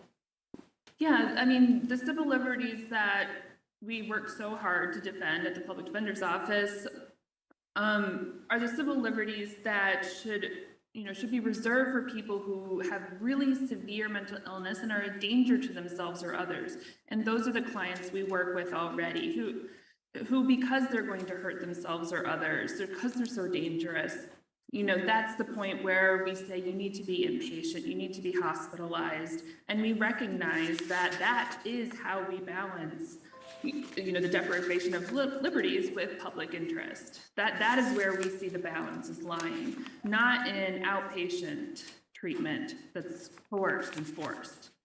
Does that answer your question? Yeah, partially, but as you pointed out, the program is not working. Therefore, there is a homelessness, and you see all the struggle. That's why we needed this bill. Well, so two things there. So my stance as a member of the Public Defender's Office, as a social worker with the Public Defender's Office, is and will always be, as Carol McCabe earlier said, we are not in the practice of denying people civil liberties. We will always be advocating for people's rights, as far as we can. We will always be saying that people have the right to autonomy. So from our point of view, we will always be in that position. And also, it's important to note that if we do, as Delegate Peña-Melnick has said many times, this bill is going to pass. So, okay, if it is going to pass, then we want to be involved in making sure that, what the people that do get into this program have as many of their rights preserved as possible and have the treatment that they deserve. So the treatment that they deserve does not exist in this bill. It doesn't exist in Maryland. We're really lacking in psychiatric services for people who want them, much less people who don't. So I hope that can kind of explain the position of OPD a little bit better. we absolutely are always seeking to preserve our clients' rights.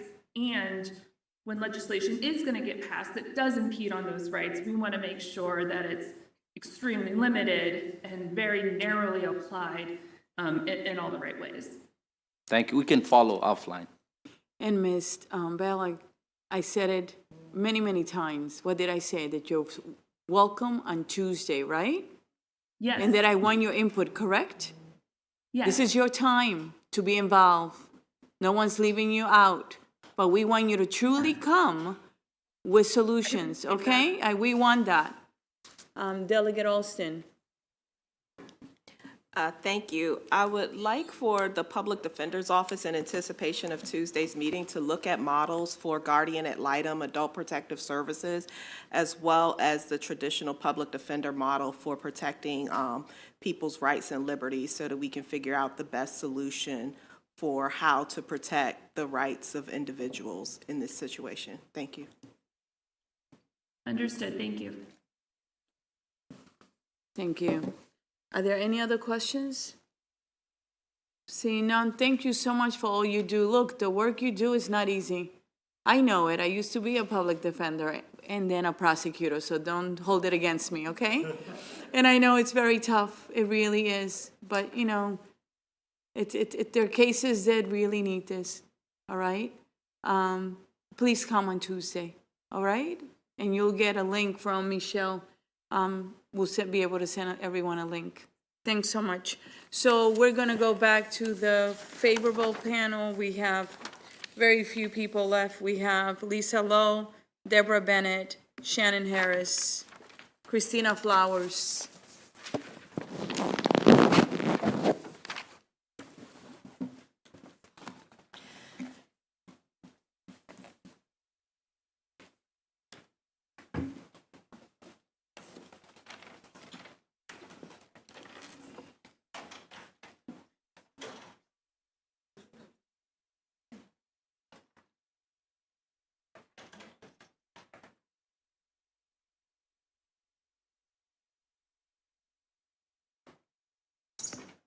You can get started. Ms. Lowe. Okay. Good evening, Madam Chair and members of the committee. My name is Deborah Bennett. I am a mother and a caregiver of a loved one with a severe mental illness and a volunteer Maryland ambassador with Treatment Advocacy Center. My son is diagnosed with a co-occurring disorder and a severe hearing impairment. He has tried using voluntary outpatient services in 3 different Maryland counties, Anne Arundel, Baltimore, Frederick, and Baltimore City. Yet he continues to cycle between hospitalizations, homelessness, and incarceration. Since June 2021, he has been hospitalized 16 times, and the cost, it has to be close to $1 million now. Maryland only offers voluntary outpatient services, but they do not work for everyone with a severe mental illness. Last year, he was in the hospital for approximately 9 months and only in the community for 3 months in a voluntary residential program in Baltimore City. In June, he left due to his lack of insight about his need for consistent treatment and housing. Within a few weeks, he was hospitalized again. He told the crisis responder, "I don't have control of my life anymore. I need medicine." In addition to medicine, my son needs an AOT program to ensure that he takes the medicine, stays in treatment, and stays in housing. After his July hospitalization, he went to a crisis residence in Anne Arundel County. After 10 days, he left unstable and still homeless. Within a week, he was assaulted, taken to the ER, left untreated from the hospital, arrested for trespassing, and committed involuntarily to a Maryland Psychiatric Forensic Hospital. January the 30th, after 5 months of confinement, my son was discharged to a new residential program in Baltimore. Only 10 days later, he was hospitalized again. February 22nd, he was discharged to a different voluntary residential program in Baltimore City. Voluntary services alone are not working for my son. An AOT program will provide an outpatient service that he must adhere to. An AOT program could break the cycle and save his life. I ask you to please support HB 823. Thank you. So today my son is in a crisis bed, so it's rather appropriate that I'm speaking to you on this topic. He entered the emergency department 3 times last summer, once after calling me screaming that he was going to jump off the roof of a parking garage. But he's lucky because many of these individuals are lost to the street, living in abandonments without connection to family. His family, myself and his brother, won't let that happen. One recent night, he threw himself through my bedroom window when he was homeless and it was freezing, replacing the window, educating the property owners about mental health-related symptoms and behaviors, and presenting state and federal housing laws that supposedly protect me from discrimination based on my son's mental health manifestations was not good enough to prevent my own eviction. So I just wanted to say that the costs, are go to the families as well. And this is I'm glad to hear you're passing this so you can read the rest of my testimony. The one thing I do want to add is this is very similar to the bill I testified on previously, is that we just need some kind of continuum of care to help these people. Delegate Hill brought up some of the people in substance use disorder facilities need 2 years of support. Well, that is the recovery residence. And all these people need is a discharge there. And the point of my prior bill was just to make sure someone discharges them.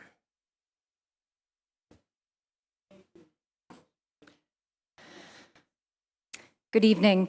My name is Shannon Harris, and I'm a representative of Help in the Home, LLC in Rockville, Maryland.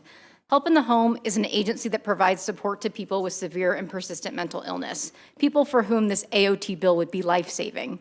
Many of our clients lack the capacity to recognize their illness and process reality, causing them to refuse or avoid voluntary treatment.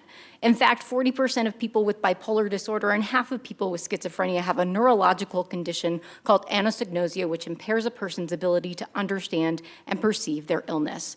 I'd like to drive this point home by sharing the lived experience of one of our clients. We'll call him Jack. Jack has been caught in the revolving door of involuntary hospitalizations. He was hospitalized 12 times in 4 years. After each hospitalization, he leaves outpatient treatment, and the cycle repeats. He became homeless after being arrested and kicked out of multiple apartments for property damage and disturbances. And then in the homeless shelter, he was banned because his medication noncompliance led him to throwing a knife that fortunately missed his intended human target. Only by chance has Jack not harmed or killed anyone or himself.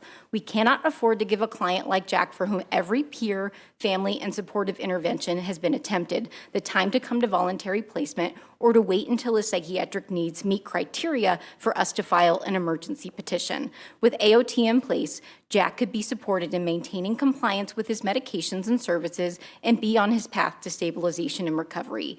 AOT improves quality of life. 80% of patients in New York's program said AOT helped them get and stay well. 75% said it helped them gain control over their lives. I hope soon that Maryland will be able to report similar statistics and not numbers that reflect the higher incarceration, arrest, violence, and escalating healthcare costs that the current revolving door perpetuates. Thank you.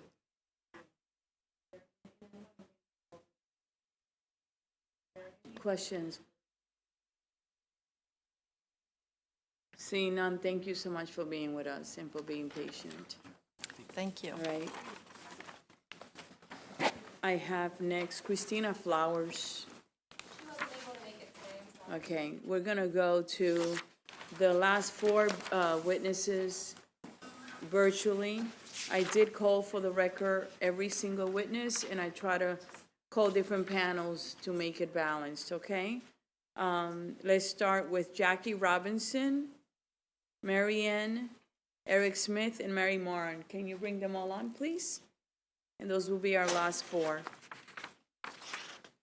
Delegate Johnson, another dinner. Another dinner. Okay. Good afternoon, Mr. Smith. Can you please get started? Sure thing. Thank you very much. My My pleasure. name is Eric Smith, and assisted outpatient treatment, AOT, is not just an expensive piece of paper or a court order of questionable value. AOT saved my life after many years of suffering, and that truth might be inconvenient for those who oppose AOT, but it is the truth. For years before entering into AOT, I did not voluntarily seek out nor remain engaged in any type of treatment for serious mental illness because of anosognosia, which we've heard about today. When I was psychotic, I told numerous treatment providers in my family to leave me alone and that I didn't want treatment. The AOT team understood my voiced opposition to treatment was not the real me talking. It was me being held hostage by my own mind and not a personal choice. My life was saved by an AOT treatment team that recognized I needed rescuing from my illness, and the only way that was going to happen based on my history and presenting symptoms was by immediately stepping me down into AOT as soon as I no longer met criteria to remain a psych inpatient.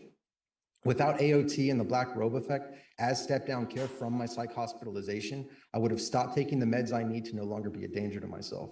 I support disability and civil rights groups. They heroically represent the best interests of people like me who are disabled or are part of a vulnerable, neglected, or oppressed population.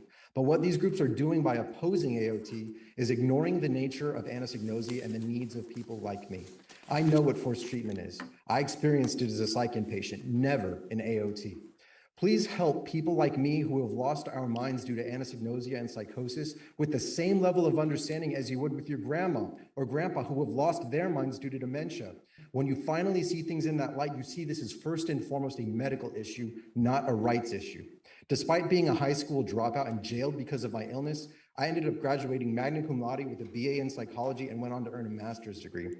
The truth is simple. AOT restored my ability to be free and live life, and it can do so for others. Please support AOT in this bill.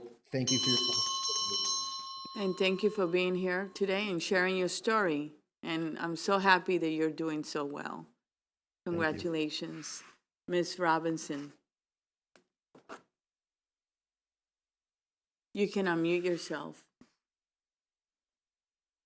Hello. Hello, my name is Jackie Robinson, and I'm asking for your support for the assisted outpatient treatment bill. I am the mother of a 24-year-old daughter with lupus and serious mental illness. She was hospitalized 4 times in the last 2 years. One was court-ordered. Jasmine first developed psychotic symptoms at 16. She had nightmares, paranoia, and hallucinations. She would scream and run from the demons chasing her. At the time, it was believed to be a brain disorder from her lupus. Discharged on lupus and antipsychotic medications, she did very well and then graduated from college with an engineering degree. After 6 years without an episode, her psychosis returned. She was admitted and diagnosed with schizophrenia for the first time. Unfortunately, after discharge, she refused treatment. Jasmine was then 22 years old, and we had legally lost the ability to protect her. On her next hospitalization, she refused treatment, and they could not hold her as she was not a threat. In 3 months, she deteriorated so much that we had to obtain a court order of admission because she refused to eat for weeks, and it became a life or death situation. During that stay, Jasmine began monthly antipsychotic injection and was doing well at discharge, the closest to her baseline she had been since her diagnosis. A few months later, she refused the injections. She restarted medication during a hospitalization last August and remains on it, but every day is a struggle. Jasmine may cry, scream, cuss me out, and say things like, you need to die, I'm going to kill you, I am not sick, there is nothing wrong with me, you give me medication that causes cancers and takes away my superpowers. Despite her fear of hospitalization, I wonder how long it would be before my bright daughter, who was once my best friend, again goes off treatment and gets even sicker. This seems likely without the right treatment, support, and care that could be provided by the less restrictive court-supervised assisted outpatient. Please pass this bill. Thank you. And thank you, Ms. Robinson, for sharing your story on Jasmine, okay? Thank you. We have next Mary Moran. And then Mary Ann, can you bring them both up and then we'll ask questions? They're not there? Are there any other people waiting for this? None? Okay, great. Are there any questions for these 2 witnesses? Who is it? Yeah, he's there. Eric is there. Delegate Johnson. Thank you, Madam Chair. This question is for Eric. If you can, Eric, what was it that compelled you? What was that compelling force? I know you mentioned the black robe effect, but what really compelled you with the AOT to get treatment and follow through? So thank you for your question, sir. I would say that the best and most concise way that I could answer this question is to first acknowledge that everything that we can look at on paper up to AOT, which is your usual traditional voluntary rounds, or paths rather, of psychiatry, counseling, family counseling, individual therapy, many years of trial and error that was failure of psychiatric medications. And from that, it's relevant, I'm highlighting it in this way. From that, I started to lose faith in the concept of counseling and psychiatry because my illness was progressing and getting worse. And I was viewing all of these things initially as, well, they're supposed to help me, but they're not. I don't trust meds. I don't trust this profession. I don't trust anything. While at that same time, psychosis and anosognosia started getting worse in my life than even they had been in years prior. So I reached a point where paranoia took over, psychosis took over, my inability to understand I was ill at all took over. And went so far, like, I visited the FBI headquarters here in San Antonio, our city's headquarters, several times, convinced that I was preventing World War III, just to give you a frame of mind for where I was at.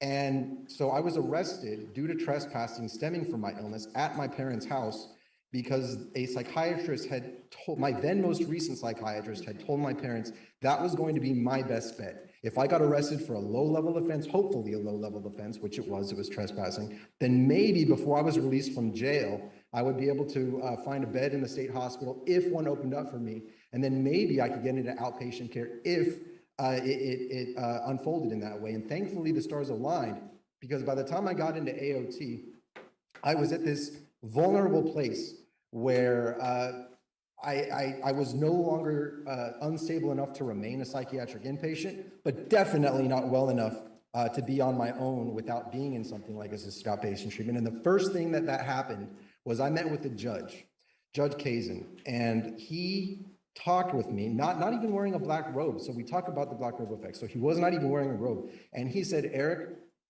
yeah, I am a judge. This is what AOT is going to be like.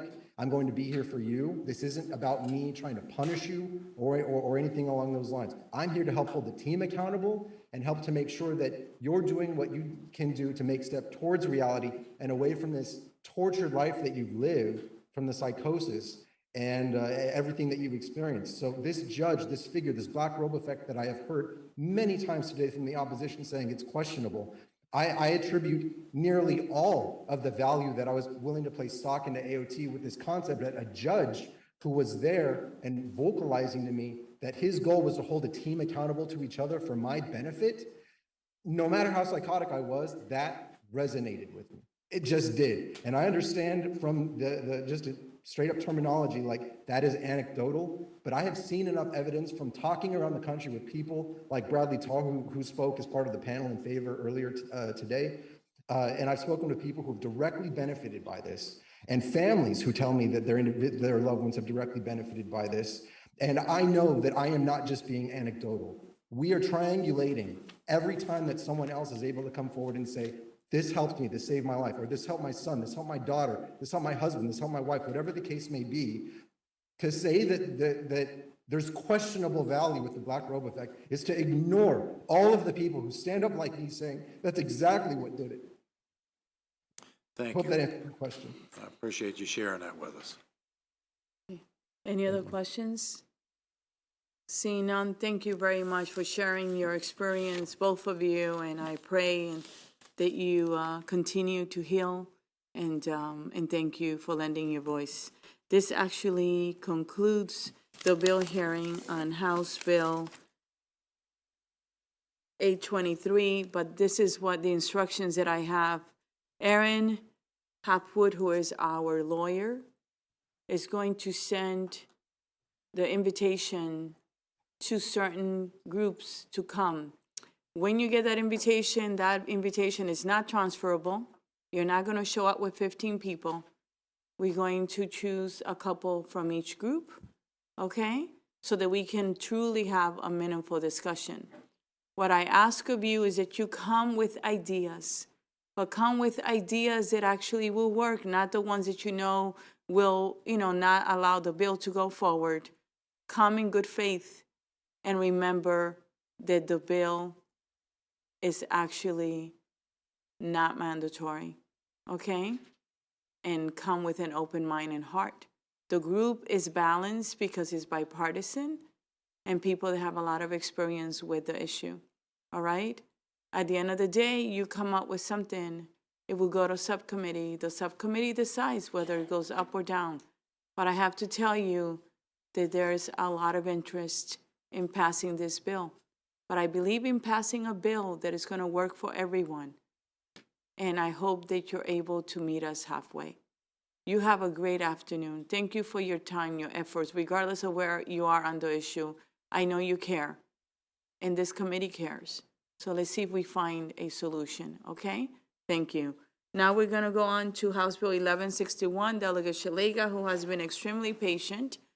And those of you that are waiting to testify on her bill, I want to thank you for being patient, okay? And I'm calling House Bill 1161, Delegate Shalega, Public Health, Human Papillomavirus Vaccine, Information and Informed Consent, Christina's Law. Thank you, Madam Chair and members of the HGO Committee. For the record, my name is Delegate Kathy Shalega, here today to introduce House Bill 1161, Public Health, Human Papillomavirus, Information and Informed Consent, Christina's Law. Madam Chair, can we, wait till she's done. Can we let in two of my panelists? That's what she's asking right now. I thought that, thank you. She's ahead of it. I knew it. You can let her in. Yes. Yeah, go ahead. Dr. Sinhang Lee and Dr. Tomlajunovic. Tomlanovich. She's right here. Yes, great, okay.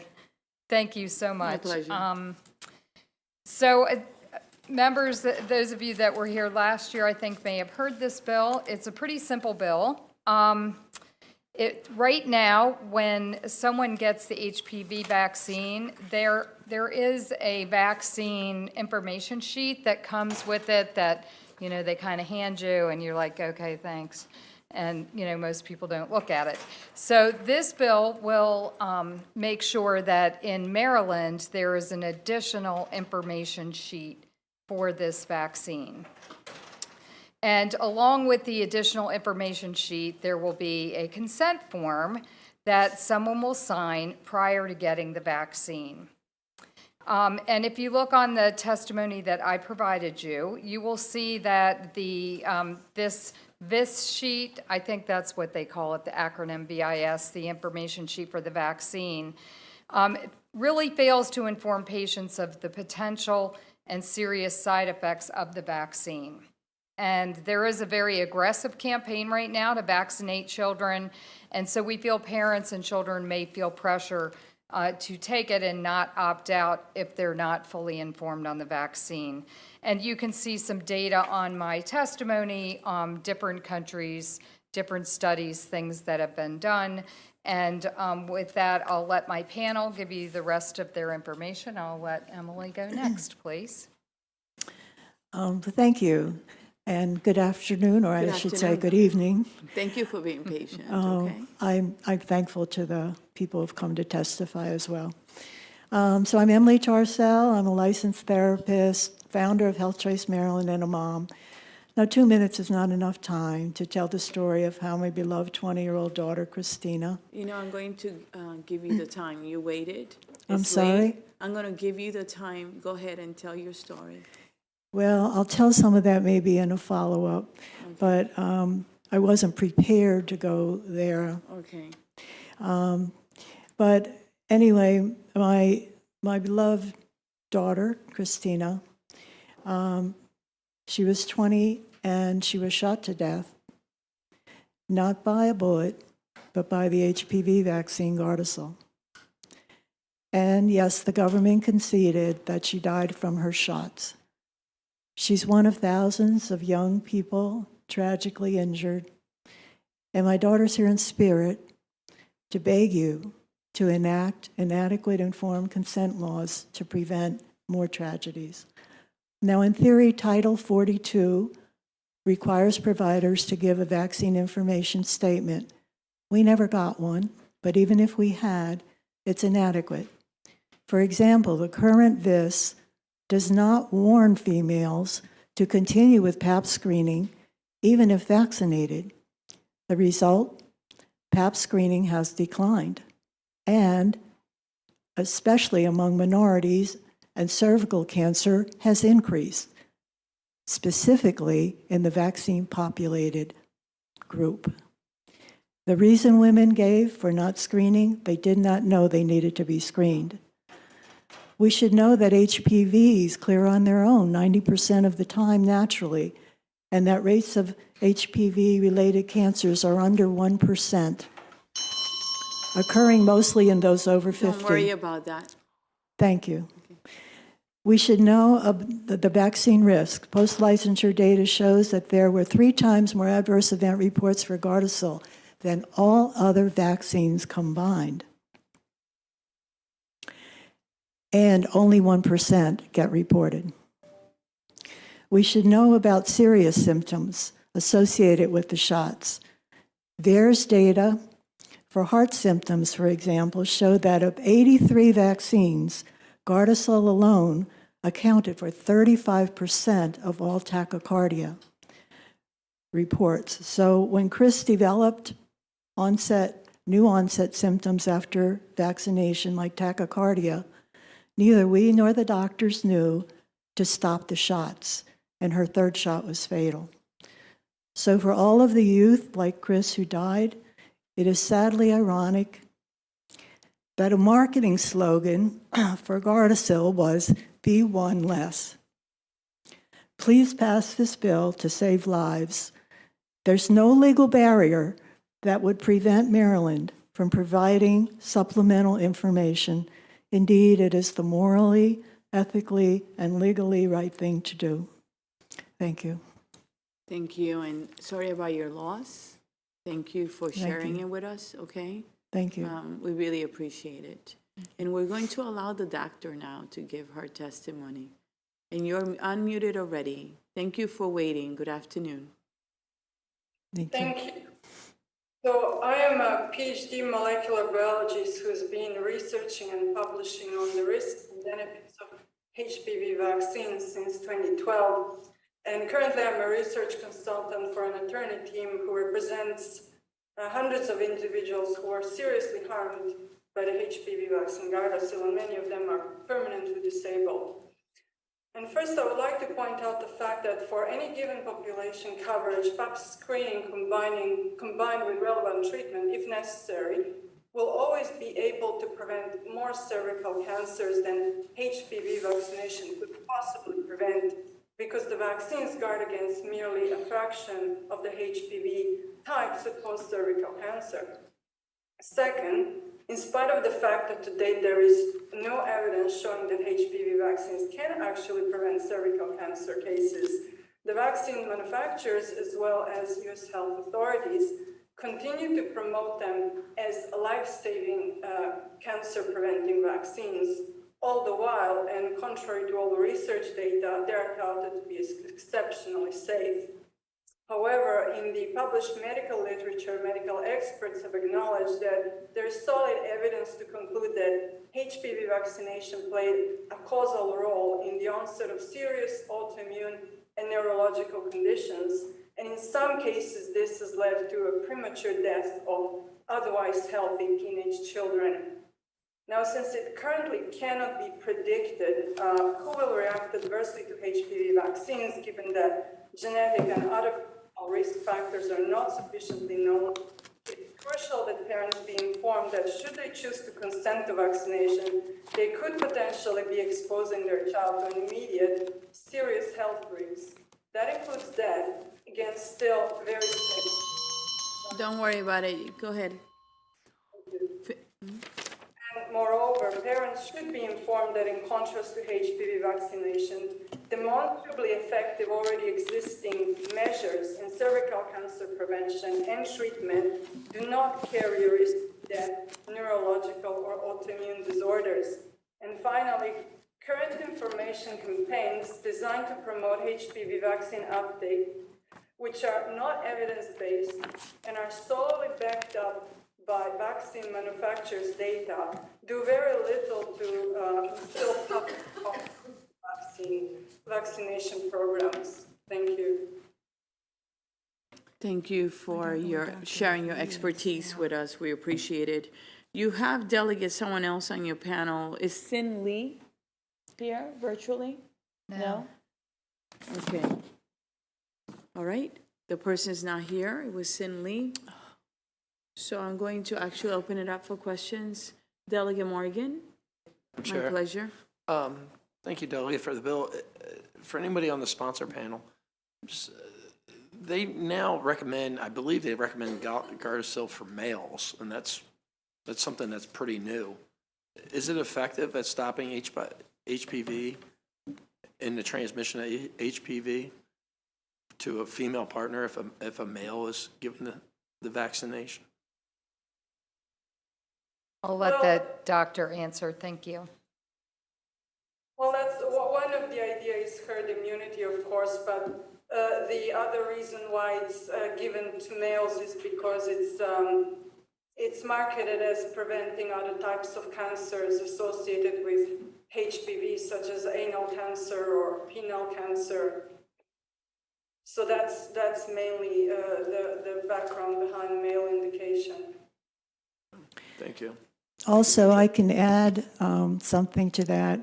Unfortunately, Dr. Lee is not with us. He's an HPV vaccine, an HPV expert with decades of experience. But he did email with regard to that particular issue that there's been no clinical trials showing efficacy for any of the other vaccines, of the other things that the vaccine is designated or that they claim it'll prevent: anal, penile, vaginal, oral, throat. There is a study that they're trying to set up to explore the effect on oral HPVs and the effectiveness of the vaccine, but those have not happened. So, and he can send the backup information for that, but that there's no clinical studies to support any of that. Thank you. I usually don't allow two people, but you waited long enough, so you earned it. Thank you, Madam Thank Chair. Johnson, followed by Riley. Thank you, Madam Chair, and this question's for the doctor. Is there an average age that a woman would get cervical cancer? And then is there a time limit that the HPV vaccine works in the human body? Is there a time frame? Well, cervical cancer is an extremely rare outcome of HPV infection, and actually it can take many decades from HPV infection to cervical cancer, which is why women between 21 and 29 years of age are not, they're all up until 21 years of age, they're only then being advised to get screened for HPV infections because it's considered really no risk before. And then if a woman gets infected in their 20s, it may be 20, 30 years down the track that she may get cancer. And that doesn't happen. And this is not to minimize any death, but just to give you an example. Over 90% of these infections resolve spontaneously. Then we have 3 types of cervical lesions, which are SIN1, SIN2, and SIN3. And SIN3 is meant to be the best prognostic marker for cancer. And that one has a rate of progression of 12%. But the point here is that if you have a 20-year period from infection to cancer, which gives ample time for screening and for the cancer to be detected. And so since the implementation of regular screening program, the death from cervical cancer in developed countries has become as rare as 1.5 to 2.3 per 100,000. And so the clinical trial data, what they have shown is that for most part, the vaccine is able to prevent the lesions that are mostly self-regressing. And even if it actually lived up to the marketing claims, there is no way it could reduce further the cervical cancer rate beyond what has been already achieved by Pap screening, like below 2 per 100,000 cases. That's just impossible. So that's the key issue here. And to return to your question, what do the clinical trial data show? Well, vaccine efficacy up to 6 years the most. 6 years. And all the modelings that have been put out there that predict significant reduction in cervical cancer burden assume lifelong efficacy. Well, based on what? I mean, that's not what the clinical trial data show. So we don't even know whether they will be long-term efficacious. All right, thank you. Thank you, Madam Chair. You're welcome. I have Delegate Riley, followed by Delegate Hutchinson, then Hill. Okay, thank you, Madam Chair. My pleasure. Yes, I guess this question is for the doctor. After hearing your testimony, I was wondering, in your opinion, do you think that this particular vaccine was needed to begin with, or and if we should continue to offer this to our children? I actually think it was absolutely not needed, and I'll tell you why. It received an FDA fast-track approval in 2006, and according to, there were 4 criteria that it needed to satisfy in order to receive fast-track approval. One of them was, well, first was that it had to have better efficacy than existing treatment, had to be safer than existing treatments, and decrease or needed to decrease toxicity associated with existing treatments. And there was a 4th one, which was demonstrated prophylactic efficacy. So it had to have a treatment effect. Well, Gardasil and Cervarix, the 2 HPV vaccines, do not satisfy any of these 4 criteria for fast-track approval. They're not treatment vaccines. They're designed to prevent cancer, and they're neither safer nor more effective than existing measures. So why on earth did they ever receive the fast-track approval? I don't know the answer to that question. It should be asked to the US FDA.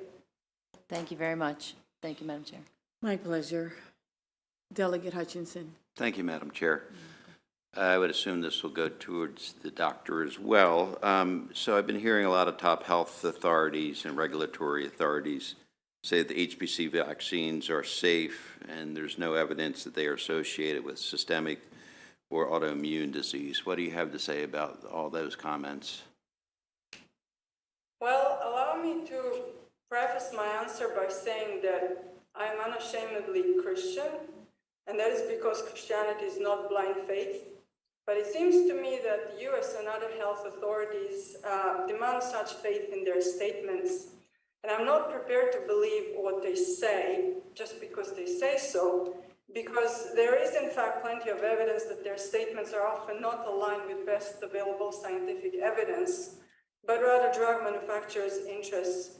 And allow me to give you an example of that. In 2015, the European Medicines Health Agency, which is the European equivalent of the US FDA, concluded that the totality of the available evidence did not support the concern that HPV vaccines cause postural orthostatic tachycardia syndrome, or in short, POTS.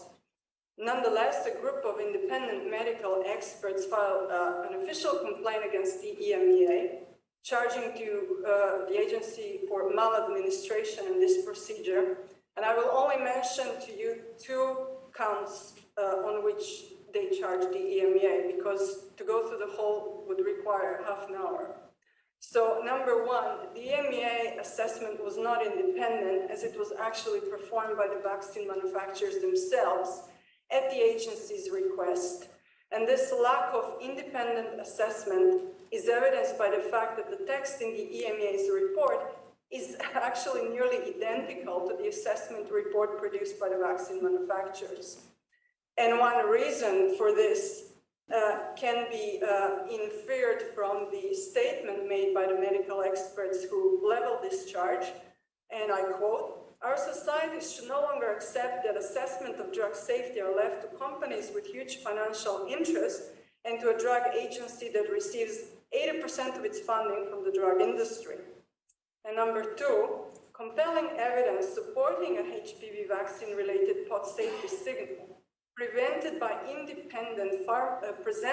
independent vigilance experts from the World Health Organization collaborating Uppsala Monitoring Center for Drug Monitoring was dismissed by the EMEA as essentially inconsequential. And so it seems apparent that in the EMEA's judgment, the assessment of vaccine manufacturers with conflicts of interest was far more reliable than the assessment of independent clinical specialists and globally recognized pharmacovigilance experts. And so I will rest my case here as to why you should not uncritically accept their statements regarding HPV vaccine safety at face value. And I will only add that the EMEA's decision has been endorsed by most health authorities, including the US health authorities. Thank you, Madam Chair. My pleasure. Delegate Hill. Thank you, Madam Chair, and thank you, Delegate, for the bill. Thank you, and again, my sympathies on the loss of Christina, and thank you for your carrying on her legacy and making sure she did not die in vain. Doctor, so acknowledging that HPV not only has been linked to cervical cancer, causing about 90% of it, and that it takes 20, 30, 40 years after exposure, correct? But it's also linked with, directly linked with genital warts and other diseases which can be quite debilitating. And as I understand it, you talk about cervical cancer screening and pap smears, which are considered early diagnosis as opposed to treatment, and they can lead to preventive stuff.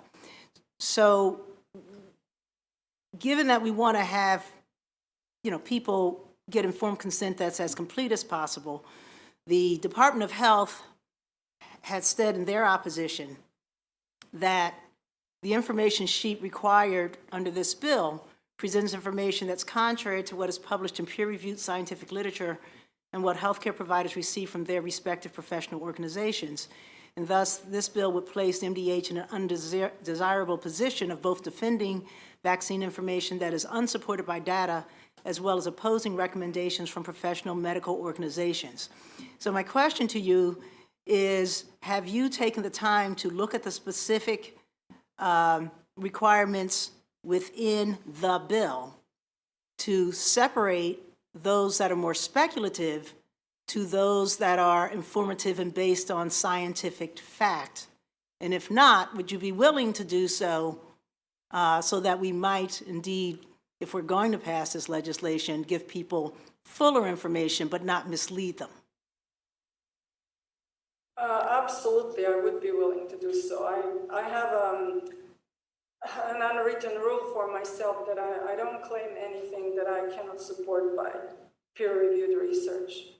Because again, I don't demand that people just believe me at face value. So that's why I've included many references in my written testimony. And what I've said today, for example, how the Gardasil failed to meet every single one of the 4 criteria for FDA fast approval was published. This is an article I've written, and it was published in the Journal of Law, Medicine, and Ethics in 2012. So again, I'd be happy to look at the entirety of the bill to sift through what is, if there's anything speculative that cannot be referenced. Thank you. Okay, you're welcome. I don't see any other question for the sponsor and her witnesses. Thank you so much. Thank you for being here. Again, thank you for sharing your story. Thank you. Thank you. Thank you. Our pleasure. We have next Jill Capper, Daniela De Horacio, Virginia Kolakowski, John Kelly, Deanie Daly, Suzanne Duffy. Are you here? Okay. I need a coffee first. Thank you.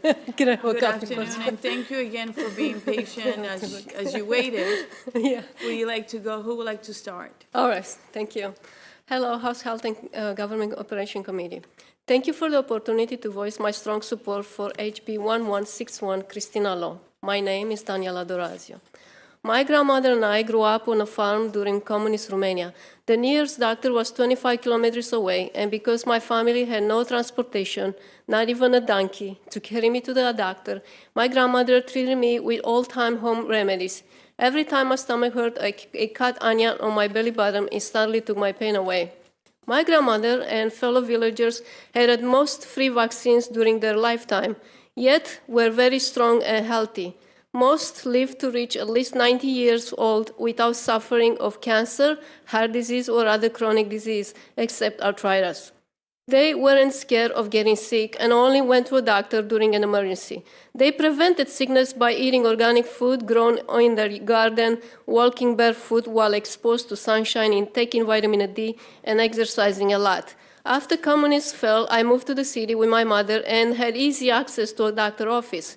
Doctors overprescribed medication and vaccination, and many people started to get sick with chronic illnesses. My city-living mother died 27 years earlier than my grandmother. When I moved to the US, I had a great experience when I needed doctors for invasive treatments as surgeries. But every time I go to doctors and even a grocery store, I feel harassed to get medication or vaccinations. I think Americans are obsessed with vaccination as its only way to prevent illnesses. They must know that Gardasil vaccine comes with serious side effects, including that, just like Christina. In most cases, 9 out of 10 HPV goes away on its own within 2 years without health problems. Doctors must tell us in details the side effects of Gardasil and also tell recipients that the vaccine industry will not be liable for patients' injury. Studies are manipulated to have positive results when they are not compared to a true placebo, and no studies compare to health of vaccinated versus unvaccinated children. One more thing. Moreover, doctors should not make parents look bad in front of their children if refuses vaccinations. Here in USA, we have people from all over the world with different culture and beliefs, and this should be inclusive and respected. Please vote favorable for Christina Law, HB 1161. Thank you. Thank you. Thank you for being here. Next, please. Coffee? This is an important bill across the board. All that's being asked for Can you give us your name? I'm sorry, my Your name? yes. Virginia Kolakowski. Thank you. All that is being asked is for informed consent, which should be a requirement for every vaccine. For example, we get several pages with our drugs, with endless side effects. With our vaccine, 1 page with minor side effects. And that is after the vaccine is given. So are we really so naive to think that vaccines are safe and effective for everyone across the board? One size fits all? Another example is television ads for drugs. They list and mention serious side effects. Those for vaccines never mention any adverse side effects. They're always said to be safe and effective. And one size fits all. This despite the fact that Gardasil, for example, contains neurotoxins like aluminum, which are being shot into your bloodstream and go past the blood-brain barrier. in the US is one of only 2 countries that allow ads for vaccines and drugs. If Gardasil HPV vaccines are so safe, why are manufacturers and doctors protected against lawsuits for vaccine-related injuries and deaths? Consumers need to have true informed consent. It appears that Gardasil, via its aluminum adjuvant and HPV antigens, has the ability to trigger neuroinflammation and autoimmune reactions, further leading to behavioral changes. During COVID, everyone said we need to do whatever we can to prevent one death. Christina was our one death. Please vote favorable on HB 1161. Thank you. Thank you. Thank you for, being with us today. Who would like to be next? Hello, good afternoon, evening now. My name is Jill Capper, and I appreciate you allowing me to testify to support HB 1161. I'm testifying today to support HB 1161 because our children do depend on it. We all deserve informed consent while being treated by a trusted health professional. HB 1161 would require healthcare providers to provide complete and accurate information on the risks and benefits of HPV vaccination before administering it to the patients. I am thankful that I never finished this series for my daughter, and I certainly will not be starting it for my other. I was one of the many who were deceived into taking this vaccine, and I guess I'm what we'd call a vaccine failure. I'm ashamed that I didn't realize that it clears up 90% of the time, and that nearly all sexually active people are infected with the HPV within months to a few years of becoming sexually active. That is by the National Cancer Institute, and by my own GYN. Are you sexually active? Yes. Well, then if you do not have it, you will. That was how nonchalant it was and how common he described it to me to be. The only people that I noticed stressing the importance of this vaccine are those benefiting from it financially. Everyone has a PR campaign for their product, but pharma gets away with false advertising in its HPV vaccine campaign. They have no liability for the fallout for their false advertising either. And then there was Vioxx, how Merck knew it would cause heart attacks. And after thousands of deaths, they took it off the market.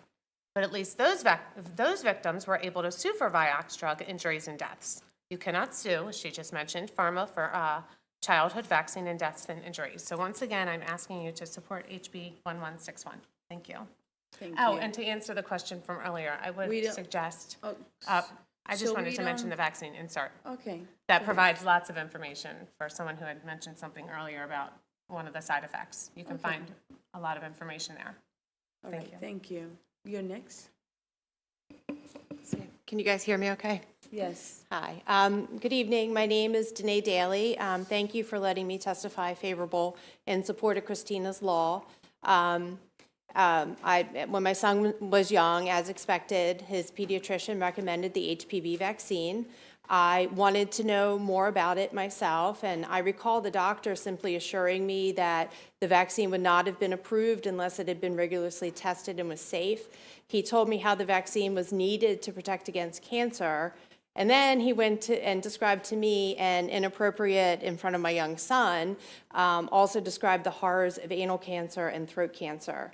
I had to actually asked for the literature again for more information about the vaccine itself. This was memorable for me because the pediatrician was clearly not happy I asked for more information, and that actually alarmed me.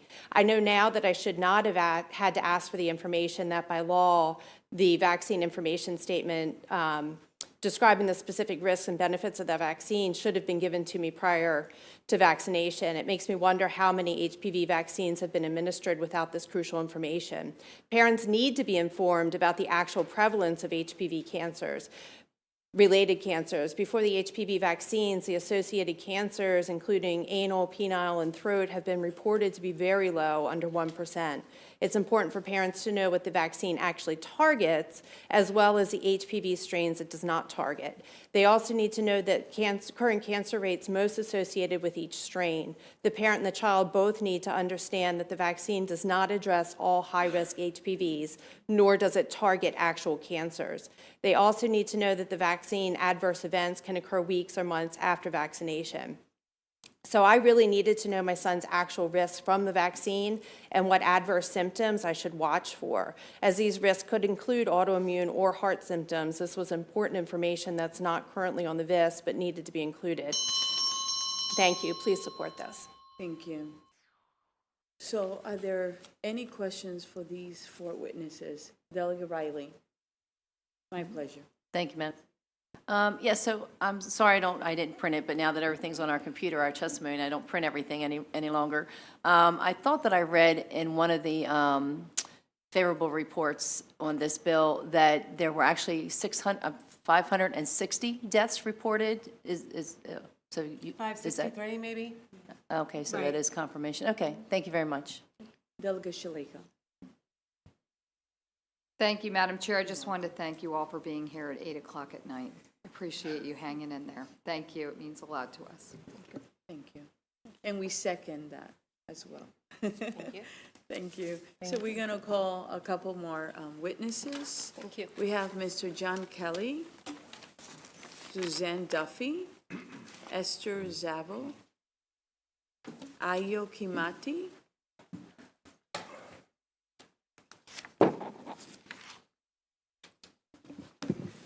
is there someone in the audience besides the unfavorable that has not been called? Can you come up? Anyone? Okay. And are there any people waiting in the virtual? Can you start letting them in, please? Thank you. Good afternoon, and I want to start by saying thank you. Thank you for being patient and for being here, okay? And who would like to be the first?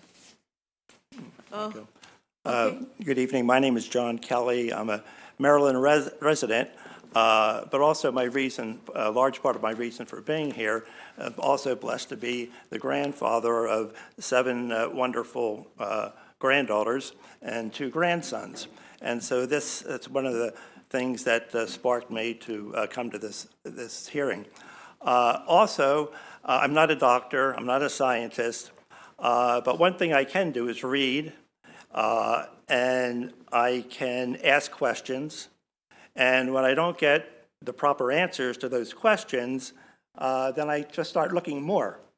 And looking at this bill, I'd just like to highlight with the problems with the HPV vaccine, what I found. I'd like to emphasize just a few points that I think go to the heart of why House Bill 1161 is necessary and should be supported. The manufacturer of the HPV vaccine, along with federal and state health agencies, are grossly negligent in providing essential information about the serious risks associated with the HPV vaccine. For example, the CDC claims the vaccine is, quote, very safe. They say this despite the fact that thousands of serious injuries and hundreds of deaths have been reported to its own safety monitoring system. How did they miss that? The CDC goes on to say that the vaccine went through strict safety testings. Not so. The safety testing that it went through that you can find in the package handout of the Gardasil vaccine, it was not tested for against a true placebo. For example, serious problems like autoimmune disease. Thirdly, the CDC claims that the vaccine has been adequately monitored since it was introduced. However, if you go to, again, the package insert of the Gardasil vaccine, the insert says that it is not possible to reliably estimate the frequency of adverse effects or establish cause relationships. I would urge the committee members to go to the CDC and the Maryland Health Department website and take a look at it and see what they say about the HPV vaccine, and to see if that information provides to you or even comes close to adequately informing you about the hazards, the real risks that I've just mentioned, the deaths and the serious injuries from the HPV vaccine. Thank you. thank you. Next, please. I'll go next.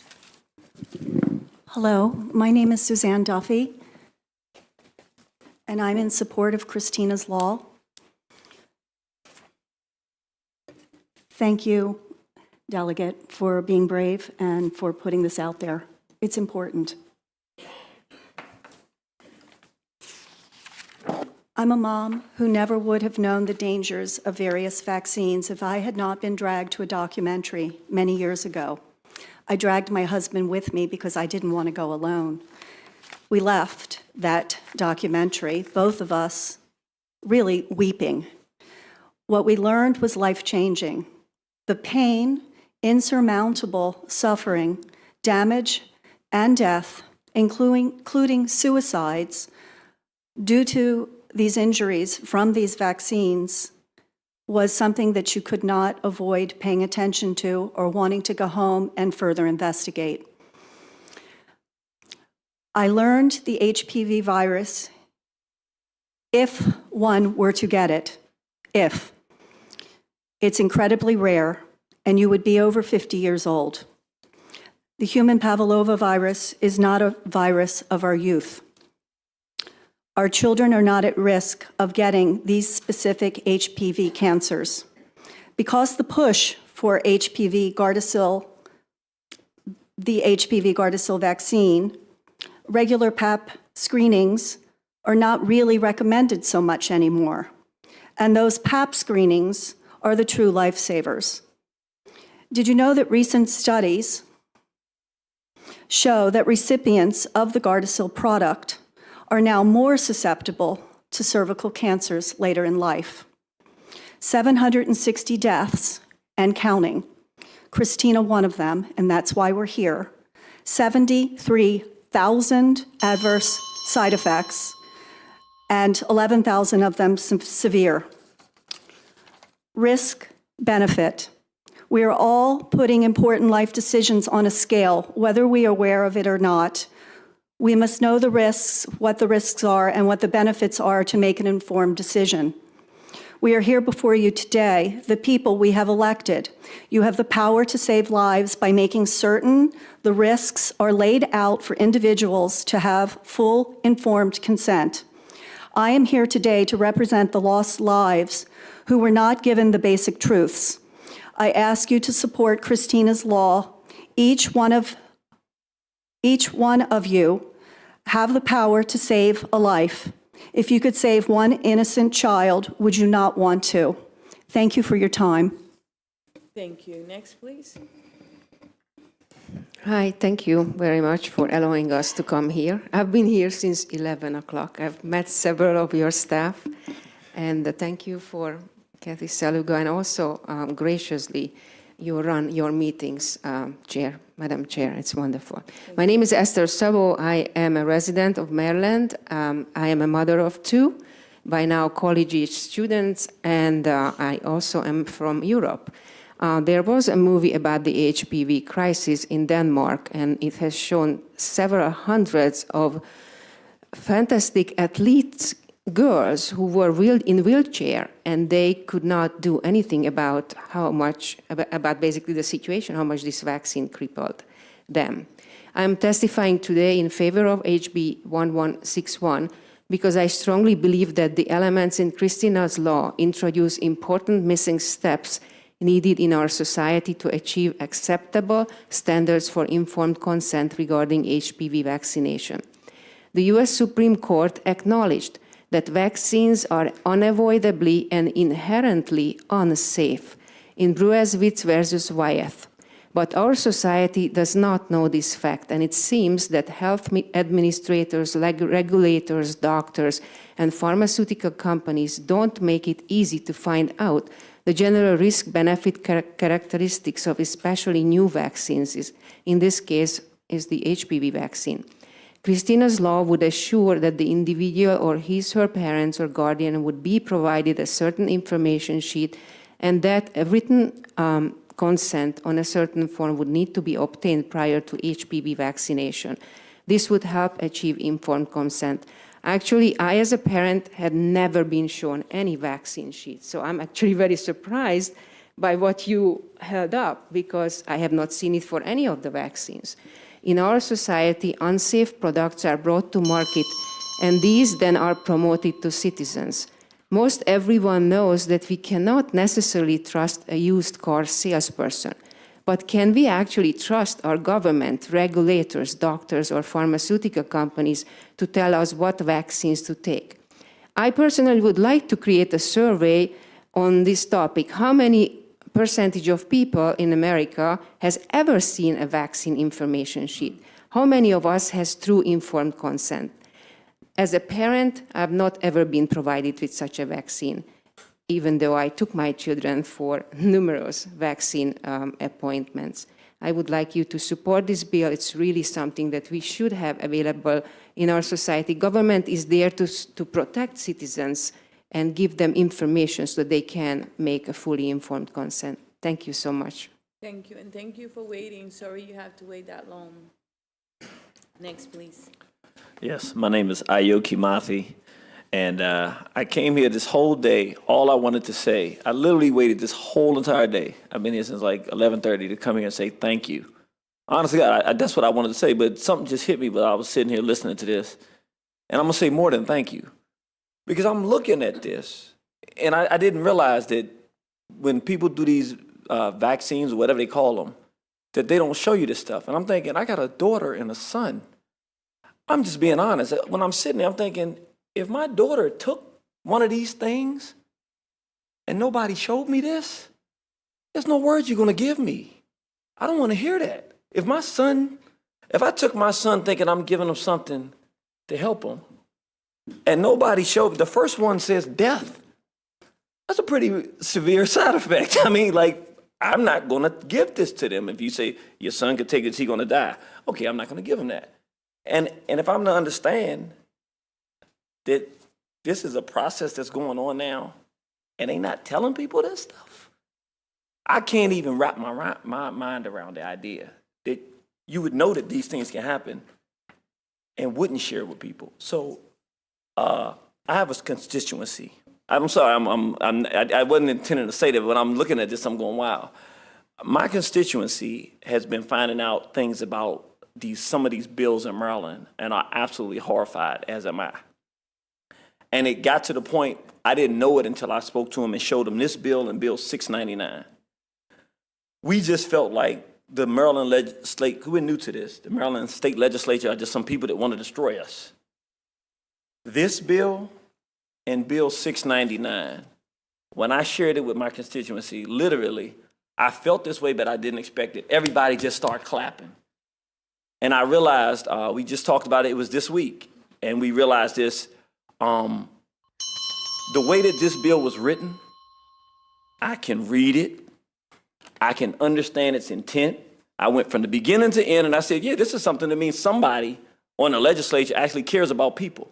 So I just want to be 100% honest with you. I'm not a legalese person or nothing. I don't even think you guys really know, for everybody that was involved in this process, what this bill and the 699 bill, I apologize, I wasn't able to get here Monday to thank those people. Somebody actually cares, and it actually makes people want to continue to try to get involved in this process, because we thought that they were all bad guys. I'm gonna just be perfectly honest. I want you to know that, because I want you to know, whoever was doing this, to know there really are people out here who care, and we don't necessarily know that there are other people that care. So I know time is short. I just want to say this in closing. The good side and the other side. The great side is everybody don't even know who you are, but everyone involved in this, we love you. I can tell you there's a group of us, we just champion you because we appreciate what you've done.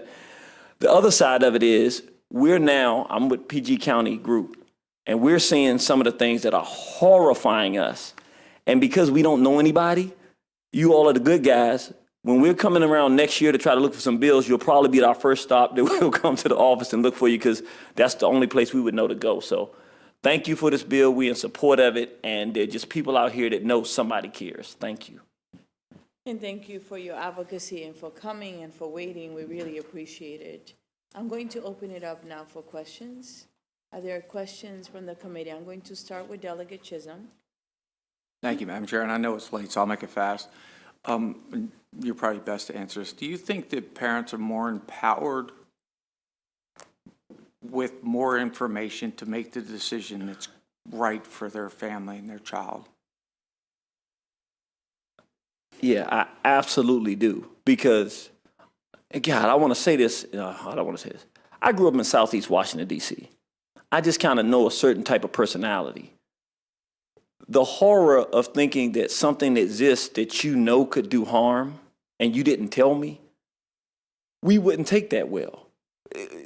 It's hard to believe that it exists that way. But if people knew, there would be a lot of people who would be very vocal, who would come and say, this is not right. You have to let everybody know every piece of information that you know so that we can make informed. I know that there are a bunch of people that would feel that way because when I tell them this is, they don't believe me until I show it to them.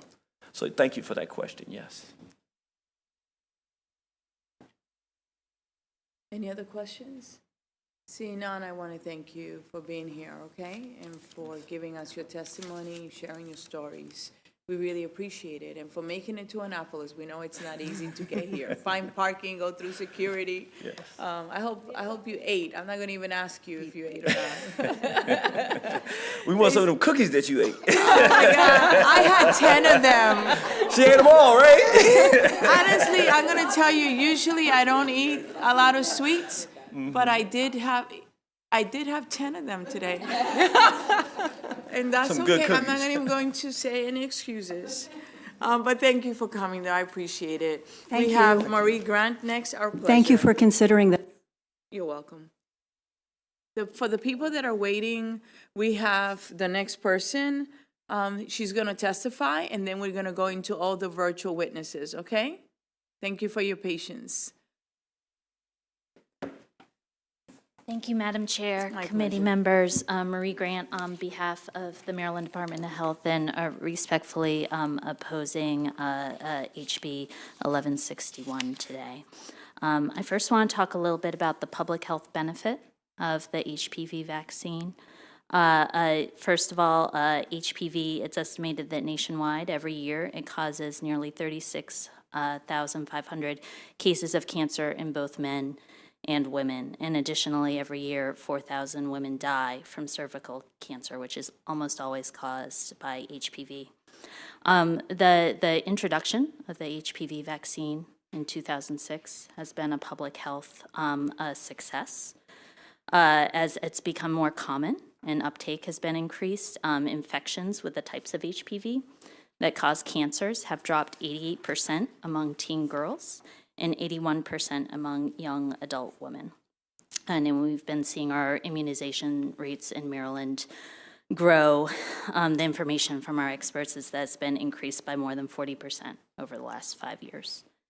So I want to turn to the bill and the language of the bill and the concerns of our internal public health experts in the department that I believe were referenced.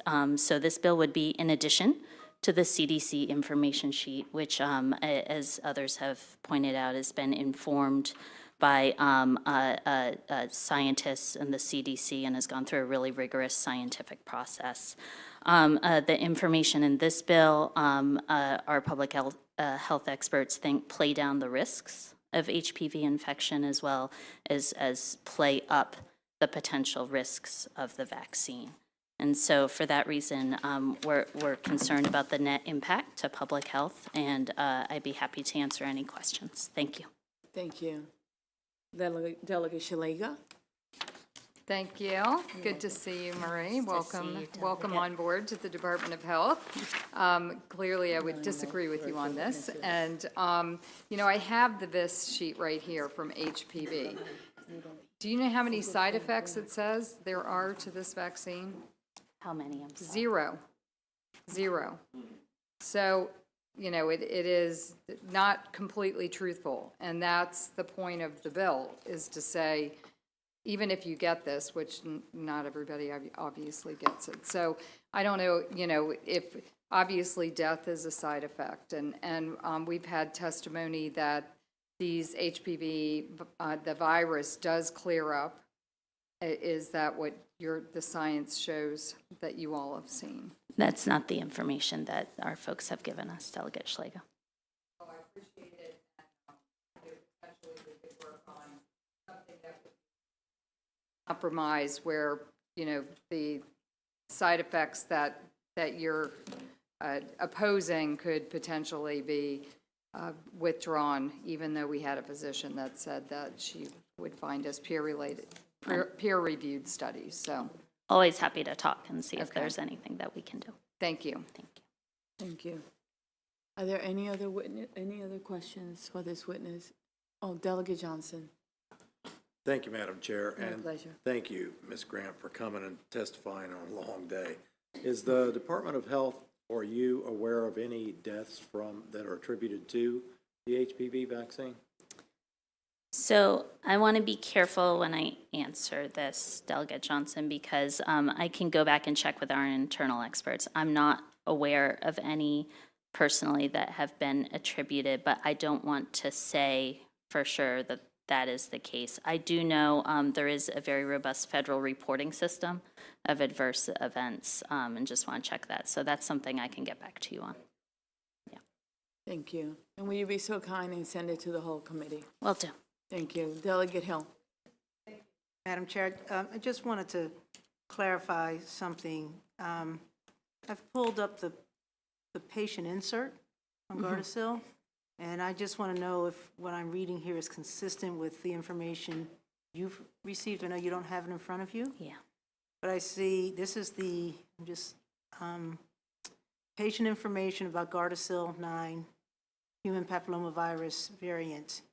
And it says, as we get down into the bottom to the third page, possible side effects. Most common side effects are pain, swelling, redness, itching, bruising, bleeding, and a lump, headache, fever, nausea, dizziness, tiredness, diarrhea, abdominal pain, sore throat. It then goes on to say, tell the healthcare professional if you have difficulty breathing, wheezing, hives, or rash. Additional side effects, vomiting and hives. You can also get swollen glands, joint pain, unusual tiredness, weakness, confusion, chills, general feeling unwell, leg pain, shortness of breath, chest pain, aching muscles, muscle weakness, seizures, bad stomach ache, bleeding or bruising more than usual, and skin infections. Does that sound to you like surprising or pretty common types of side effects we see with many medications and vaccines? So I'm certainly not a physician or a healthcare provider, but those have been common types of side effects that are listed when I take my children to get vaccinated on the sheets. Any other questions? Seeing none, thank you so much for being you, with us Madam today Chair. and also for Thank waiting so late. We appreciate it. Now we're going to, let me just check. There's no one here waiting that has not been called, correct? Everyone has been called? All right, we're going to go to the virtual witnesses now. And will you be so kind and allow them all to come in, please? And good evening, everyone. Thank you for being so patient. You can get started. Let's start with Ms. Anna. Good evening, Madam Chair and committee members. My name is Anna Montagna. I am an attorney who has researched this issue deeply. It's also touched my personal life, and I am a lifelong Maryland resident. I am aware of many issues with Gardasil, but I want to talk about the issue of informed consent.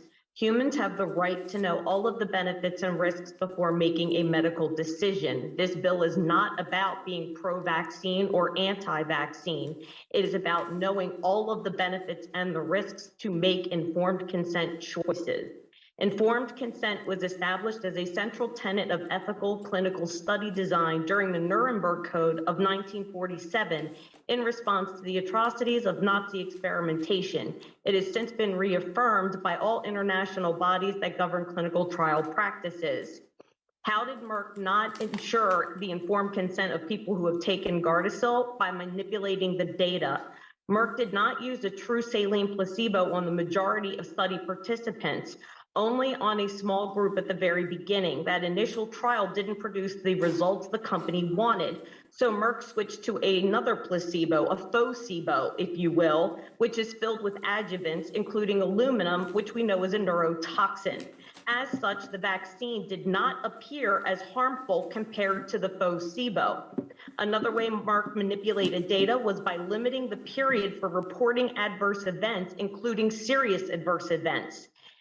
As of the March 2020 article in Slate outlined, Merck only followed study participants closely for 14 days. Adverse events occurring after that were mostly not considered related to the vaccine. This happened to a family friend and her mother who allowed her to get the vaccine. Their written testimony has been submitted. A previously healthy and athletic high school freshman who started suffering seizures approximately 2 months after the second. She was pressured by her pediatrician, like so many are, to get shots she was promised were safe. She felt coerced and browbeaten. She was never given a information sheet. She was never given any of the risks. Why would Merck manipulate the data to hide the risks of its vaccine? I can think of 2.5 billion reasons annually. That is how much Merck makes from Gardasil. At this point in time, parents are still being browbeaten and coerced into getting this vaccine, but not giving the full picture. We are simply asking that people be given the full picture and have the right to decide for themselves whether the benefit outweighs the risks. Thank you very much, and I ask that you be for a favorable report for the right to true informed consent in Maryland. Thank you. Thank you. Next, please. Let's go with Ms. Polly Tommy. Yes, hello, I'm Polly Tommy. I'm the manager of Children's Health Defence Television, known as CHD TV. I have interviewed thousands of parents and individuals over the past 24 years, and particularly in the last 6 years. I'm shocked and deeply disturbed by the HPV vaccine injury and death stories. Their deaths, seizures, tremors, inability to walk, life as it was before taken from these individuals. The amount of girls aged 16, 17 and 18 who have already gone through menopause. One mother actually said to me, how do I tell my 16-year-old daughter she will never have children? Every person that I spoke to faithfully took the advice of their health professionals. That these vaccines were safe and effective and could save lives. They trusted, they believed, and they obeyed. Not one of these victims was ever told that injury or death was even a possibility. Colton Barrett, age 14, was told that if he took the HPV Gardasil vaccine, he would protect his future wife. He actually told me, well, that sounds like a good idea. Well, he never got the chance to meet his future wife. He was catastrophically injured, paralyzed, lived on a breathing apparatus until he took his own life. Before this vaccine, he was a strong, fit, healthy, brilliant boy. We have a duty to tell the truth. We have a duty to warn. There is, without doubt, serious side effects from these shots. Serious, and I've witnessed these with so many, too many to be a coincidence. Am I a doctor? No. But I can tell you there are no qualifications on earth that can take away from first-hand experiences. When do we stop listening to the people? We must give true informed consent to our brothers and sisters, the people. Christina, Colton, and so many others should have been warned. Their deaths were completely avoidable, and we can and must do better at whatever cost. Our children are our most precious gifts. Please do them no harm. I support HB 1161, Christina's Law, wholeheartedly. Thank you. Scott Ratner. You're muted.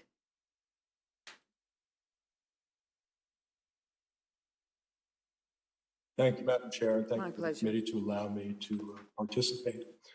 I am a cardiologist, an internal medicine physician, and critical care medicine doctor.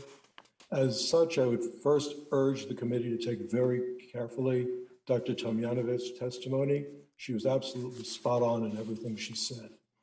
I'm academically trained. I have the ability to understand the science and read the scientific literature about this. In addition, I have a very unique perspective. I've had throat cancer related to HPV myself. I lost my sister, my only sibling, 20 years ago to cervical cancer. And my current testimony is about my loved one who had a serious, life-altering, and irrefutably related to the HPV vaccine. That said, I am not an anti-vaccine person. I've given thousands of vaccines to my patients. I've had my children have been vaccinated. I've had 5 COVID shots myself. And if you've had a COVID shot, you know that you could have a little reaction in your arm. Your friend may have a fever and be incapacitated for a day, and somebody else has absolutely no reaction. And these reactions are unpredictable. They differ from moment to moment, from person to person, and from vaccine to vaccine. As such, it's very difficult to predict who will have a problem and who will not have a problem. The HP virus does not cause much of a reaction in the body. It has to be packaged with very strong adjuvants and immunostimulating materials that cause a rather profound reaction in some people. People have a right to know about that. The only way, that's why we should never mandate vaccines to people as was proposed originally. If you want to have a vaccine, you should. If you want your child to have a vaccine, maybe they should. But we should give people the ability to understand what's involved. And you've heard plenty of testimony today, all of which has been really on the point and on the mark about these reactions.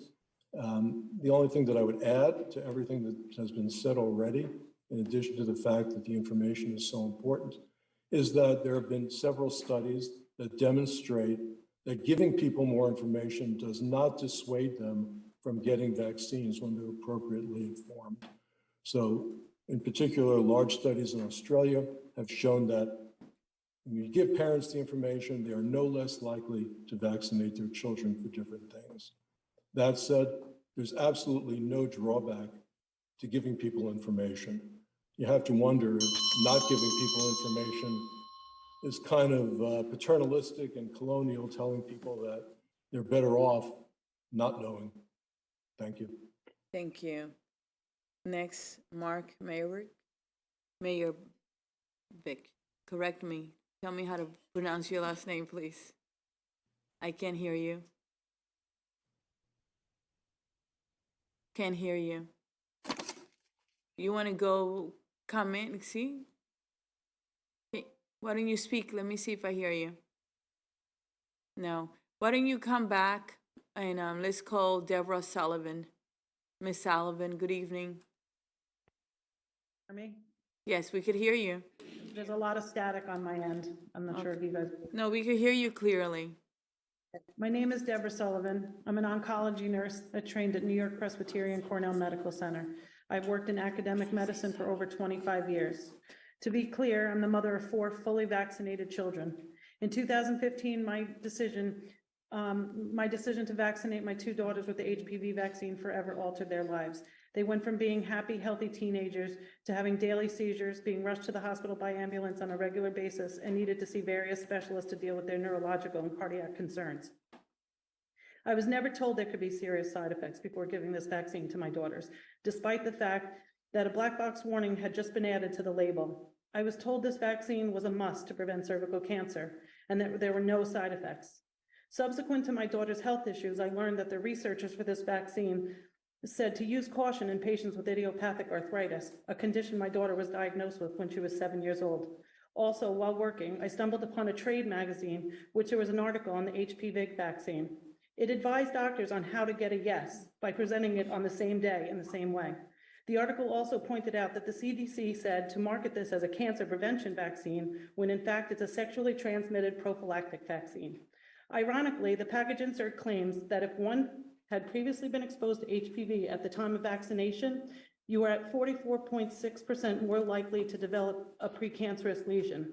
My daughter, who was not sexually active, developed this lesion and had to have a procedure to remove it from her cervix at 18 years old. The package insert also states that this vaccine has not been evaluated for its effects on fertility. If I had been given all this information, I may have made a different choice for my daughters. Perhaps they would be living their best life rather than struggling every day. Please vote yes to true informed consent and vote yes to Bill HB 1161. Thank you, Ms. Sullivan, for sharing your story, and I'm sorry about your daughter's health challenges, and thank you for being here and letting us know about it, okay?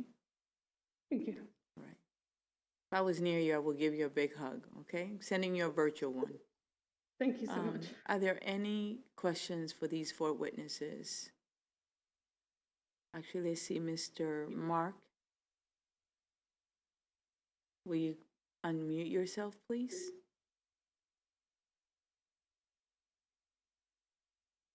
Can you hear me now? Yes, thank you for being persistent.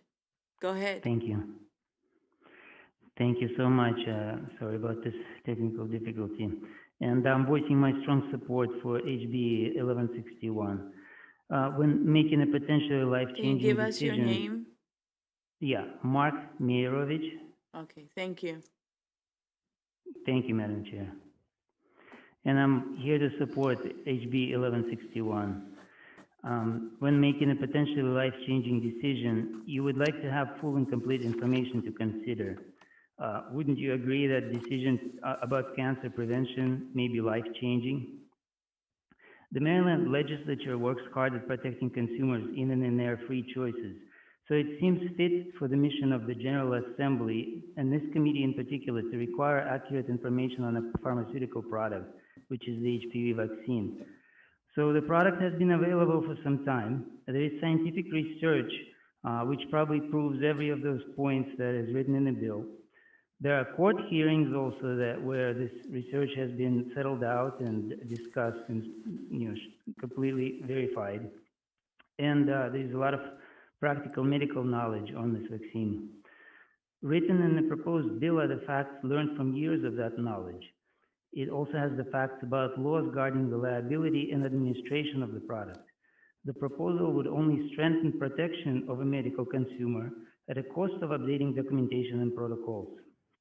And if I may also suggest that the Maryland Supplemental Information Sheet should be readable without vision assistance devices. So no tiny print, please. And I urge you to support this bill. Thank you very much. And thank you for your patience. Are there any questions for these 5 witnesses?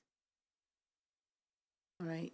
Seeing none, I want to thank you for being here tonight. Thank you for your patience. I really appreciate it, okay? And so does the committee. Hope you can get some rest, okay? Next, we have Alexis Vandermeyer, Crystal Kujewski, Vince McAvoy, and Peggy Williams. Will you be so kind and let them in, please?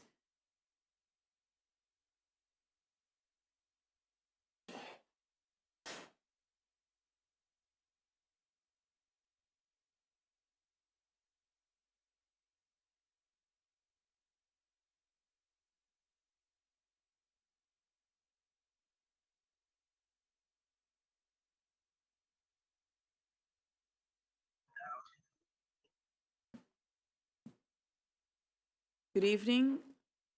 Will you be so kind and get started? You are muted. Will you please get started? Ms. Alexis Vandenmeyer, will you please get started? Can't hear me. How about Peggy Williams? Can you get started? Please unmute yourself. Thank you. Hi. Hello, Madam Chair and committee members. I believe that this bill could potentially prevent tragedy for people like Emily and her daughter, Chris Tarcell. Can you hear me okay? Yes, we can hear you. And 1 second, can you let her know to just go back in, come back? You go ahead, Ms. Williams. We can hear you. Okay. We constantly hear from our doctors and the CDC that vaccines are safe and effective. How many times have parents and minor patients been told this by doctors only to have children suffer from adverse events, including death? With this bill, doctors and parents alike may take the time to read the potentially dangerous and debilitating effects that may be caused by the HPV vaccine. Of these effects, one is an autoimmune disease called primary ovarian failure. A 2013 article in the American Journal of Reproductive Immunology documents 3 cases, 2 teens and a young woman, where the vaccine caused a halt to menstruation, which did not resolve with administration of hormones.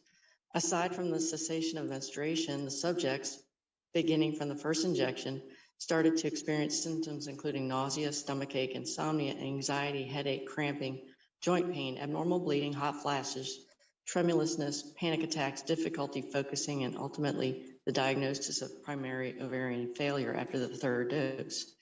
Note that this vaccine was never studied for reproductive side effects before it was fast-tracked approved by the FDA. Another case documented in an article was that of a teenage girl who experienced dizziness, pins and needles, and memory lapses after the first injection. After the second injection, excessive tiredness, night sweats, loss of ability to use common objects, chest pain, and racing heart. She died approximately 6 months after the third injection. Autopsy findings suggest the vaccine was the cause of her death. Emily Tarcell was told that the HPV vaccine was ineffective. She was not given all the information as to make an informed decision on the risk of researchers relative to the risk of vaccine adverse events. Her daughter, Chris, died 18 days after her HPV vaccine dose. Please support Christina's law to ensure parents and patients whether to consent to this risky, dangerous vaccine. Thank you. Thank you for being with us. We appreciate it. Let's try it again. You want to go ahead and tell us your name? Yes. Are you on me? Yes. Hi. Hi, my name is Alexis Badenmeyer. I'm the political director of the Organic Consumers Association. We're a national organization with 4,770 members in Maryland, and I am also a Maryland resident. I'm here in Prince George's County in Riverdale Park. So we are favorable in support of HB 1161, Christina's Law. And I just have to say my heart breaks for Emily Tarcell and everyone else who has testified today about deaths and injuries due to the Gardasil vaccine. But looking at this objectively as a public health policy, the upside is that cervical cancer is 100% preventable with screening. If everyone was screened, if everyone got early screening, anyone who had precancerous lesions due to HPV could get them treated, and we would have no one who had, who died of cancer, of cervical cancer. So we have a public health policy that works, and it's been working in the United States, but in Maryland, we have stats on that. In Maryland, cervical cancer was down 43% between 1994 and I think it's 2007. And then after 2007, between 2007 and 2017, we saw cervical cancer rates in Maryland go up. That's inexcusable because we know that we have a 100% effective public health policy through PAP screening, but it's also clearly due to the vaccine. The thing that changed in 2007 was the vaccine. And specifically, there was $145 million spent in Maryland to incentivize vaccination with Gardasil. That didn't work. And so it's not a good policy. And, the least that we can do is provide informed consent to prevent deaths and injuries due to the Gardasil vaccine. Thank you. Thank you for your testimony. Crystal Kujeski. Will you be so kind and unmute yourself so we can hear you? Unmute. There it is. Hi, how are you? We're doing well, and you? Great. That's good. I'll make this really quick. You're in a great mood, having waited so long, but hey, it's contagious. Go for it. I really thought I got kicked out, so I was glad that when I called, they were like, no, they're doing it in 2 sections. So if I start to drive, give me 2 seconds to cross the road, and then I'll park. Okay. It's been a long day. I've been all over creation for 10 hours. You want to take your video off and just give us your testimony? I'm just going to pull over and park here in the Wawa. Go ahead. Why don't we wait for you to do that? Okay. Let's wait for you to do that, okay? Thank you. You're welcome. Let me go to another one while you do that. We want you to be safe. Is there Vince McAvoy? Is he here? No, he's not here. And so then we just have Crystal, and we'll wait for her to park. And while she parks, are there any questions for Ms. Williams and Ms. Badenmeyer? Any questions? There are no questions for them. And, oh, wait, there is. Wait a minute. Okay, for Delegate Martinez, go ahead. I know we're waiting. I just wanted to say to Ms. Badenmeyer, hello, I'm your delegate from District 22. Thanks for joining us. And you have a good one, by the way. He's a, Crystal, Right. your park now, so give us your testimony. Can you hear me very good? We Okay, can so hear thank you well. Bye. My name is Crystal Kajeski. I'm a resident of Charles County. I am in favor of HB 1161 and ask that you give it a favorable report. The bill HPV informed consent, Christina's Law, is very personal to me. I remember the day my pediatrician asked if I wanted my then 9-year-old daughter vaccinated for HPV. The year was 2014. The vaccine was new, and she had been vaccinated following the American Academy of Pediatrics schedule up until this point. I asked what was the likelihood of my 9-year-old needing this vaccine and what would it protect her from? Is the vaccination complete protection from all types of the virus? Were there other cervical cancers not included in the current vaccination? My pediatrician handed me a basic outline answering the questions, but I found the information lacking. In researching the vaccine, seeing that my non-sexually active 9-year-old is very low risk of needing the vaccine at this stage in her life, I was not completely going, and it was not going to completely protect her. I began to see the adverse events and outcomes, including death not being widely reported in the news, such as encephalitis. There's actually a regret group that's in Ireland that I started to follow. It was very interesting. So yes, I understand that causation and all the business of that, but at the same time, these are the lives of my children. So I really had to understand what was going on. So parents hold the lives of their children in their hands. Every decision, especially whether or not to vaccinate, should be done with complete information given to a parent. So for these reasons, I ask you to please issue a favorable report on 1161. Thanks again. Thank you for sharing your testimony. We appreciate it. Are there any questions for these three witnesses? Seeing none, I want to thank you on behalf of the committee. You are our last three witnesses. Thank you for being patient and for making time to be part of government and your advocacy, okay? Hope you have a blessed evening, get some rest, and everyone else waiting here. This actually concludes the bill hearing on House Bill 1161. For our members, if you could just wait 1 second. We're going to conclude this hearing, and please take us off. Give me 20 seconds, please. Thank you, everyone. Thank you for coming. Get some rest. Thank you. And some food. Rest and some food, okay? Some good food. Let me know when I can talk. Okay, wait 20 seconds. Yep.